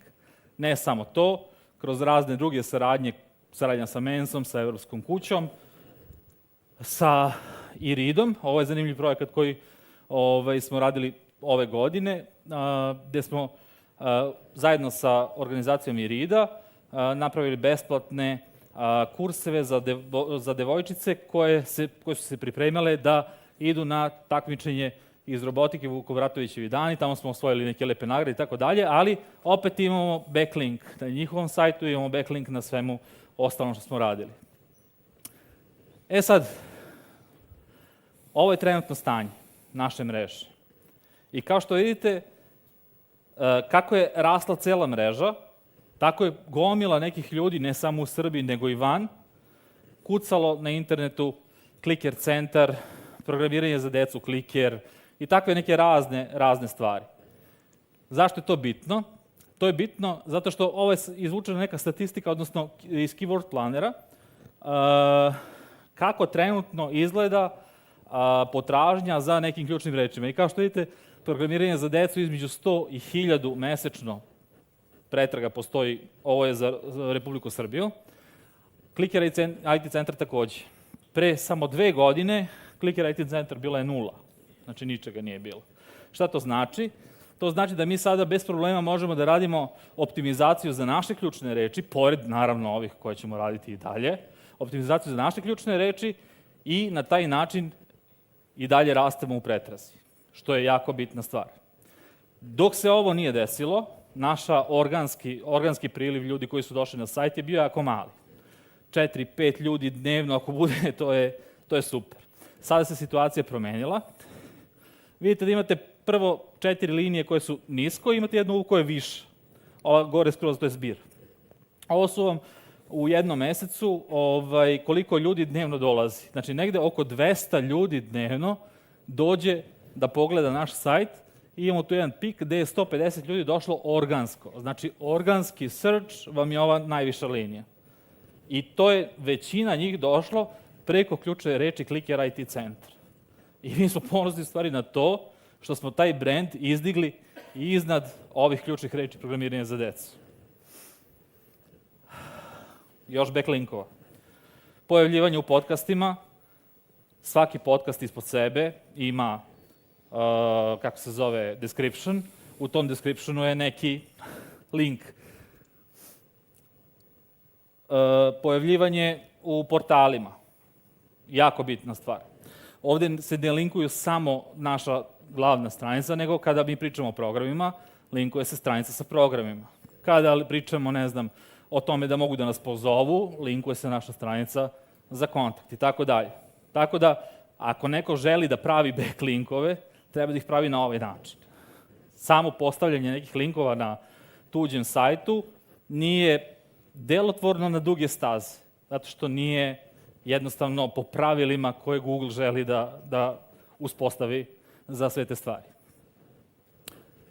Sada, Pijomir je rekao da 2018. kupuje RS domen. I zašto je to... 16. Ok. Zašto je to bilo toliko važno? To je bilo jako važno zato što je uspeo da pokaže da je to neki domaći brend kome ljudi sada mogu da veruju. Mi kada smo krenuli da se širimo, automatski poučeni tim iskustvom smo zakupili sve nacionalne domene oko nas i sada sajtovi koji su vezani za države koje su na ovom spisku imaju svoj nacionalni domen. Znači, pametnije smo odradili ovaj potez. I naravno, svaki put kad se uradi redizajn sajta, nešto se lepo desi. Mi trenutno radimo na redizajnu i ovo je preliminarni dizajn koji će vrlo uskoro, ja mislim, da bude i live. To je otprilike priča o tome šta smo mi uradili u Clickeru. Sada, ovo ovde, Future Kids, to je jedan potpuno novi brend koji nije nov. Taj brend je smišljen 2018. možda, sad ti ćeš da mi ispraviš ako grešim. Da, to je brend koji je napravljen kad smo mi pravili neki hakaton za decu, meetupove za decu i roditelje i ista dizajnerka je pravila i ovaj logo, kao što vidite, i dalje je fantastičan. I onda, kako je krenula korona i sve ostalo, i da se, da kažem, naš fokus poslovanju ide na neku drugu stranu, odnosno na kursevi, na širenje mreže, tako je ovaj brand, da kažem, stavljen negde na hold i sad smo ga ponovo vratili u život. Prošle godine je bilo ili će biti ili neće biti uopšte, zato što imamo plan od kako smo mi počeli da radimo zajedno, znači kako sam mi ušao u celu priču 2020. godine, mi pričamo ove godine mora hakaton, ove godine mora hakaton, i onda je bila korona, bilo je svašta nešto, pa onda taj veliki rast gde smo mi bili preopterećeni drugim poslom i onda je prošle godine moralo sad ili nikad, vraćamo brend u život, vraćamo ga tako što, šta mislite šta smo prvo radili? Zakupili smo futurekids.rs i mislim da je to prvi korak koji svako treba kada krene da nešto pravi ovde kod nas, znači neki brend koji razvija kod nas, da zakupi to, da mu neko ne bi ukrao ako vidi da je super ideja ili da ga ucenjuje posle da mu proda za više novca, jer taj domen ne košta puno para. A vi kada krenete da širite taj brend, onda će ljudi lepo da se povezuju za njega, pretraga će da bude mnogo lakša zato što je taj domen imao malo istoriju, znači nije kupljen juče i postavljen sajt i puštene reklame na njemu. Tako da moja preporuka, ko god hoće da gradi brand, neka ga gradi tako što kupi prvo domen, pa tek, mislim, nije ovo reklama, ovo je samo iskustvo koje smo mi imali.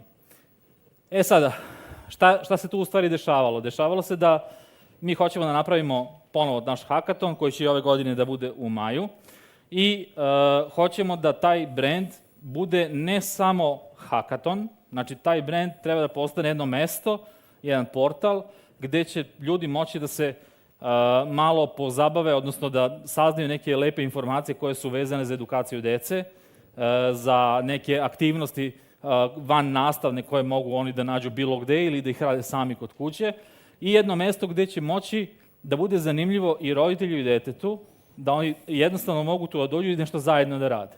Šta zajedno da rade? Naprimjer, da se napravi neka društvena igrica koju oni mogu sami od papira da sklope i da sa svojim detetom provedu vreme koje je korisno, a s druge strane mi imamo još jedan brand koji gradimo, koji nam je podrška celom našem kliker sistemu i koji može da doprinese da naš sistem sajtova, koji će kasnije da se širi, ima tu još ideja, nije samo ovo, koji će mnogo lakše da bude prepoznatljiv i tako dalje. Tako da, evo, to je priča otprilike kako smo uspeli od 1 do 2 korisnika koji dođu na sajt u toku dana, dođemo do 150 i 200, i to, kažemo, organski, a nismo morali da radimo nikakvu prevaru.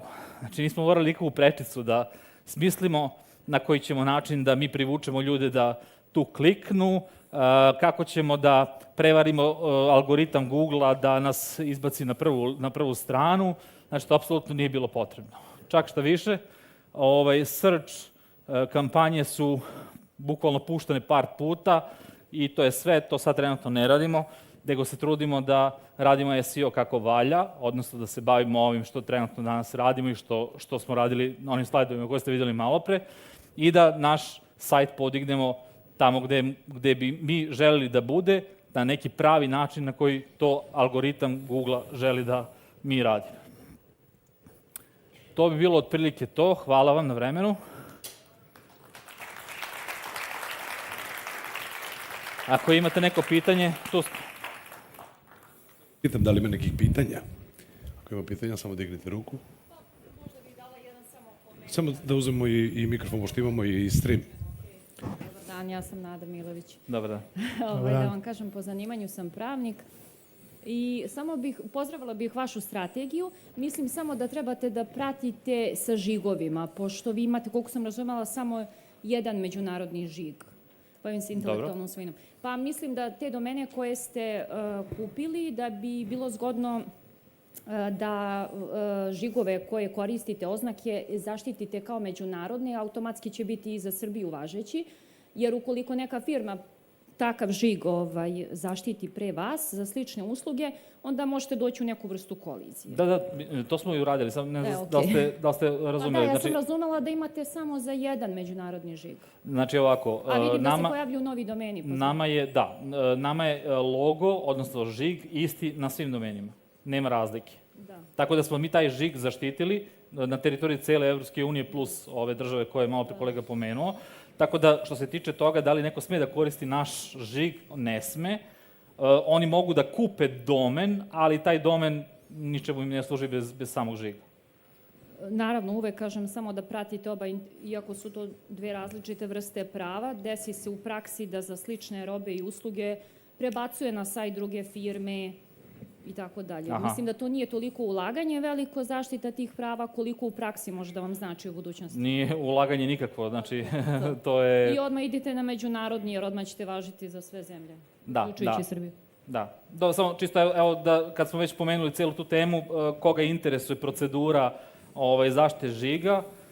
Zaštita žiga se radi tako što morate da ga zaštitite prvo lokalno, znači morate prvo u svojoj državi da ga zaštitite i tek onda se šalje VIP-u i onda oni mogu da vas zaštite to međunarodno, a sve to ima jedna jako fina gospođa koja radi u Zavodu za zaštitu, koja vam bukvalno objasni od reči do reči sve kako treba, vodi vas kroz sve to i nema problema. Ja sam bio prijatno iznenađen koliko je to sve išlo glatko, koliko su bili predusretljivi, tako da onako jedno lepo iskustvo sa zavodom i ko bude ulazio u to da obrati pažnju čim se podnese zahtev za VIPO, odnosno International, za zaštitu međunarodnog žiga, stižu ponude od raznih nekih fantomskih organizacija da vam oni urade zaštitu za neki deo Evrope ili za, ne znam ja, u nekom tom segmentu, za neku tu nišu i tako dalje. I to između ostalog na VIP-ovom sajtu ima koje su to firme, oni su ih već, da kažem, detektovali, koje šalju te neke ponude tim novim kandidatima, tako da tu treba biti oprezan. Ja za malo da nasednem na jednu od tih ponuda, to ni kolega ne zna, ali je prošlo sve okej. Tako da... Mnogo je čudno kad saznate nešto biri. Da. Rešeno, ne brini. Ok.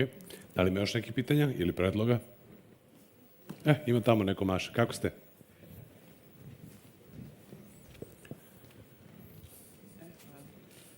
Ja bih želela da vas pitam u vezi prezentacije na društvenim mrežama.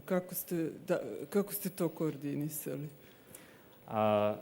Sad, možete da mi kažete samo konkretno šta vas interesuje. Znači, što se tiče prezentacije na društvenim mrežama, mi imamo naše centralne stranice za svaku državu, plus svaki naš partner ima lokalnu stranicu za svoj mali biznis u svom gradu.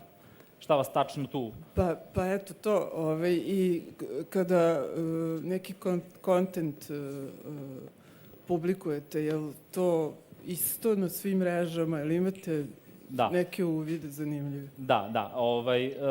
Znači, naši partneri, hvala vam na pitanju, naši partneri imaju slobodu, pošto su to nezavisni biznisi koji su uslovljeni samo da koriste, odnosno imaju dozvolu da koriste naš brand i naš know-how, da to izvode kod sebe na lokalu.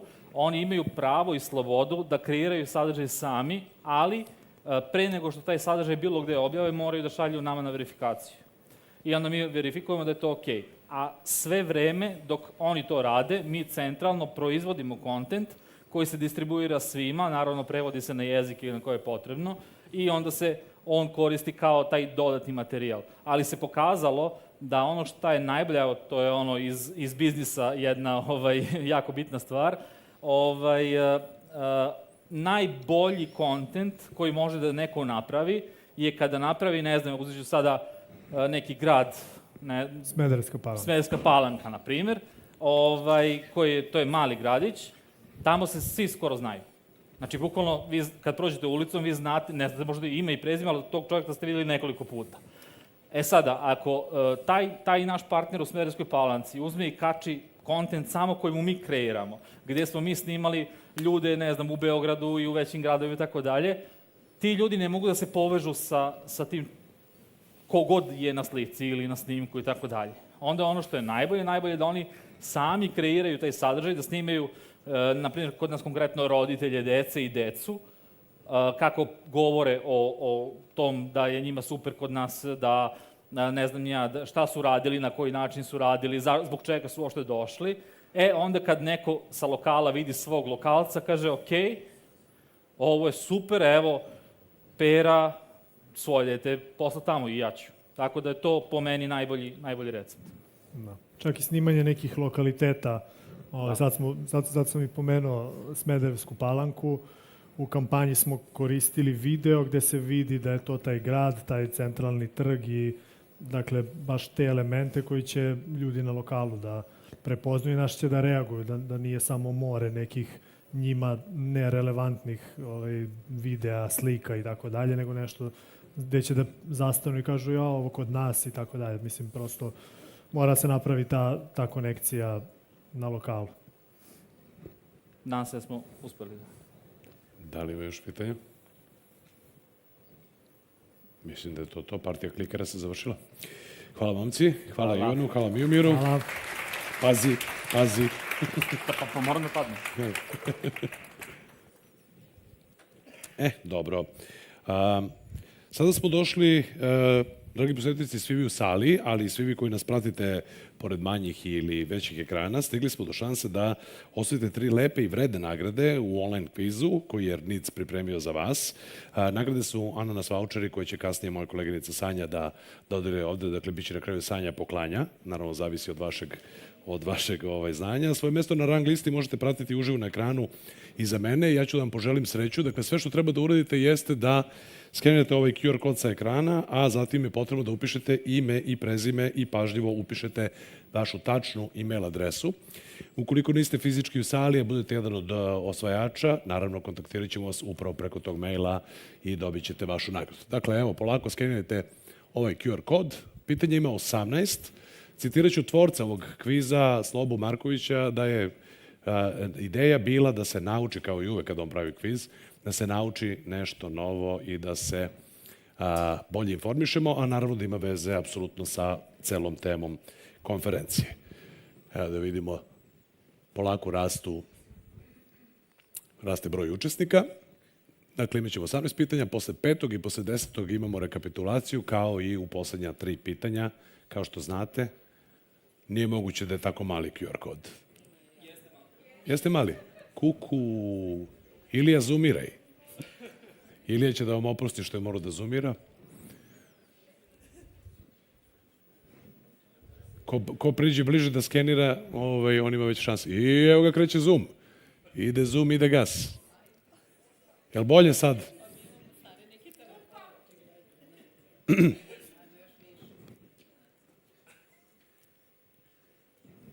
Radi.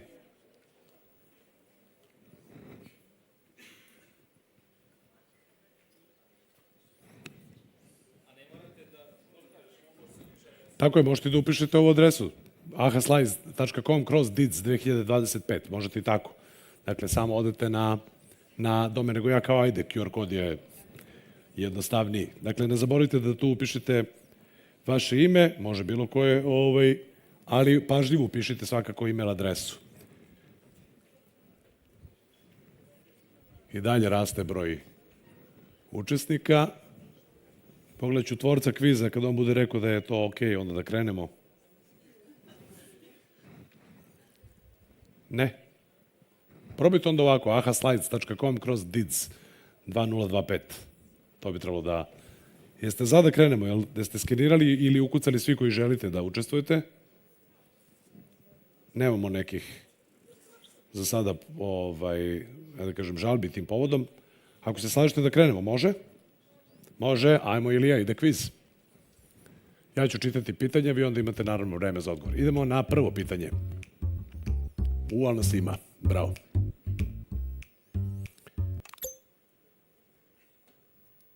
Dakle, prvo pitanje. Šta predstavlja omnichannel pristup u modernom poslovanju? Evo ponuđenih odgovora. Korišćenje društvenih mreža za promociju i prodaju, prodaja proizvoda samo putem interneta, integrisani pristup prodaje preko više kanala ili prodaje isključivo u fizičkim prodavnicama. Imate još 4 sekunde. 2, 1. I da vidimo kako ste odgovorili. Tačan odgovor je upravo integrisani pristup prodaje preko više kanala i tu imamo najviše tačnih odgovora. Bravo. Idemo na pitanje broj 2. Ovde se takođe računa brzina. Koje od sledećih principa predstavlja osnovno pravilo modernog online poslovanja?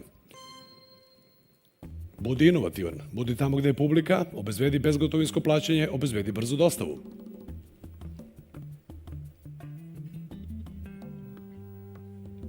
Tri sekunde, 2, 1, otišlo. Tačan odgovor je pod 2, budi tamo gde je publika i tu, kao što vidimo, imamo i najveći broj odgovora. Vidjet ćemo posle kako stojimo na tabeli. Idemo na pitanje broj 3. Šta je responsivni dizajn web sajta? Dizajn prilagođen za uređaje sa različitim dimenzijama ekrana, dizajn prilagođen osobama sa invaliditetom, dizajn prilagođen primarno za mobilne uređaje ili dizajn koji odgovara potrebama korisnika. 5 sekundi. I ode vreme. Tačan odgovor, pod broj 1, dizajn prilagođen za uređaje sa različitim dimenzijama ekrana i najveći broj tačnih odgovora. Odlično. Idemo na sledeće pitanje. Posle sledećeg imaćemo i rekapitulaciju. Koja je najbolja opcija za poslovni e-mail? E-mail na domenu firme, e-mail na besplatnom servisu poput Gmaila, e-mail na domenu internet provajdera ili dovoljne su privatne poruke na društvenim mrežama. 3, 2, 1. Da. Email na domenu firme, tačan odgovor i najveći broj tačnih odgovora tu. 2 šaljiva, čini mi se. Dobro, idemo na pitanje broj 5. Posle njega imamo i rekapitulaciju. Obratite pažnju. Na kojoj adresi se može naći indeks digitalnog razvoja Srbije? Indeksrazvoja.rs, indeks.srb, digitalni-indeks.rs ili digitalni-razvoj.srb.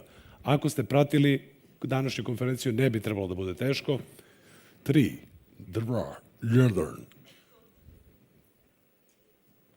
I najveći broj tačnih odgovora indeks.srb. Dakle, slušali ste predavanje, ali niste obratili pažnju na domen. Dobro, hajde da vidimo posle ovog pitanja kako stojimo, što bi rekli. Nikola Vasić na prvom mestu, zatim Milomir, pa Daniel Hodžić. Vidjet ćemo da li će to tako ostati do kraja. Podsjećam, imamo 18 pitanja, dakle, ostalo nam je još 13 komada. Ako ste spremni da krenemo dalje. Pitanje broj 6. Kada je pokrenut projekat Lokalac na internetu? 2014. 2018. 2020. ili 2025. Da li ste pažljivo slušali Maricu?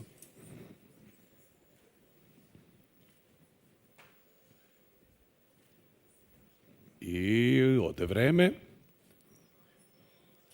Tačan odgovor je po 3, 2020. Najviše od tačnih odgovora tu, a evo neko misli da je upravo krenulo. Dobro je, idemo dalje. Pitanje broj 7. Koja godina se smatra godinom kada je internet došao u Srbiju? Era Ojdanić, svetlo, struja. 1987. 1996. 98. ili 2000. Čujem da šapućete jedni drugima, ne znam koliko je to korisno. Dobro, Vočko, hvala ti. Evo, otišlo je vreme. 96. tačan odgovor. 96. I najveći broj tačnih odgovora 43 tu. Dobro, vidjet ćemo kako se promenilo stanje na tabeli kasnije. Idemo na sledeće pitanje. Pitanje broj 8. Još 2 pa rekapitulacija. Koje godine je počela registracija.rs domena? 97. 2006. 2008. ili 2012. To se pitanje da li ste slušali početak ove konferencije, kada sam izašao da vam par stvari kažem. Evo još 3 sekunde. I da vidimo koliko ste pratili. Opa, tesna borba. Tačan odgovor je po 3. 2008. ali je, boga mi, pogledajte ovo, 22, 23, 24. Dakle, niste do kraja bili sigurni kada je krenulo, znači niste od početka niste pratili. Ok, idemo na sledeće pitanje. Pitanje broj 9. Koje godine je počela registracija SRB domena? Znao bi beauty, ali nije više u publici. 2001. 2008. 2011. ili 2012.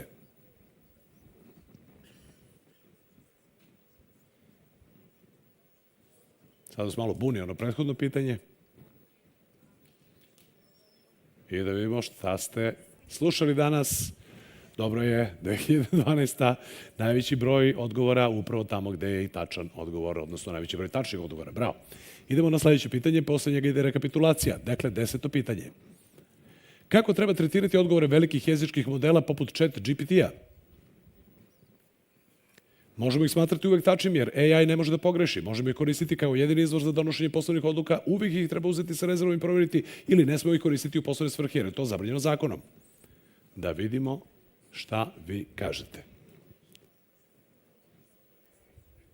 Uvijek ih treba uzeti sa rezervom i provjeriti najveći broj tačnih odgovora. Ja ću vam reći da postoji, naravno, verujem da znate, razlika između toga da li ga plaćate ili ga ne plaćate. Kad ga plaćate, a posle ga ne plaćate, onda počne da lupeta gluposti. Da vidimo kako stojimo na tabeli. Nikola Vasić i dalje tu, Milomir. Ne, evo promene, Slaviša Vujanić, Milomir pa Petra. Daniel Hodžić ode na 4. Bravo, bravo, bravo. Imamo još samo nekoliko pitanja. Vidite, krenulo i navijenje. Ajmo na sledeće pitanje. 11. pitanje. Šta je osnovna karakteristika modela koji rezonuju, kao što su OpenAI 0.1 ili DeepSeek R1, odnosno R1? Ne razlikuju se od tradicionalnih LLM-ova osim u brzini generisanja teksta. Primjena pristupa korak po korak tokom generisanja odgovora osnovaju se isključivo na činjenice naučene tokom inicijalnog treniranja ili generišu odgovore brže, ali sa manjom preciznošću.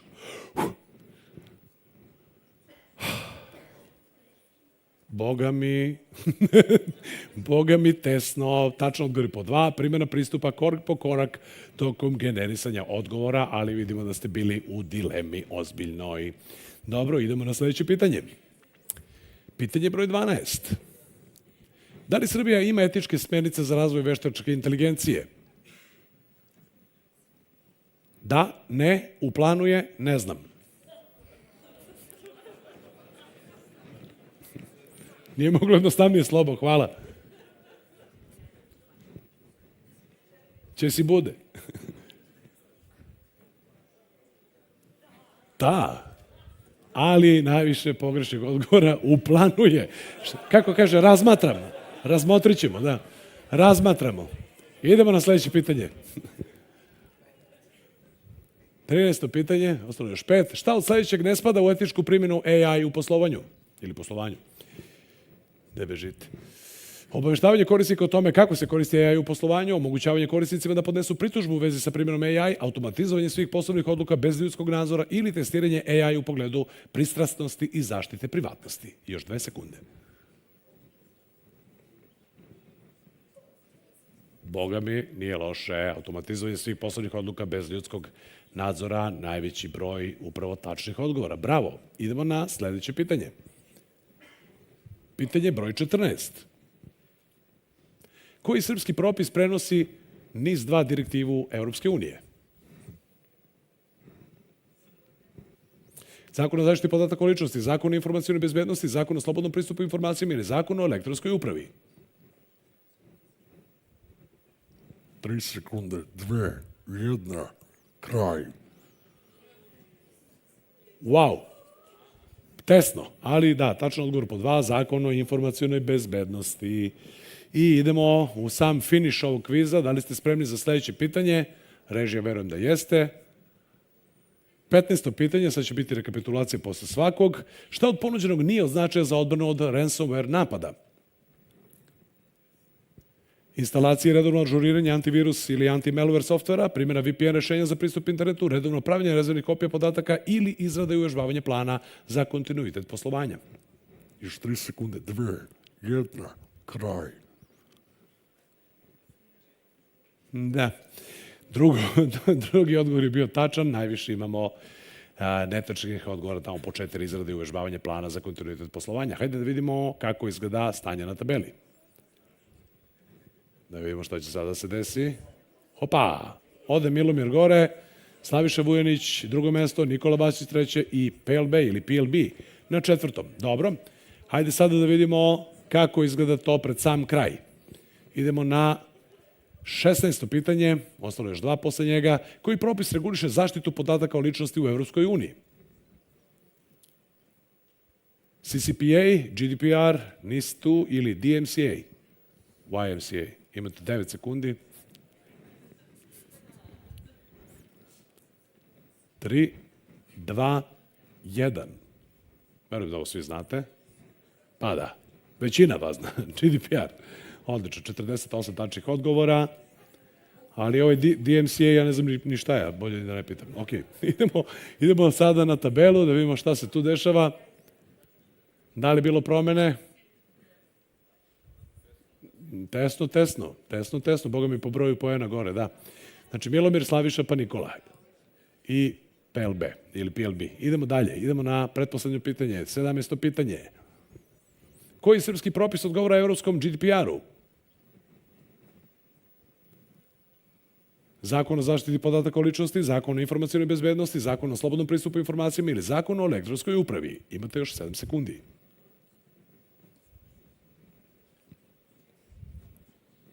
I kraj, da vidimo.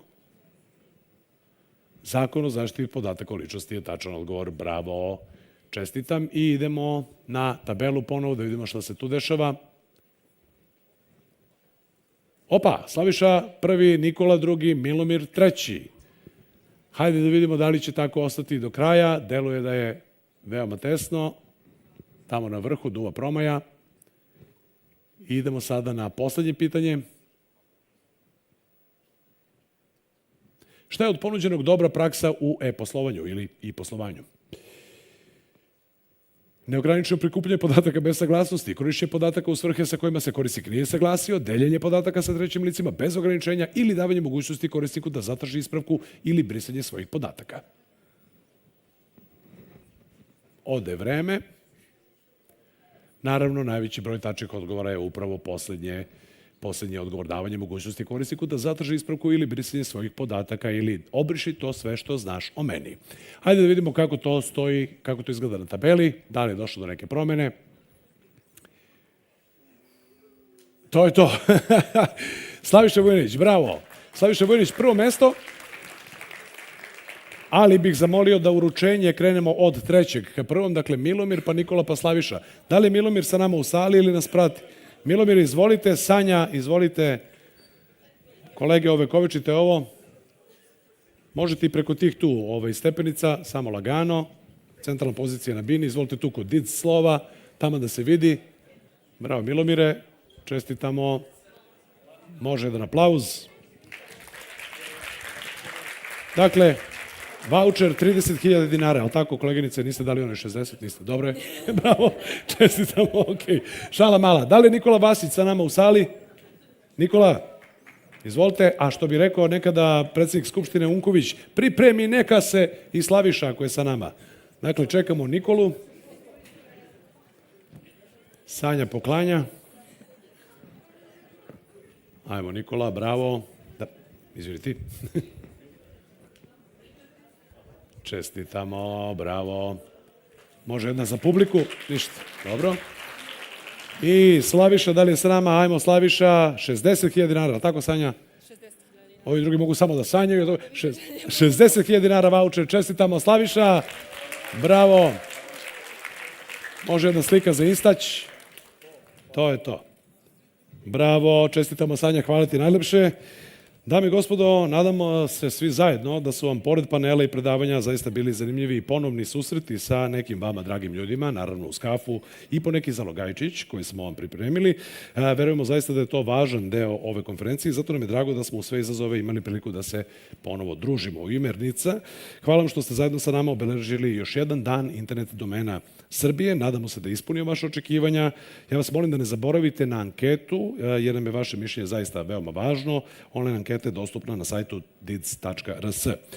Doviđenja do sledeće godine i sledećeg DIDS-a. Hvala vam.